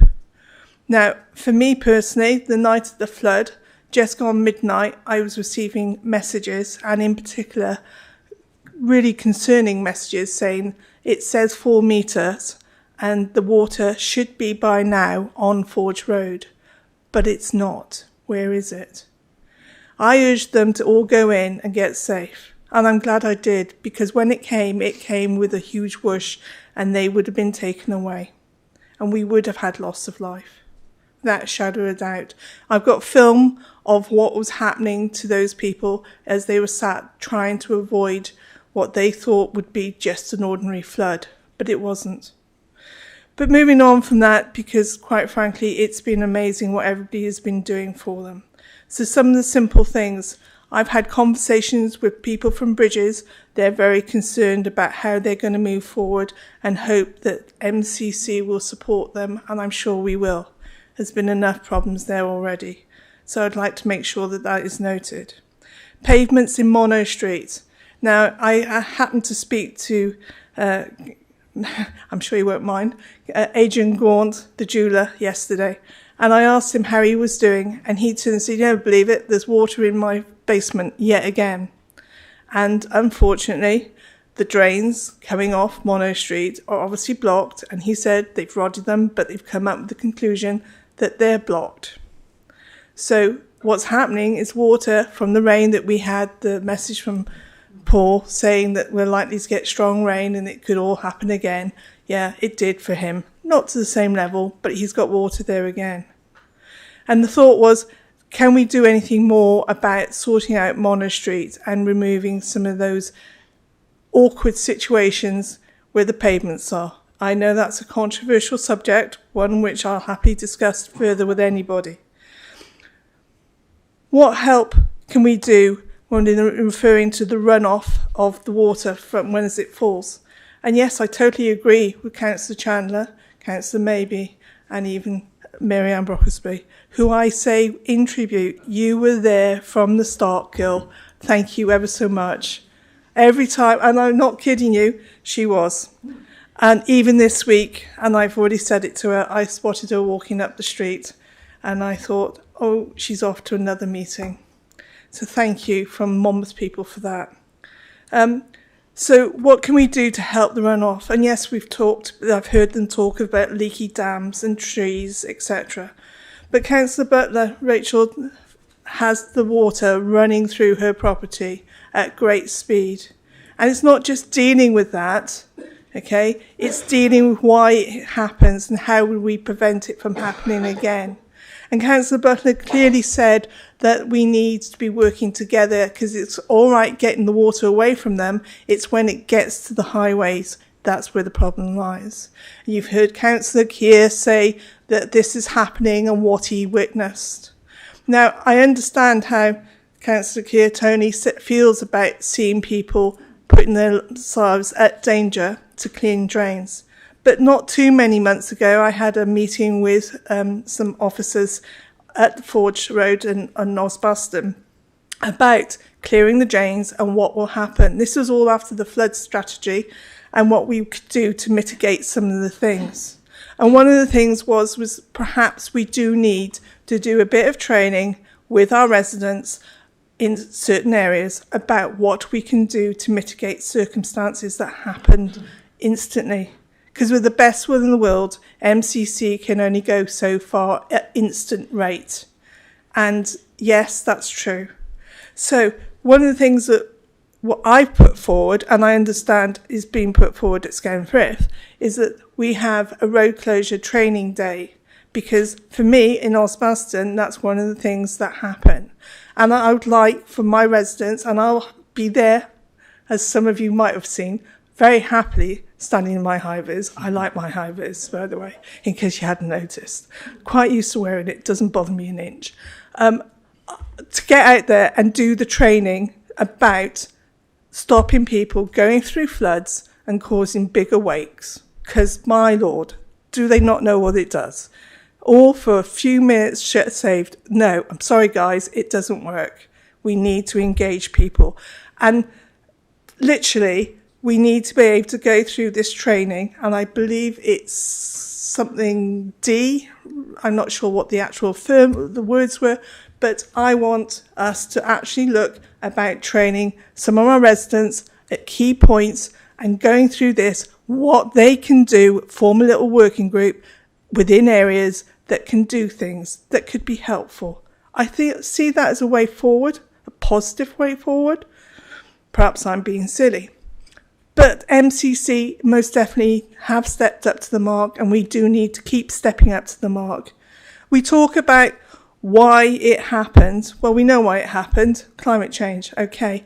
But it's not just that. Now we've got, well, it is that, but I should say we've now got to deal with it. And yes, we do need to talk about planting trees. We do need to talk about acting as a land as a sponge. We do need to talk about how we do leaky dams. But we also need to talk about cleaning our drains. Now, I don't have to walk far in my ward before I see a blocked drain. Now, one of the things I'm wondering if it's possible is not only do we do a bit of training on that within ourselves, but whether or not we, as whether it be permitted, of course, which is another conversation, I understand, but whether or not there'd be a sum of money that would be awarded to each ward that could be utilised as like a pocket money thing, if you want, so many points, you get this, whatever the phrase might be, that you then have the ability to ask the staff, spend that money, clean those drains. Because money is the issue here. It's got to be. We have not got a mountain fund of it, have we?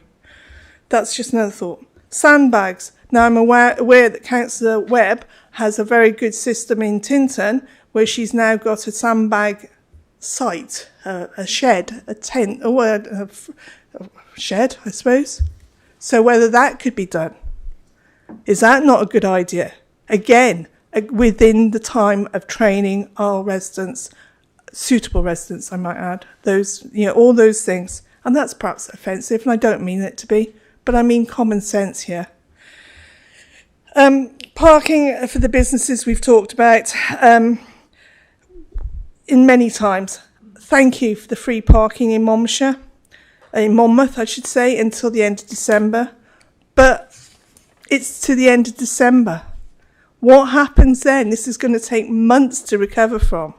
And when we talk about the parking, one of my residents very kindly pointed out to me, it's great we've got free parking, but do you think we could put free parking in certain car parks and only 2 hours in others? So that it allows the shops to get the benefit, and yet the shopkeepers and their workers, who are all affected financially, to actually be able to park free. Okay. Local knowledge. Can you begin to wind up, Councillor? Yes, certainly. Local knowledge, it's important. And planning, well, I think I'll leave that with Councillor Keir. I think he struck the right note on that one. It's very awkward. And I also want to mention, actually, environmental health. Thank you very much to them, because they haven't really been mentioned today. And I can tell you now, Monmouth is very grateful for their help. It really has helped them a lot. So there you go. I would like to see working groups, training, and I'd like to see thought going forward about how we benefit. And one other thought, sorry, I just realised I hadn't mentioned, is when Councillor Maybe was talking about working with the Why and Us Foundation, please include residents, okay? Whether that's farmers, whether it's Forge Road, whether it's Scanfrith, whether it's whoever it is, please include those people or a representative of those people. Thank you very much. Right, thank you, Councillor. I think we can now move on to Councillor Newell to exercise his right of reply. Thank you, Chair. And can I thank colleagues and the Chair for this forum. At the moment, I know it's Monmouth. It could have quite easily been Chepstow, Abergavenny, Caldecott, any other of our great towns and villages, Abergavenny, Skenfrith. So just first of all, can I thank colleagues in the Chamber for the spirit in which this discussion took place. It's obvious from everyone we have a common goal here.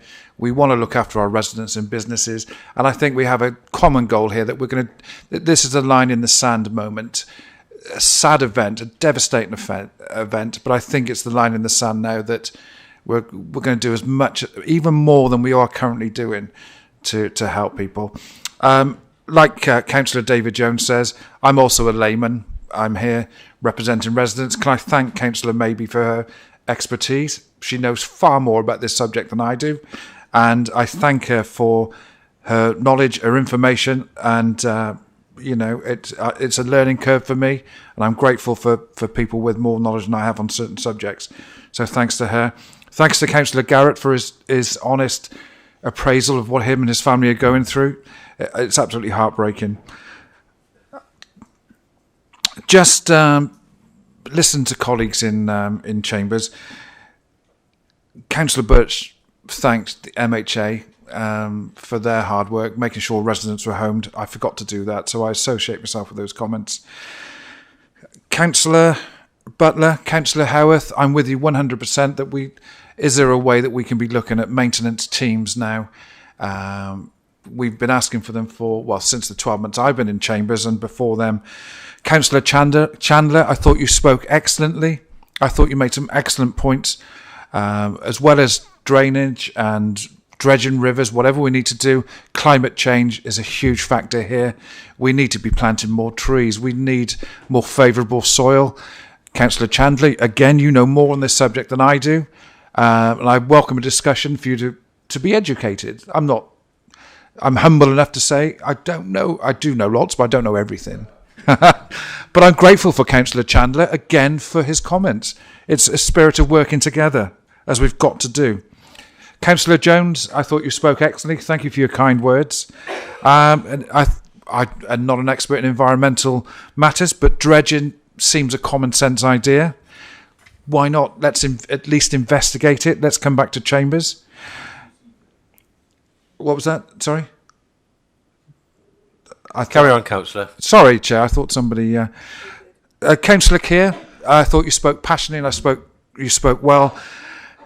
Residents in Monmouth, no doubt us, Abergavenny and other areas, Scanfrith, they are angry, and there's a huge anxiety, which is why I've brought this motion today. We need to just answer the questions that they're asking in the streets to just make them not... They don't distrust us, but they just want some answers from us, because there is a growing anxiety. So we need to be doing more to calm that anxiety. Maybe revisit some of the planning about the effects of how these future climate events are going to impact bigger floods if we do build on them. Again, there are experts here with more knowledge. Councillor Griffiths, thank you for your clarification on the rate relief. Again, I'm here as a layman. I asked a question, I got the answer, so I thank you for that. And Councillor Lucas, thank you for your support on this motion. Personally, can I thank you as a county council colleague in Monmouth, along with other councillors in the room that have helped me. Your idea about sandbags is a good one. I've got colleagues here from Abergavenny Council. I think they've got a scheme where they liaise with one of the local builders merchants in Abergavenny if there's flood warnings or bad weather warnings, that if the builders merchants are aware of a flood warning or a weather warning, the town council then obtain sandbags from said builder's merchant, and the town council pick up that bill. I'm not sure, but maybe other community councils and things That's something we can all work together.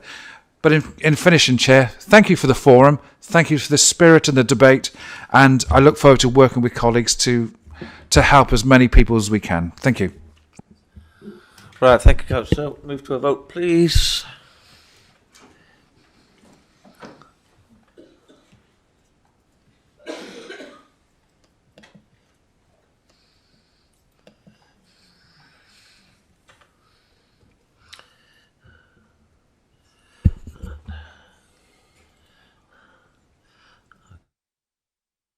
Just giving everybody a chance to record their votes. 34 at the moment. 38. Okay, well, that is, I think we could take that as being absolutely unanimous in support of that motion. Right, we'll now have a break for 15 minutes. So back here at about, no, not about, at 20 to whatever, 7.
gone 20 past, so can you take your seats, please?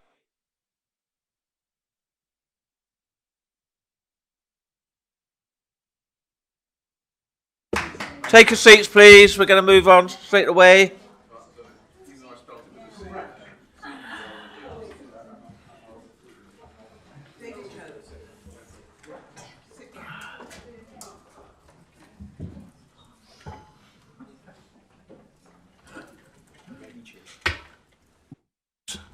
Okay, so we're now on 6.3, a motion that's submitted by County Councillor Thomas Davis. Councillor Davis, I can see you there. Thank you, Chair. Good evening, councillors. I'm pleased to introduce this motion, which hopefully gives colleagues the opportunity to respond to the Chancellor's budget statement. As this chamber knows better than most, national decisions have direct and significant consequences for what we can do and deliver here in Monmouthshire. So it's only right that we take a moment to reflect on what this budget means for our residents and indeed for this authority. It is the season of goodwill, after all, Chair. So let me perhaps begin by acknowledging that this government, as with previous administrations in recent years, faced some difficult and often unpalatable choices in this budget statement. The economic backdrop remains challenging. Inflation, though easing, is still more than many households and businesses can comfortably absorb. Borrowing costs, as we know, remain stubbornly high, putting further pressure both on national and local budgets alike. And with sluggish economic growth, government revenues are under strain at precisely the moment where demand for public services continue to rise. Now, these are not abstract statistics. These are pressures felt acutely in every local authority here in Wales, particularly in our own authority here in Monmouthshire. But despite this, there are elements of this budget that are welcome.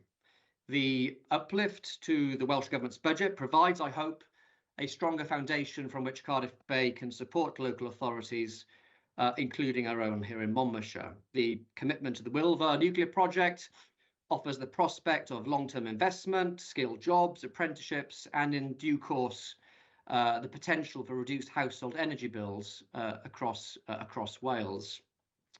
The support for AI and digital innovation growth deals, particularly here in South Wales, are also to be welcomed, Chair. And I very much hope the council leader, wearing her Cardiff Capital Region hat, will ensure that Monmouthshire is well placed to benefit from this multi-billion-pound investment. And on a personal level, if I might say so, it was very pleasing to see the council leader batting for Monmouthshire at this week's Welsh Government International Investment Summit.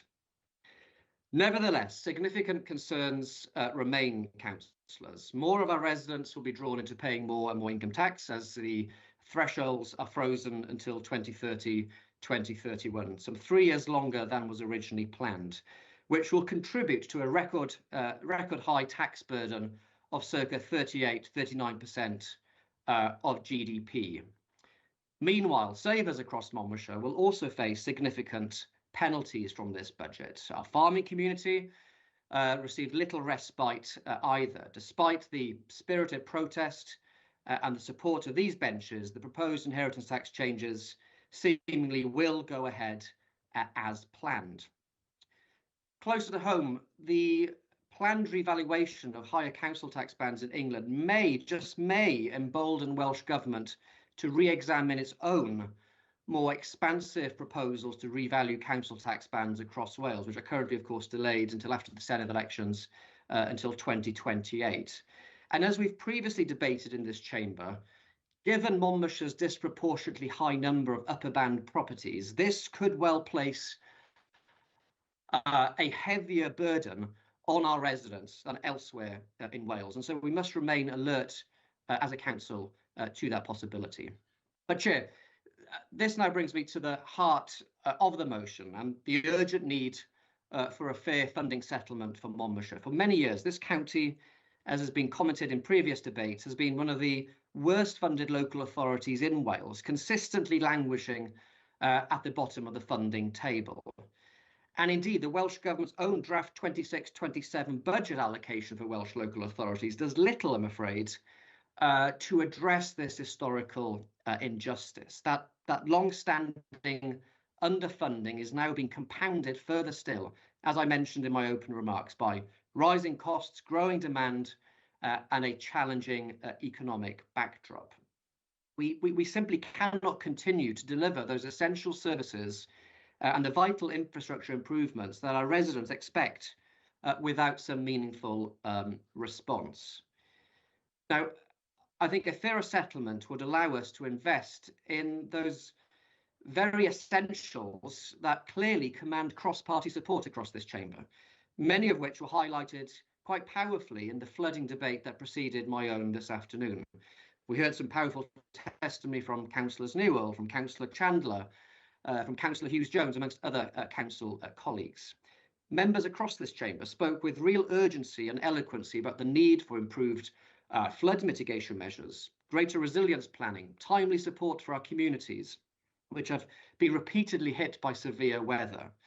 We heard from colleagues about renewed calls for long overdue road and bridge repairs, better drainage systems, as well as some very practical and tangible support for local businesses still reeling from the aftermath of the storm damage. Colleagues, these are priorities which I think unite us and which now must be addressed with appropriate funding. To these, I would also add the importance of doing everything possible within this authority's ability to keep council tax rises to an absolute minimum in the new year.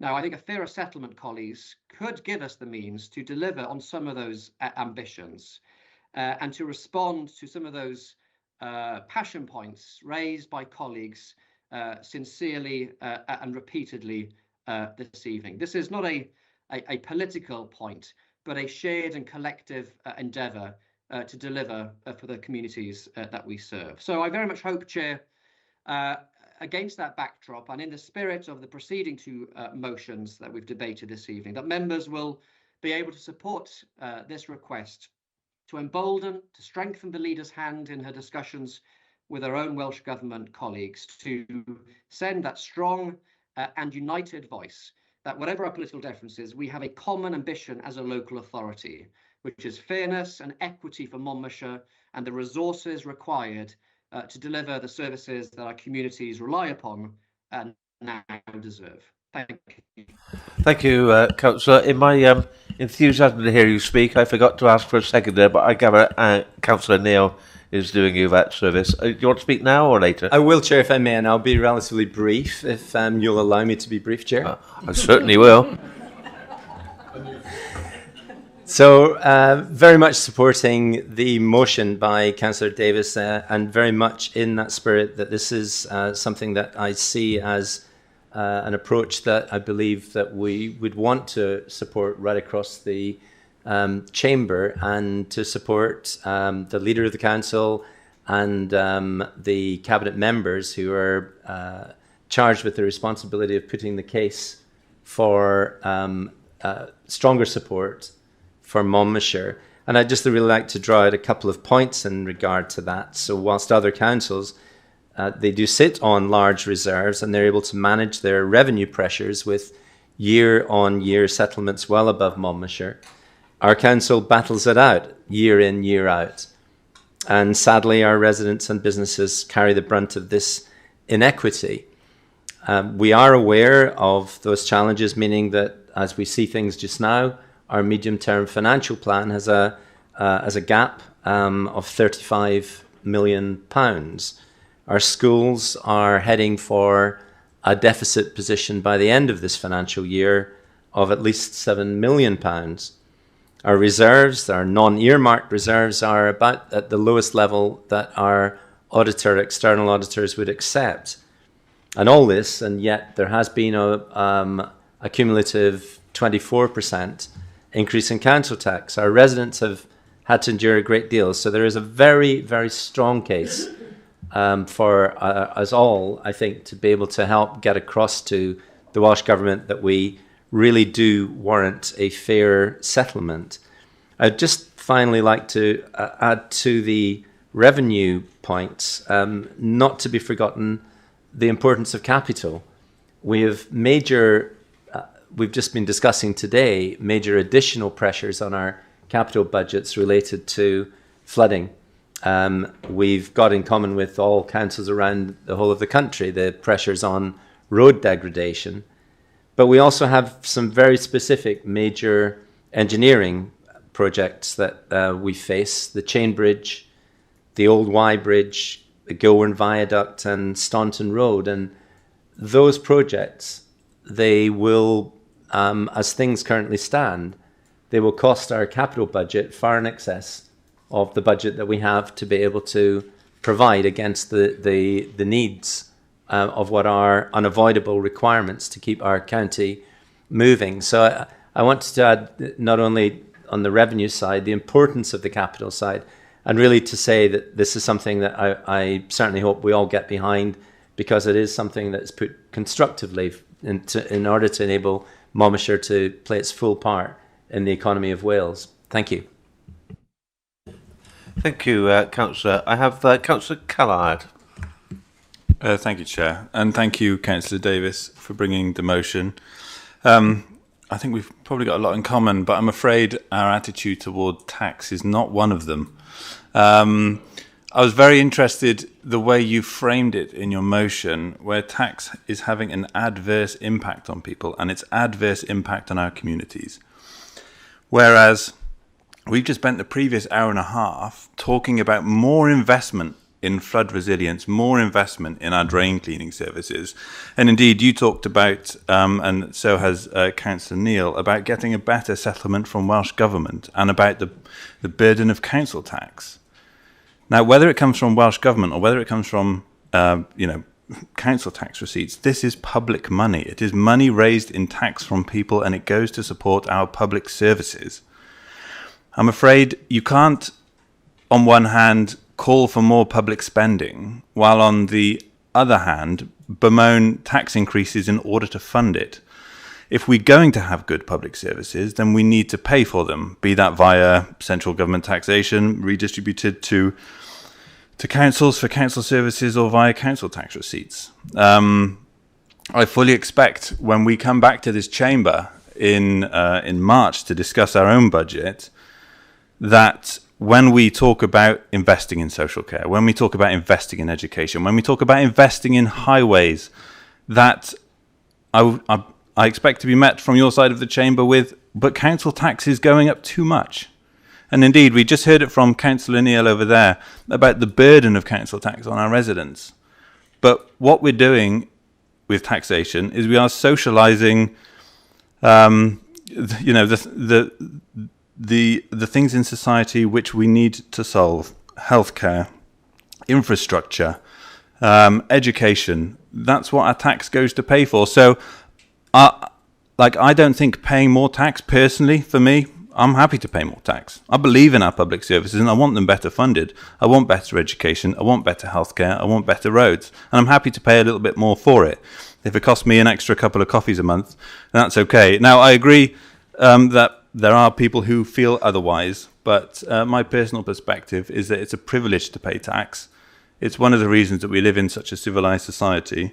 And I will support the motion today, but I disagree with the framing of paying tax as a bad thing.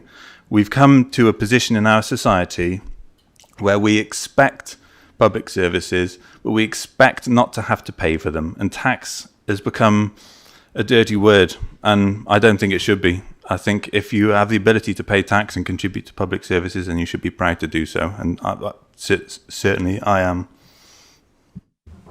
Right, thank you.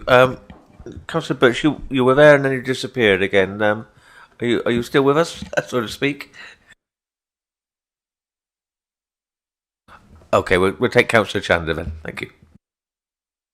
Okay, thank you, Chair. I'm happy to speak.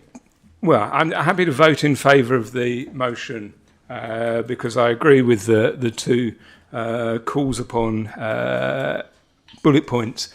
But I want to speak because I have an issue with the second bullet point, because we're asked this evening to note that the UK government faced difficult and unpalatable choices in its budget. I want to be absolutely clear. It's not the UK government that is facing difficult choices. It's ordinary people. It's working families deciding whether to heat their homes or pay their rent. It's older residents choosing between the bus fare and a town or an extra day of hot meals. And it's small businesses in our towns and villages trying to stay afloat while costs rise and footfall falls. Meanwhile, and this is the truth that the budget refuses to confront, the billionaires, the wealthiest corporations, the rentiers, the polluters, they are never asked to make difficult choices. When do they ever have to face those unpalatable decisions? When are their tax breaks on the table? And when is their wealth required to contribute meaningfully to the public good? This budget was another missed opportunity, a chance to invest in people, public services, and the green infrastructure that we desperately need. But instead, we get short-term fixes, political gimmicks, and yet another squeeze on the very services that councils provide. We get sticking plasters when we need surgery. The budget claims to help working families, but it leaves the climate crisis and it leaves deep inequality largely untouched. Let's not pretend that these choices fall from the sky. They're ideological choices, choices to protect wealth rather than to reduce poverty, to subsidise pollution rather than to support prevention, and to prioritise private profit over public need. Let's look at the facts. The government is freezing income tax thresholds and national insurance thresholds until 2031. That's a classic stealth tax, continuing what was pulled in by the previous Conservative government. Extending that stealth tax is going to drag almost 1 million more people into higher tax bands over the next 5 years. But meanwhile, the modest increases in taxes on dividends and property income barely nibble at the edges of extreme wealth. That so-called mansion tax, just £2,500 on homes worth over 2 million. It's symbolic at best when billionaires continue to accumulate unimaginable wealth without any meaningful contribution. Yes, scrapping the cruel two-child benefit cap is welcome, and it will help hundreds of thousands of families. But why did those families have to wait 18 months for relief? And why, at the same time, is the government cutting funding for home insulation, the single most effective way to reduce both energy bills and carbon emissions? And then we come to one of the most perverse choices in the entire budget, a new mileage tax on electric vehicles, while aviation fuel, the most polluting form of transport on earth, remains entirely untaxed. We're penalising cleaner choices, but giving a free pass to the highest polluting frequent flyer travellers. It's incoherent, it's unjust, and it's damaging. And all this is happening while the Labour government continues to support North Sea oil and gas extraction under its so-called transitional licensing regime. A transition to what exactly? More fossil fuels, more delay, more climate breakdown, more floods that we've just experienced. But across the political spectrum, we see similar problems. The Conservatives have retreated from net zero, turning climate action into a culture war instead of a national mission that we should all be proud of. And Reform UK, funded by fossil fuel interests, openly rejects net zero altogether, despite the overwhelming scientific evidence and the economic opportunities that a green transition offers. This budget just doesn't miss the mark. It points the country in the wrong direction. And I say, the Green Party says, we have enough of half measures. We need a budget for people and the planet, not GDP growth at any cost. Our proposals are bold because the moment demands boldness.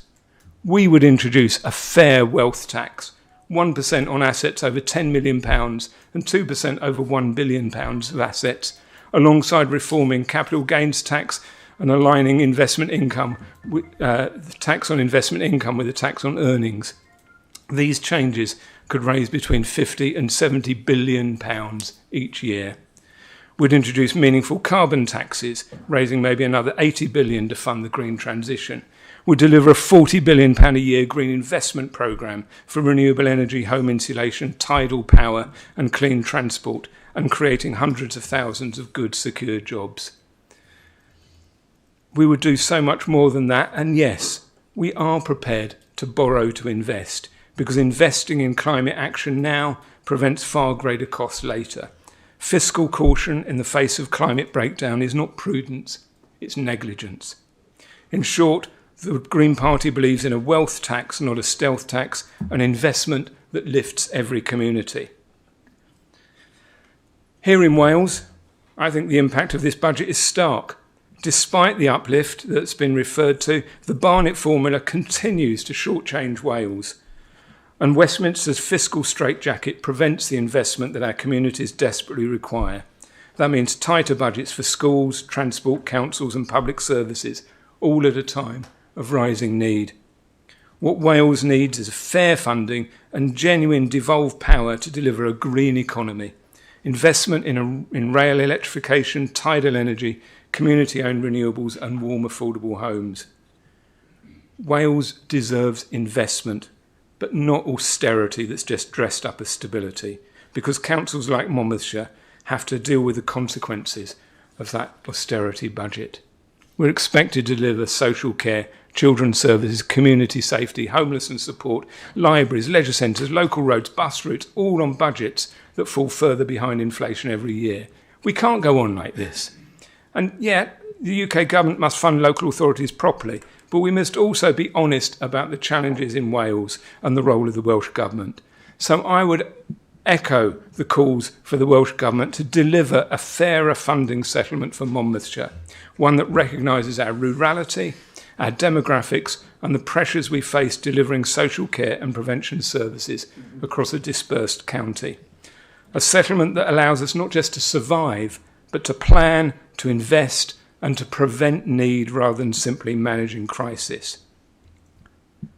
But simply asking for more money is not enough.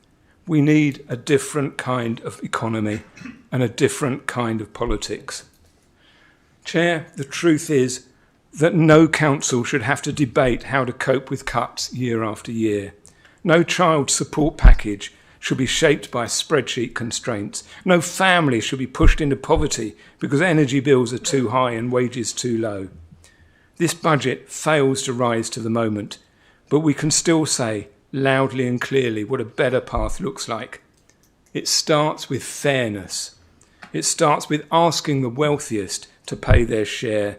It starts with investing in people, in planet and prevention, instead of repeating the mistakes that got us here. And it starts with giving councils like Monmouthshire the funding we need to build thriving, resilient, green communities. That's the green alternative, and it's the alternative people desperately need. Thank you. Thank you, Councillor. Councillor Buckler, please. Thank you, Chair.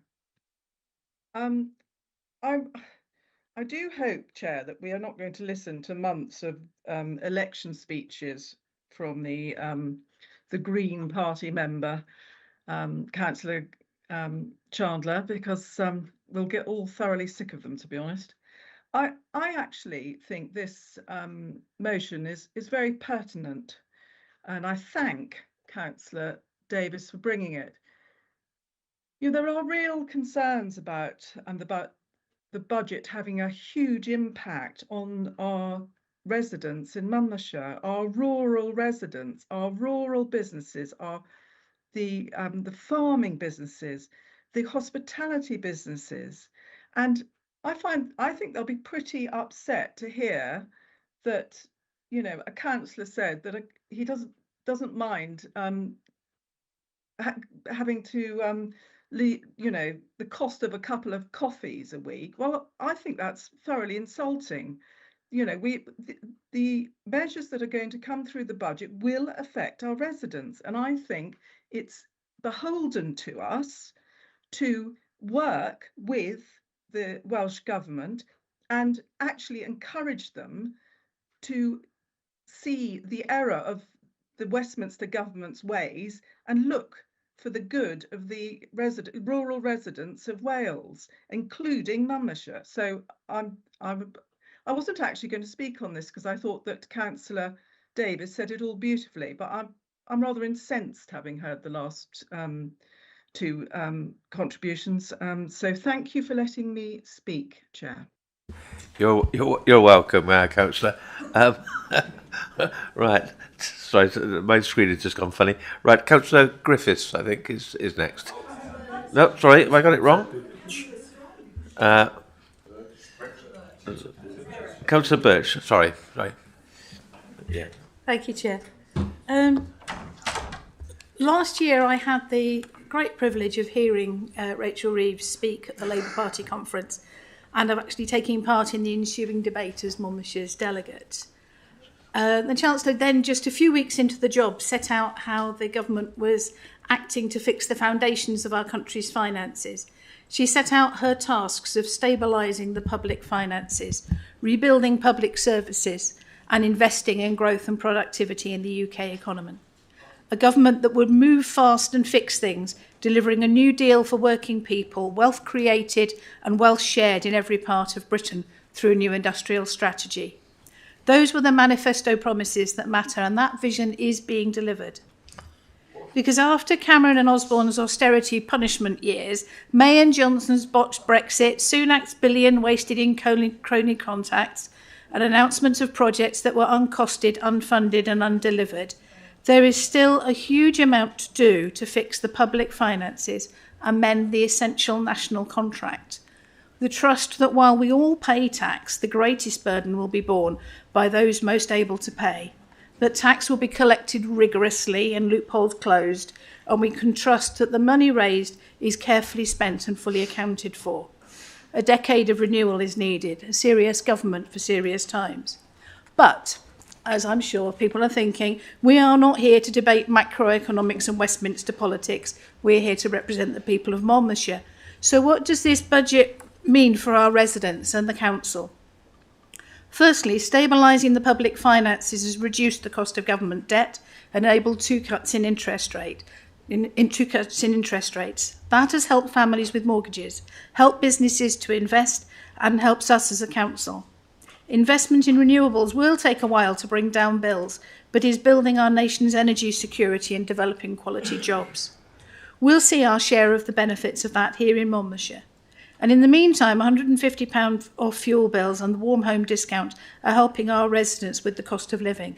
The end of the pernicious two-child benefit rule will lift around 1,250 Monmouthshire children out of the deepest poverty. And let's remember that most of those are in working families. I have to say, when I heard that announcement, I cheered, because I thought of the parents I've known making impossible choices. A young woman pregnant with her third child when her partner walked out, who I know. A family with 4 children who found themselves needing benefits, where mum was diagnosed with cancer and dad became a carer. We should all know that disaster can strike any family, and fixing our country's social safety net and ensuring that the benefit system enables people to thrive instead of trapping them in poverty has to be an absolute priority for our Labour government. Above inflation rises for both the minimum wage and the basic rate of universal credit in the budget provide a floor below which no one should fall, and that helps people in Monmouthshire. I expect to see the benefit of those decisions in fewer Monmouthshire families becoming homeless, fewer households whose finances just don't add up, however hard they try, fewer children in our schools without the basics they need. But for me, one of the best decisions in the budget was actually in the small print. A change in the earnings disregard for people in temporary and supported housing. Because of the way that affordable and supported housing rents and this council's costs are funded through housing benefits, there is a benefits trap. I think Jane Rogers alluded to it earlier, making residents worse off if they work more hours. And I've heard from young care leavers, amongst others, and from their support workers, just how cruelly this prevents them from achieving their ambitions and getting on with their lives. So that ability to earn just £57 a week before having a deduction from their rent support will make a huge difference. Somehow, this change has been missed by the financial journalists, focusing on the hardships of higher higher rate taxpayers with income from dividends, a rental portfolio, and a £2 million London home, forgetting that those residents too are better off and more secure in a nation which has effective public services and a repaired public realm. Of course, not every choice is popular, and there are areas where the government has moved quickly when it could perhaps have moved more slowly and consulted more widely. Some of us wish that the Chancellor had moved more quickly towards equalising rates of tax on earned income and income from investments, and avoided a further freeze on tax thresholds. As is said in the motion, these are difficult choices. But this budget and the spending review that preceded it deliver more money for investment in infrastructure, in the health of the nation and in skills, closing loopholes and recovering COVID-era fraud, making tax easier to get right and harder to avoid. And all these are absolutely the right way to go.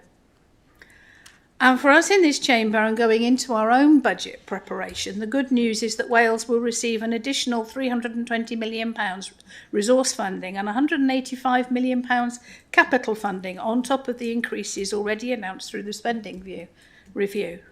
How the Welsh Government will allocate that through the budget process is yet to be seen.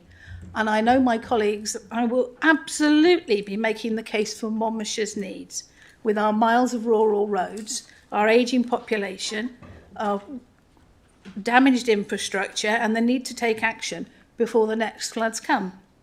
But let's remember that before the July 2024 election, we were staring down the barrel of real terms massive cuts in funding from Westminster, struggling to support our residents with the living cost crisis and picking up the human costs of rising child poverty.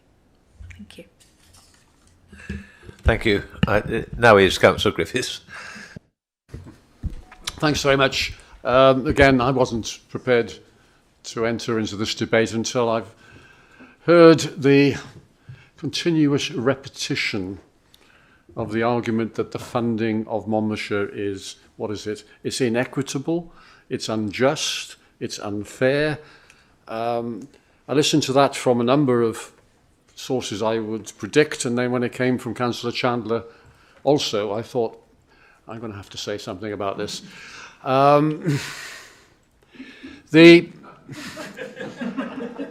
The means, the funding for that, and this, bear with me, I've lived with this for well nigh 40 years now.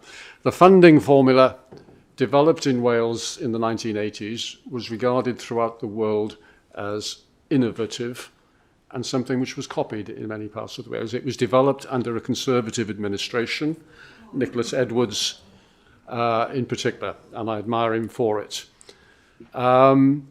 It took account of two things. It took account of the tax take in any particular authority, and in Monmouthshire, the tax take per head is higher than anywhere else. It takes account through a dynamic process of an assessment of spending need in every authority, looking at the population, but not just the gross population, but looking at your pupil numbers, the number of people in different age groups, etc., etc. We suffer, incidentally, because, of course, we're losing school pupils faster than many in Wales, and that has a negative effect on those indicators. It takes account of deprivation indicators, and whilst we have deprivation, severe deprivation within Monmouthshire, across the county, we are the least deprived authority in Wales. It takes account of, and this was an amendment to the formula in 2000, of dispersal, number of people who are living beyond the settlements which can sustain services such as a secondary school or a leisure centre or whatever. It takes account of all those indicators, but taking them as a bundle, Monmouthshire consistently, even though it's a dynamic formula with all the indicators continuously tested, has come out as having the lowest need to spend. So we have the highest tax take and the lowest need to spend on that basis. That was true in the 1980s when the formula was developed. It was true in 1994-95 when Redwood and then Hague reapplied the formula to the reorganised local authorities. Monmouthshire was again at the bottom and has remained at the bottom ever since. I've sat, since I've been on this authority, in the so-called finance subgroup, and whilst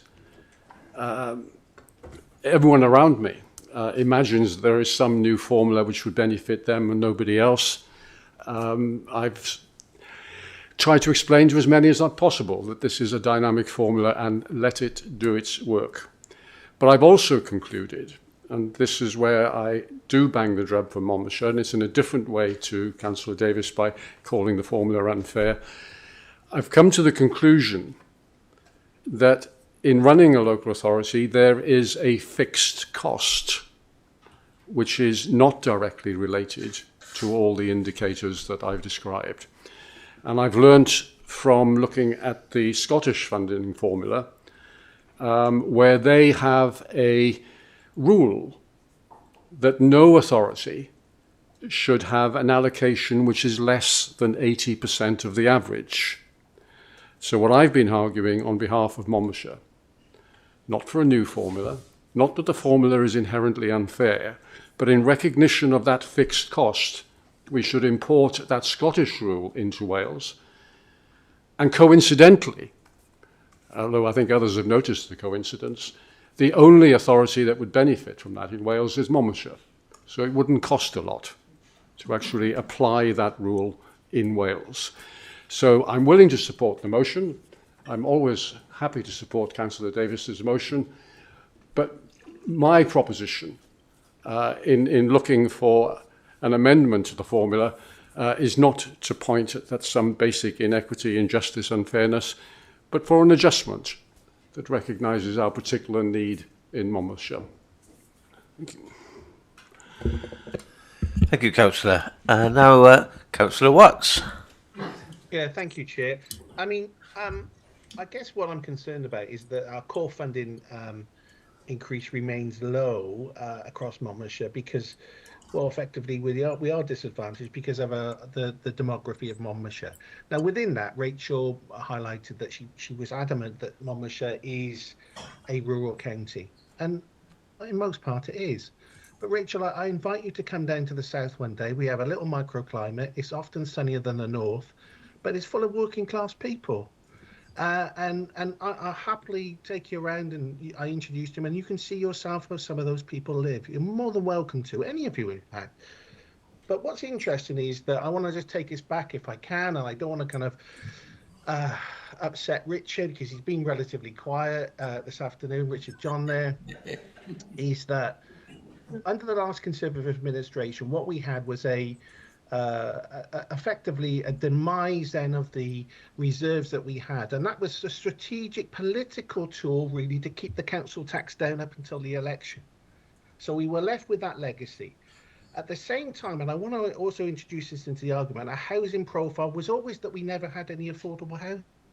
And the irony of this is only the last couple of meetings, we've had a huge debate, and it was pretty much down the political lines where the Conservatives didn't want to vote for the RLDP, which way we were introducing significant amount of affordable housing, and there we have it, and effectively everybody else did.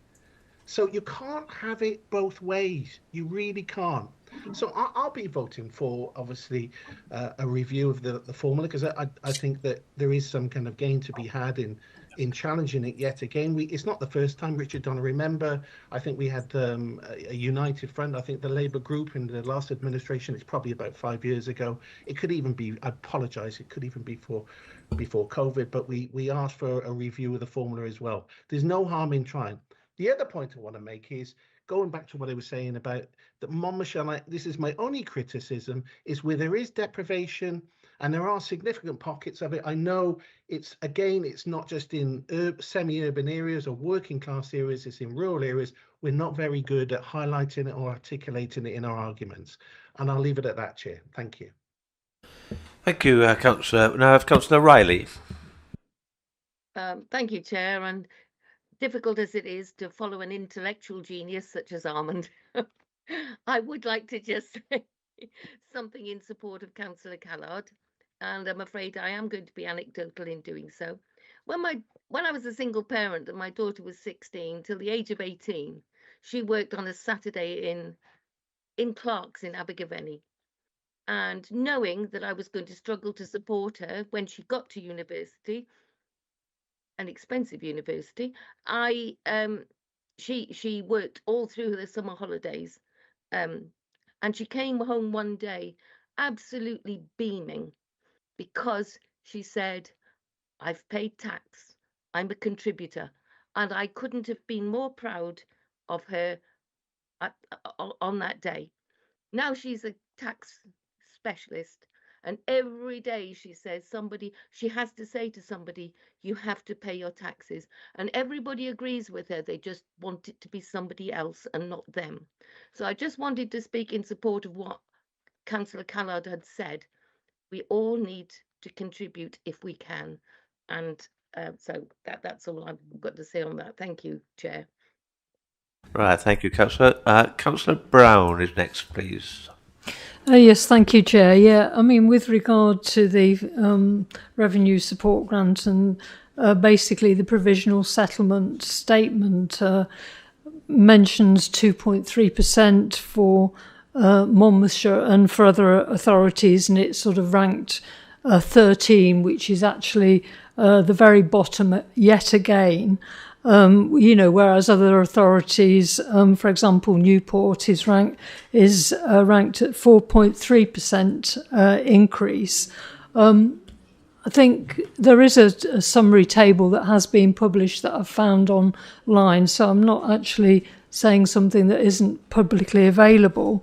Obviously, there'll be their provisional settlement figures, but always Monmouthshire ends up at the bottom of the ranking, and I really don't think that's fair because of the fact that we still have the same services as every other local authority, and in rural areas obviously we have a lot more roads, and also with regard to collecting services like rubbish and so forth, then the collection is spread out more than rural areas, and so it costs more.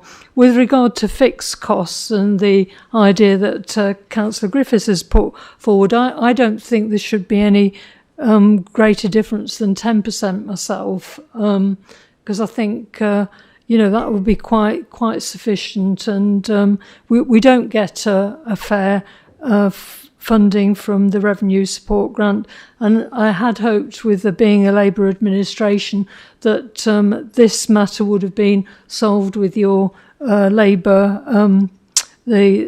Labour colleagues in the Welsh Parliament, but it hasn't been so far, and I think it is totally unfair because of the fact that even if you take account of the fact that there are higher tax bands in Monmouthshire, we still end up with less than per head of population, and I think it does need to change, and it's been going on for decades, and I don't think going back to the history in 1995 particularly helps because of the fact that it's been going on for 2 decades and more, 25 years of Labour government, and it's time that maybe as a last effort that they actually do something about it. Thank you.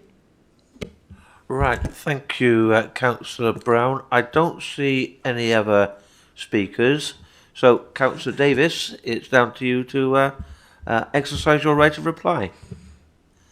Well, thank you, Chair. May I perhaps begin by welcoming and recognising the thoughtful and constructive contributions this evening from colleagues right across this chamber. Beginning, as we did with Councillor Neil, who provided some important perspective on the scale of the financial challenges which confront this authority. May I also welcome, much to my astonishment, the support of Councillor Watts for my motion, and associate myself with some of the sentiments expressed by colleagues right across the political spectrum, particularly those sentiments expressed by Councillor Birch regarding the untapped possibilities and potential from the Green Revolution. I share that ambition to see Monmouthshire at the forefront of that Green Revolution.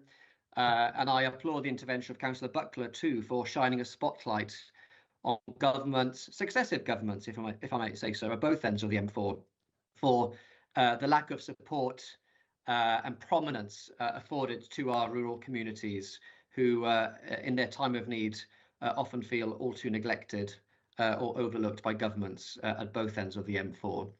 I note Councillor Griffiths' thoughtful intervention as well as the history lesson, which as a student of political history I perhaps enjoyed more than most at this hour. But as he well knows, and as Councillor Louise Brown highlighted in her intervention, Monmouthshire has been offered a measly 2.3% increase in its provisional local government settlement for 26-27, the joint lowest uplift of any local authority across Wales. And in what was a largely constructive, civil and courteous debate, I think it's safe to say that even at this time of year, ahead of the festive period, I will continue to disagree with Councillors Callard and Councillor Chandler on their philosophical outlook, particularly on the issue of taxation. We're not going to resolve those philosophical differences this evening, colleagues. But returning, if I may, to the crux of the motion, which is all about the need for a fairer funding settlement for this county. The earlier flooding motion tabled by my colleague, Councillor Newell, and the interventions of colleagues showed this council at its best. And it also underscored with great clarity the scale of need in our communities and the ongoing financial support that's now required by residents and businesses still reeling from that storm last month. And those contributions underline exactly why a fair funding settlement for Monmouthshire is no longer a luxury. It's now, colleagues, a necessity. And what we've heard throughout the debates this evening reinforces the central premise of this motion, that without a fairer funding settlement from the Welsh Government, we cannot meet the expectations placed on us as a rural county by our residents. These are essential responsibilities, I think, which are endorsed right across this chamber, regardless of political persuasion.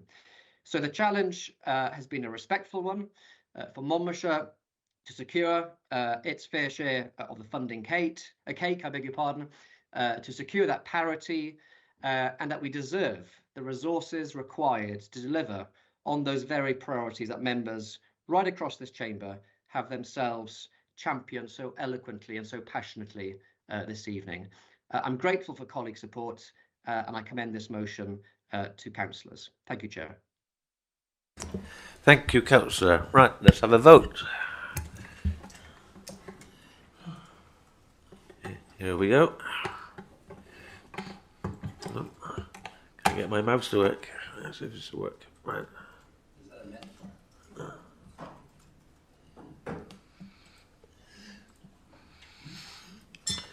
Here we go. 26.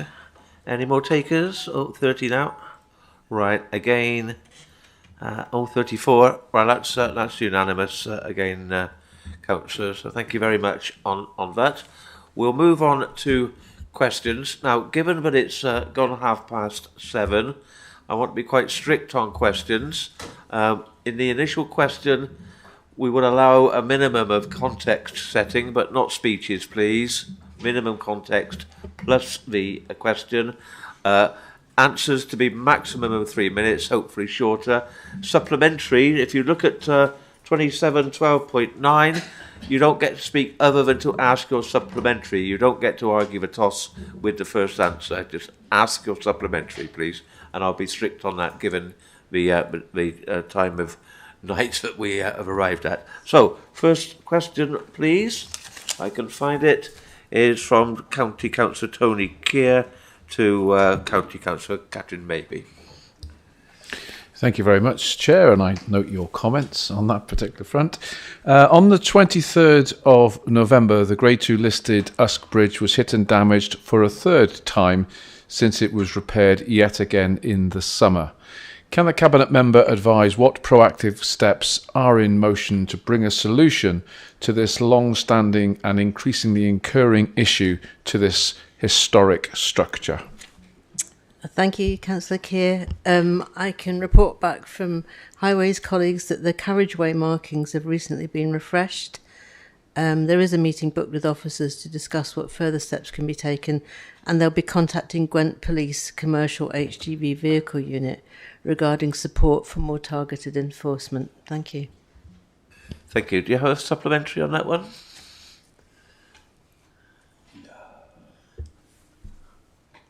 Thank you, Councillor Maybe, for that response. Since I submitted this question, the bridge has been hit for a fourth time. Could I ask that a site meeting be held with officers to discuss these issues with local members, please, who I believe can add more context to what has been happening? And if I may say, the road markings on the bridge have not been remarked. Oh, I apologise. I thought I had been informed they had been, but thank you. Yeah, I mean, whether it's a site meeting or a Teams meeting, whatever, but it'd be interesting to hear your suggestions and, you know, to talk through what the possibilities are. Yeah, thank you. Thank you very much. Right, moving on then, Councillor here again to Councillor Maybe again. Thank you, Chair. On the 24th of November, a pupil on his journey to school in Little Mill, actually to catch the buses in Little Mill, was struck by a car near one of the school transport pickup points. Parents have raised with me serious concerns that the bus stops are inappropriately situated, particularly given the continuing issue of speeding on Burton Road through to Alexandra Terrace. Can the Cabinet Member undertake a review of the school transport pickup points on safety grounds and advise what further measures can be undertaken by highways to tackle speeding in Little Mill?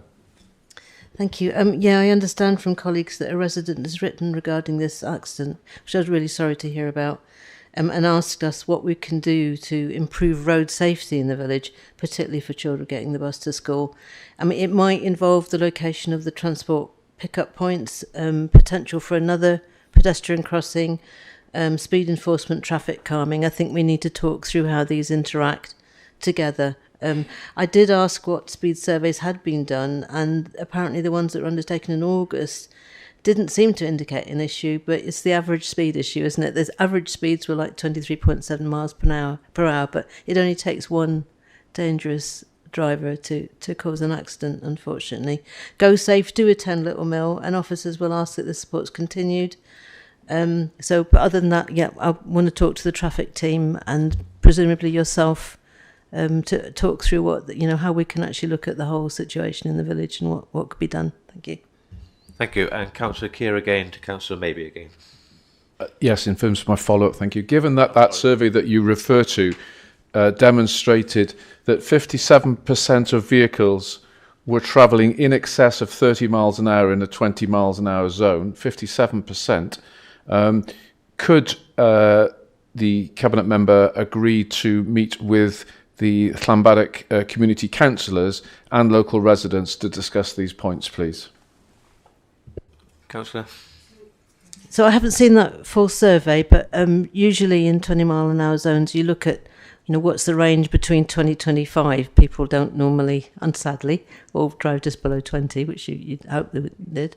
Can we, I'll talk to traffic officers about which is the best way to do this, whether it's, I have found it often quite helpful to look at something through Teams when you can look at an actual diagram of where things are and talk through the different options can sometimes be more productive than sitting in a village hall. You know, what you just get a mix of different views and no sort of overall picture. But we'll definitely do something, whichever works best. Okay, thank you. Right, thank you, Councillor. Right, moving on to 7.3, which again, Councillor Keir to Councillor Maybe. Yeah, sorry for hogging the limelight, but I didn't order the agenda in this way. Yeah, the recent storm Claudia, as we've been discussing, caused flooding in Little Mill, affecting residents in Caimelin, Burton Road, as well as the Little Jockey Pub, which was due to reopen on the 1st of December with new landlords after being closed for over 12 months. The brook and culvert along T-Draw Lane, as well as blocked drains, appear to have contributed to the issues.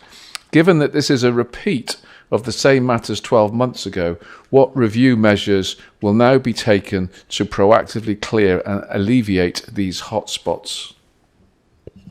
I'm very sorry to hear about the pub as well as the households affected. As I understand it, this is actually a culvert that runs through private land, and the culvert isn't sufficient to deal with such extreme storm conditions. But in fact, as we were talking about earlier, the level of rainfall that we had in Storm Claudia probably meant it was unlikely even a bigger culvert would cope on what is a relatively, small watercourse under normal conditions. We do have a growing list of hotspots that will be checked and cleared whenever we get storm warnings. But we do need to recognise that many culverts and trash screens are cleared prior to storms, but still block during the storm because of the way detritus is washed off fields from the watercourses, running through woodland and running through fields. And so, very often, and I've actually experienced this directly myself, you can be clearing a particular drain every 2 or 3 hours, and it's not that it was blocked, it's that the detritus is being washed onto it. So I just wanted to emphasise that point again. We did talk about it earlier. The other thing is really just to recognise that as many culverts and watercourses are riparian private ownerships on private property, so perhaps one of the things we do need to do is to raise awareness about keeping watercourses clear so that they don't impact people further downstream. Thank you. Thank you. Supplementary? Yeah, thank you, Chair. Given that there are local I'll say disputes about land ownership and therefore the responsibilities of clearing the areas that I refer to, but also that some of the issues with flooding is relating to highways running off into people's houses. Can you again ask officers to liaise with myself and Councillor Howells and the local Community Council, Llanbaddock Community Council, to resolve these long-standing issues to deal with this matter, please? Yes, of course, I will do. Yeah. Right, thank you. And thank you, Councillor Keir, for respecting the need for brevity on those questions and supplementaries. Councillor John, Thank you, Chair. Why have the Council and Welsh Government failed to deliver the quick wins cited in the A40 Raglan Crossings Road Safety Audit within 12 months of publication back in June 2024? Okay, so as I understand, this was a road safety study rather than a road safety audit. As you're aware, we have attended a number of meetings about this and several options were identified, including the permanent 50 mile an hour along this section of the A40, a no right turn out of Monmouth Road and no right turn into Crossonnon Road from the A40. We're working with Welsh Government colleagues on these options to ensure that any implementation of one doesn't negatively impact or create a worse position for all road users, including cyclists. It's not that straightforward, and we do need to liaise with Sutra on all of the different possibilities. Everything we look at has another implication. Please note also that the term quick wins is probably not reflective of the actual timelines needed to undertake design, consultation and construction. The joint initial designs have been submitted to independent road safety auditors to ensure both works do complement each other, the two right turns, in terms of safety. And we can update councillors on progress in the new year once the road safety audit has been completed.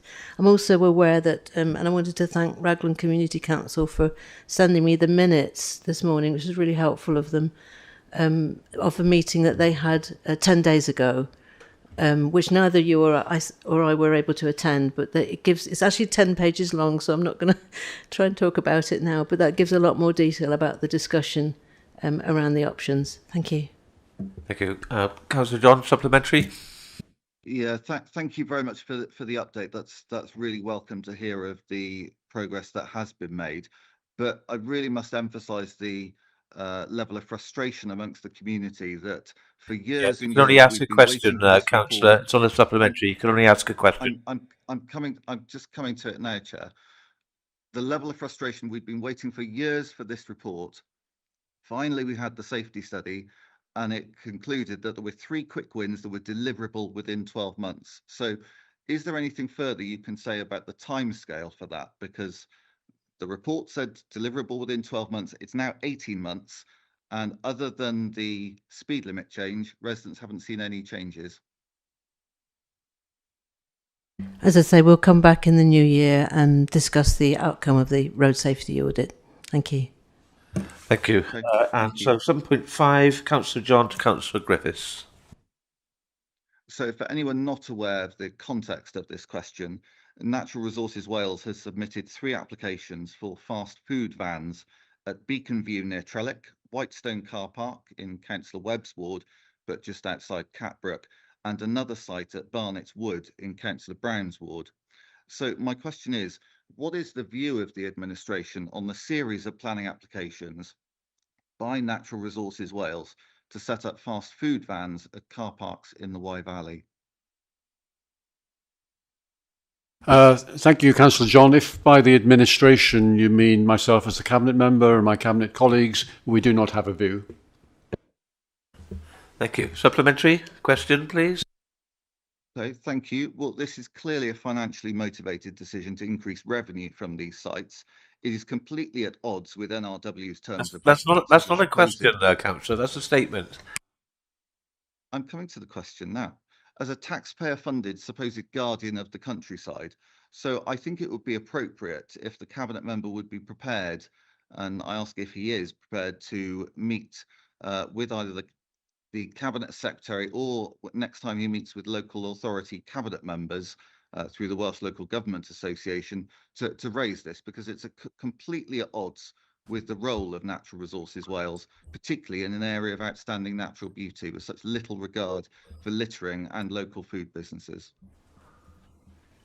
As Councillor John is thoroughly aware, the process of making decisions on individual planning applications in this authority is that our planning officer will consider the manner in which this application is or is not consistent with our local development plan, and will in that light consider its economic impact, its impact on the environment, and will make a recommendation to the planning committee. The planning committee will decide whether these applications should be supported or not.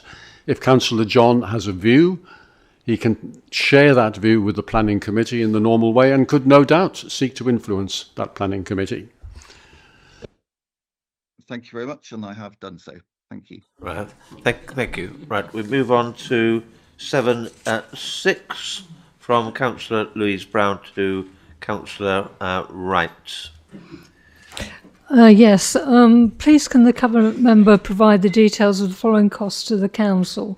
1, the WSP reports on home to school walking route assessments. How many reports written, which routes and at what cost?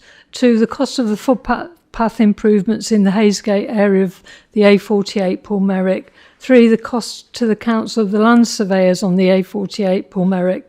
4, the cost of a feasibility study for a potential pedestrian crossing and the loops analysis. 5, the cost of the traffic measures monitoring and for how long. 6, the cost of a potential pedestrian crossing on the A48 Paul Merrick, including the cost of full engagement and consultation on any potential proposals. Thank you.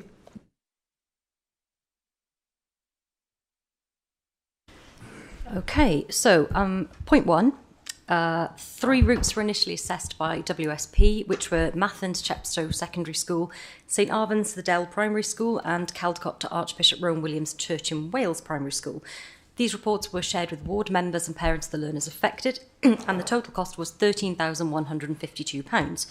A further 3 reports were commissioned later, which was Port Skewett to Caldecott Comp, and 2 different routes from Bulwark and Thornwell to Chepstow School. The additional cost for these totalled £8,004, and all routes were found to be available. These latter reports have just come back this week, so of course I would be happy to share them with more ward members concerned. Point 2, as Haysgate isn't mentioned in the WSP report, I'm going to clarify for the public that you are referring to the footway alongside the A48 from Haysgate Junction, travelling towards the garden centre. That's correct, isn't it, Councillor? Yeah. There is 67,000 of identified funding for this work, and it was anticipated this would enable approximately 800 metres of footway to be resurfaced. However, as you know, there was a need for additional traffic management work and temporary cessation of work, so the cost of the project and scale of works will be reviewed in the new year. I'm going to take 3 and 4 together because the costs overlap, and they are as follows. £4,900 for pedestrian and cycle counters, £250 for automatic traffic counters, £2,250 for topographical surveys. A feasibility study excluding the above is projected to cost £10,000. This is totalled from a combination of non-exclusive items, which are project management, presentation of viable options, crossing assessment, detailed design and a road safety audit. No costs associated with construction have been included in these figures.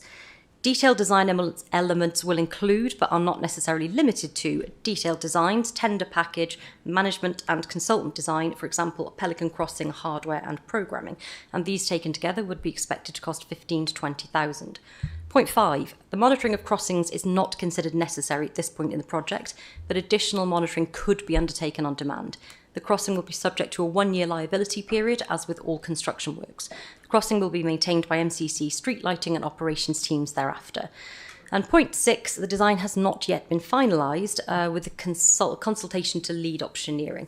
Installation of a zebra crossing would be likely to cost 25 to 35,000. Construction costs for a Pelican crossing would be likely to be in the region of 55 to 70,000, but these are only estimates. Projected costs reflect specialist input from third-party consultants and contractors. Any design option would require adjustments to the curb and footpath, road markings and street lighting, and a Pelican crossing as opposed to a zebra crossing would also require new traffic signals, hardware and programming. This work would be funded through a component of the Chepstow Levelling Up Fund money. Public engagement and consultation will be completed by internal MCC teams to ensure community sight on the proposals, but I don't have a cost estimate for that specific aspect of the work. Any consultation, like all our consultations, will be hosted on our Let's Talk Monmouthshire website, in addition to other methods of contacting residents. I'll be honest, Councillor Brown, if you have a follow-up question, this is stretching the very, very marginal edges of my portfolio, so I won't know the answer. Okay, Councillor Brown, you can still ask it. Yeah, actually, it's not a supplementary question, but in view of the fact of the speed of the answer, could I ask for that to be sent in writing, please? Because obviously it's difficult to catch all of the points. With regard to a supplementary, the council has an obligation to provide transport when the route is unsafe. The truth is the route from Mathen and Pulmerich to both the comprehensive and Dell is unsafe due to the volume and speed of traffic as agreed in 2023. This is not a question, Councillor. I'm coming to that, well, sorry. Please come to it very quickly. The press release on the WSP reports, which declared St Arvan's not available but Mathen to the comp available, stated that you listened to parents. The council's own assessment was incomplete due to not answering the yes-no questions, and the WSP report appears in its timings and evidence to assess the morning school route the wrong way round. And I know, and everybody else knows, that the road, the A48, is unsafe, and even over 20 years ago it was when my son crossed the road and was nearly killed. I think that what I would like, the question that I would like to ask is that why is the cabinet member refusing to walk the route with the parents when she has done for St Arvan's, and also why is the council ignoring the police community safeguarding concerns of this decision when the learner traveller measure and operational guidance states children's safety as of paramount importance? Thank you. I've been very tolerant there, but would you like to answer, Councillor? Yes, so of course I will send you that in writing, Councillor, but I had 6 questions rolled into one to get through in 3 minutes, so please excuse the speed. Did it in 2. Thank you. Why did I refuse to walk that one? Well, when I went across along St Arvan's to the Dell, at that point we hadn't had the WSP report back, so... whereas the one you've asked me to walk, well, we've already had the WSP report back and it has been found to be available. And while you may disagree with that, I'm going to rely on the findings of an independent, an independent review. So they're not really comparable. One I had a report, one I did not have a report. So that's why. I think the issue is they did the survey the wrong way round. Thank you. Come back at all on this one. If you want to put a motion to the council, do so. If it's in order, we'll take it. Right, we'll move on to 7G. Now, the heading to his question says it's a question for Councillor Buckler to Councillor Callard, but then the first line of the question mentions two councillors, Callard and Wright. I'm ruling that this is a question only to Councillor Callard on the grounds that there's no provision in the Constitution to ask the same question to two councillors, nor to a ward councillor, and Councillor Wright is identified as a ward councillor in the question. So this is a question to be answered only by Councillor Callard, please. Councillor Buckler. Thank you, Chair. Actually, I wasn't quite sure who I should address it to, so I didn't write the opening statement. So that's fine. I'm relaxed about that. I'm bringing this question following significant concerns from residents living on Trinity Street, Victoria Street, Princes Street and Regent Street in Abergavenny. The council has sent a letter to residents announcing a proposed residents parking scheme at a cost of £83 per household. Residents feel this process has been handled the wrong way round. The administration made a decision with clear implications for parking pressure in an already congested area, and only afterwards has it begun to consult and propose mitigation. People are now being told they must pay for a permit simply to park outside their own homes, and they question why proper planning was not carried out before the lease was granted. Residents have also raised practical concerns. Those with driveways or private parking feel they are being forced into using these spaces to free up the street, while still... Can we get to the question now, please? I'm nearly here, but Chair, if you'll just give me that little bit of leeway. It's not my fault it's so late, and residents have come to me with serious concerns. No, but this is questions. But I won't be long. While still you're losing the flexibility they have currently to park on the road, others question whether the scheme will be properly enforced, or whether it will simply shift congestion onto neighbouring streets. And is one non-transferable permit per household realistic in an area with carers, visitors and multi-car families? In short, residents feel this is an unthought through response to issues the council should have anticipated in advance. Will Councillor Callard, Cabinet Member for Resources, explain why no parking impact assessment or mitigation plan was prepared before granting the 30-year lease on the Abergavenny Carnegie Library, despite concerns, and what steps the council will now take to ensure residents are not financially penalised through the introduction of an £83 residence permit scheme? Thank you, Chair. Right, Councillor Callard. Councillor Wright, you look like you want to answer the question, but I said you cannot. Thank you, Chair. Thank you for the question. I mean, I'd firstly say that things must... there can't be very many issues going on in the councillor's own ward of Devorden for her to be bringing questions for residents of another ward, which I think is a little bit odd way around, but here we are. No parking impact assessment was deemed necessary at the time, given that the proposed use of the building was, I guess, not dissimilar in terms of usage as its previous use. In fact, you'd probably expect a lower parking requirement for the proposed use than you would when it was operating as a library. The occupier's business plan indicates that regular users, for the proposed community centre live and work within the town centre, so are already part of existing parking patterns. And any new use of the property would naturally introduce additional footfall into the town centre, which we believe is positive for the vitality of the town and ensures the productive use of an otherwise vacant building. And furthermore, the occupier has agreed to encourage visitors to use any of the 4 public car parks located within 200 metres of the property, helping to manage parking demand effectively. Now, Councillor Buckler mentioned a potential resident permit parking scheme.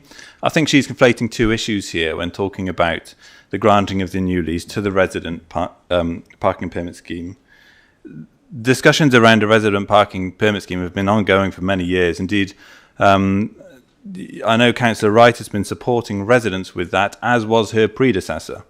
Parking on Victoria Street, which is very, very close to where I live, has always, I guess, been troubled by people parking there for using the town centre because it's so close.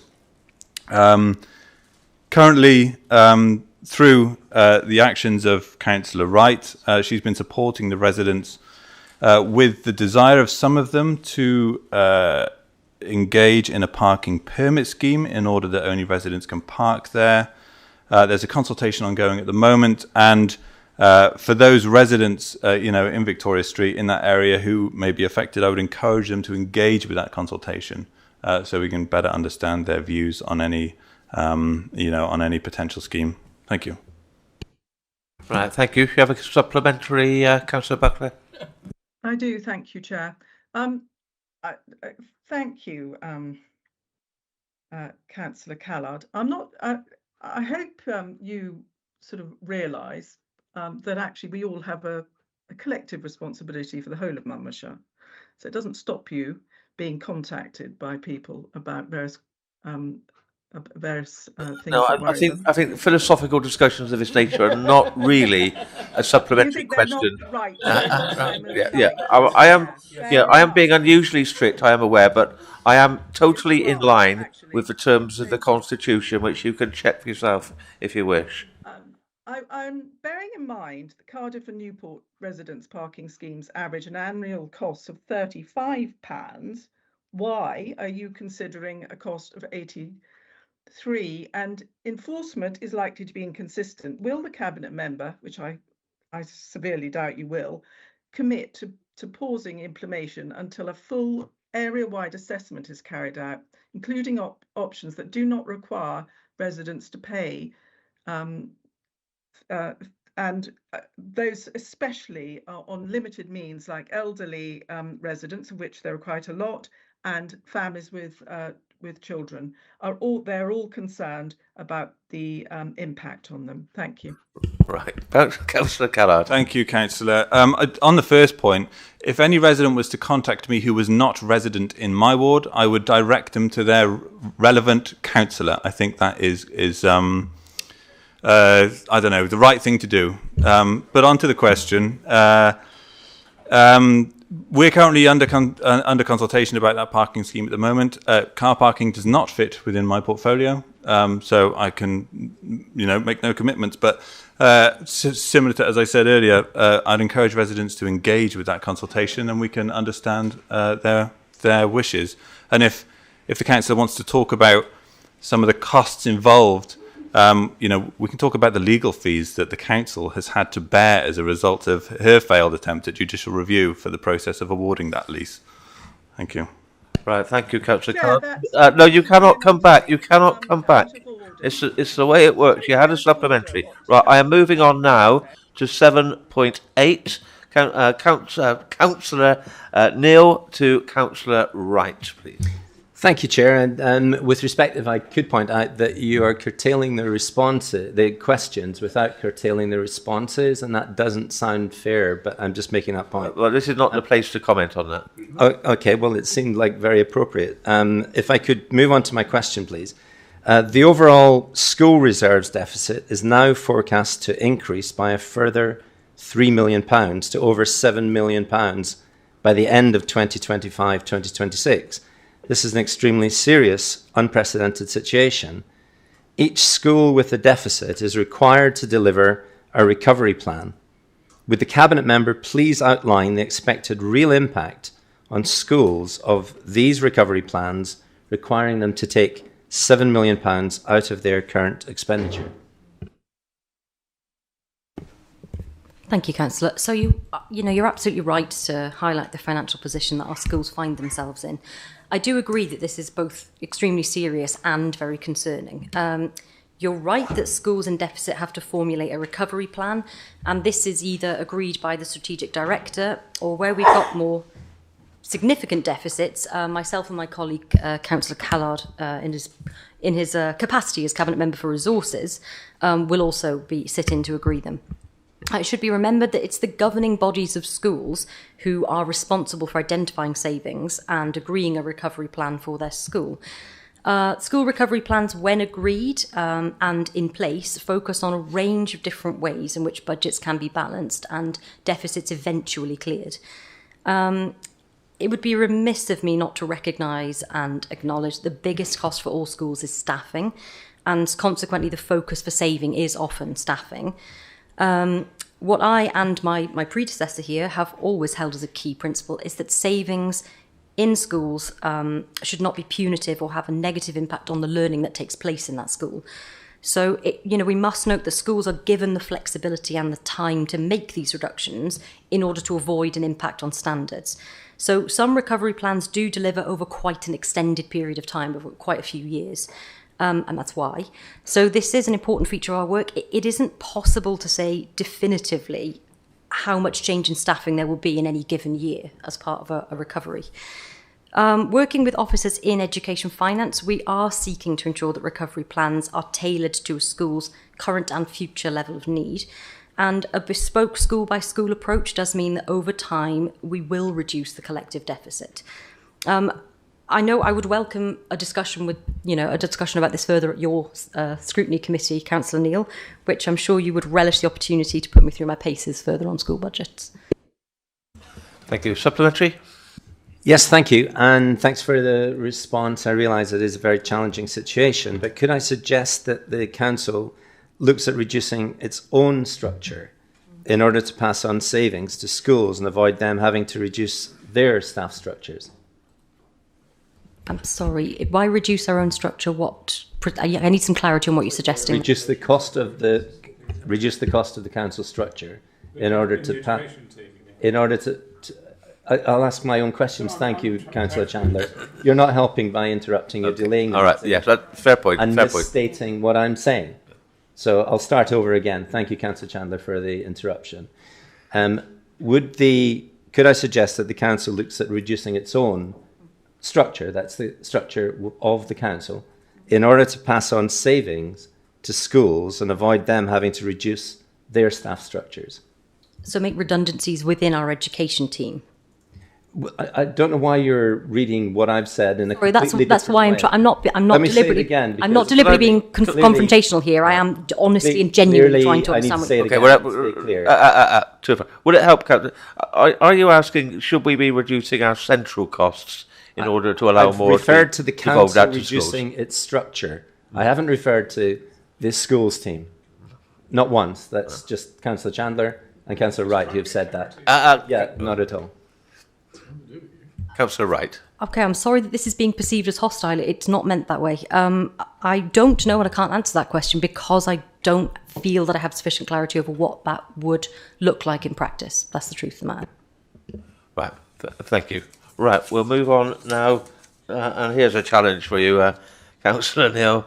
Question 7.9, quite a long question, so go ahead. I'll do my best. I'll try and break the 20-mile-per-hour limit that Councillor Wright broke earlier on. Please do. So with the investigatory works on the B4598 chain bridge scheduled for the week commencing 8th December, and the full engineering work to repair the bridge expected next year, closing the bridge for 12 to 18 months, businesses and residents are very concerned about the impact of this prolonged closure of a critical north-south route through the county.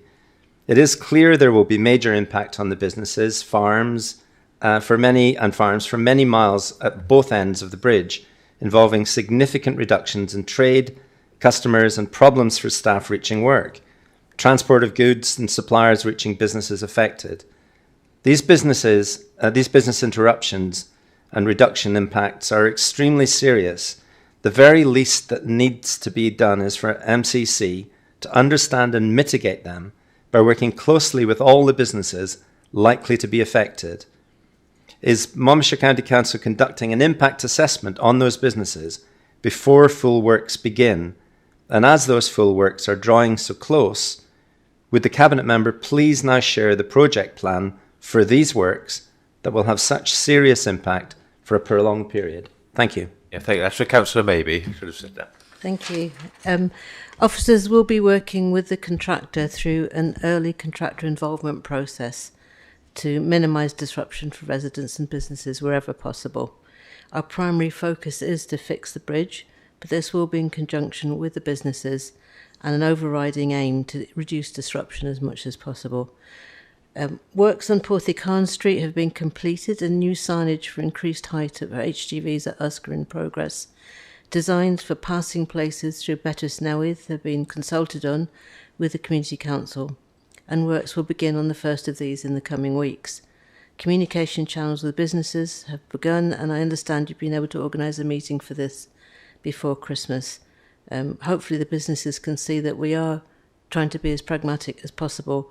So, for example, we changed the dates for the closures for the immediate works to we changed it from weekend closures because of the impact on the businesses. They felt that was worse than weekdays. Thank you. Yes, supplementary. Yes, thank you. And I just refer you to the fact that it's about an impact assessment, not just consulting, not talking to them. But could I emphasise, please, how important it is that these major projects have clear project plans and clear project managers. They all seem to land on the desk of one senior officer who is overwhelmed with demands on his time and expertise. Thank you. I agree. Thank you. Thank you very much. Right, we'll move on to question 710, which I think is County Councillor Thomas Davis against Councillor Maybe.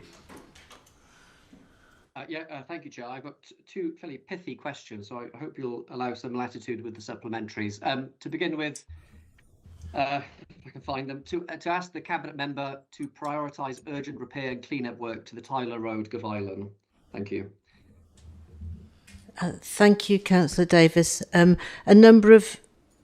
no, hold on. Oh, that was 7K, wasn't it? Yeah, you've asked your questions in the wrong order, I think. It's okay, I'll do that one first. Are you happy to do 7K? Yeah. The question about Gavilan? I was just looking at they're both Gavilan, aren't they? So work has been undertaken to cut back the overgrown hedges and remove overhanging branches along Tyler Road.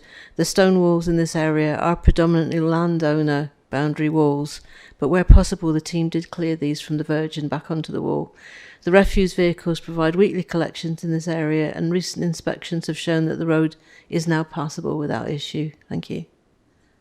Right, supplementary now, which is... Well, thank you, Chair. I'm grateful for that response, but having spoken to residents along that road, they remain deeply concerned about the general state of disrepair to the road, both the broken surface, the unmanaged verges, which have already prevented emergency services from reaching a vulnerable resident when it was needed most, and now threatens potentially a local family's access to home to school transport. So I'm grateful that efforts are underway, that progress is being made.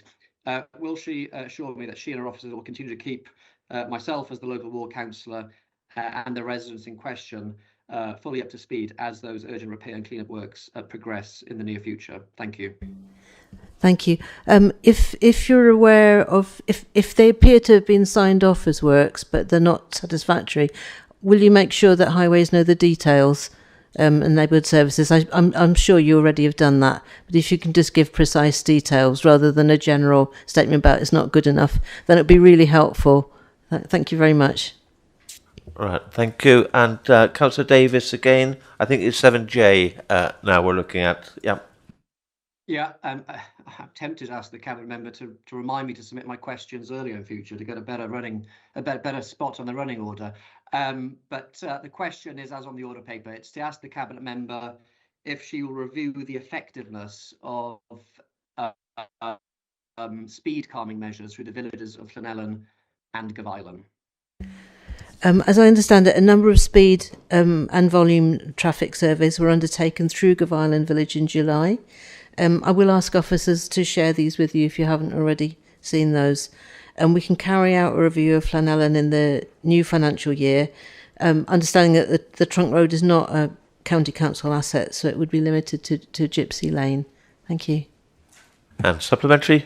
Well, thank you, Chair, and I thank the Cabinet Member for that commitment to a review of the Llanellan Road, particularly the Gypsy Lane road in particular in the new year. But I was impressed by a local community council meeting, which I was pleased to attend, to raise this issue, because there is a growing sense of unease, both in the village of Gavilan, where there is a new housing development, which will soon bring further families, more children, and with it more traffic to the community, as well as by the residents of Llanellan, who of course have been plagued by speeding motorists as they come off the A4042 whizzing through the village, that far too many vehicles are showing little to no regard for the speed and safety warnings in place. So I welcome the commitment to review, and I very much welcome her support. I would extend an invitation to join us at a future community council to discuss what other practical measures might be explored to address the concerns of local residents and to put some effective protections in place for those young families and particularly those vulnerable residents across the communities of Gwyl and Llanellan. Thank you, Chair. Thank you. And just one point on that, you can directly ask GoSafe. You can directly make contact with GoSafe. It would be a good idea in this case, particularly as it's the area you're just talking about covers. Oh, sorry, I'm getting really tired now. Covers a bit of Trunk Road and County Council Road. So if you go directly to GoSafe, I remember talking to GoSafe at a meeting back in the summer, and they said get people to come straight to us. They don't have to go through you. So do that as well. But yeah, we'll follow up with the traffic team. Again, if you could drop me a note about some of those details, then I can talk to the traffic team about it. Thank you. Right, thank you, Councillor. Thank you, Councillor Davis. Actually, being late in the running order, you got a bit of extra leeway there because I knew we were coming to the end. So, thank you, everybody. Our next meeting will be on the 23rd of January 2026, which promises to be an interesting year, if nothing else. So, go very safe on your way home and have a great Christmas, everybody. Merry Christmas, Chair. Merry Christmas, Chair. Thank you. Good night, everybody. Christmas, everybody.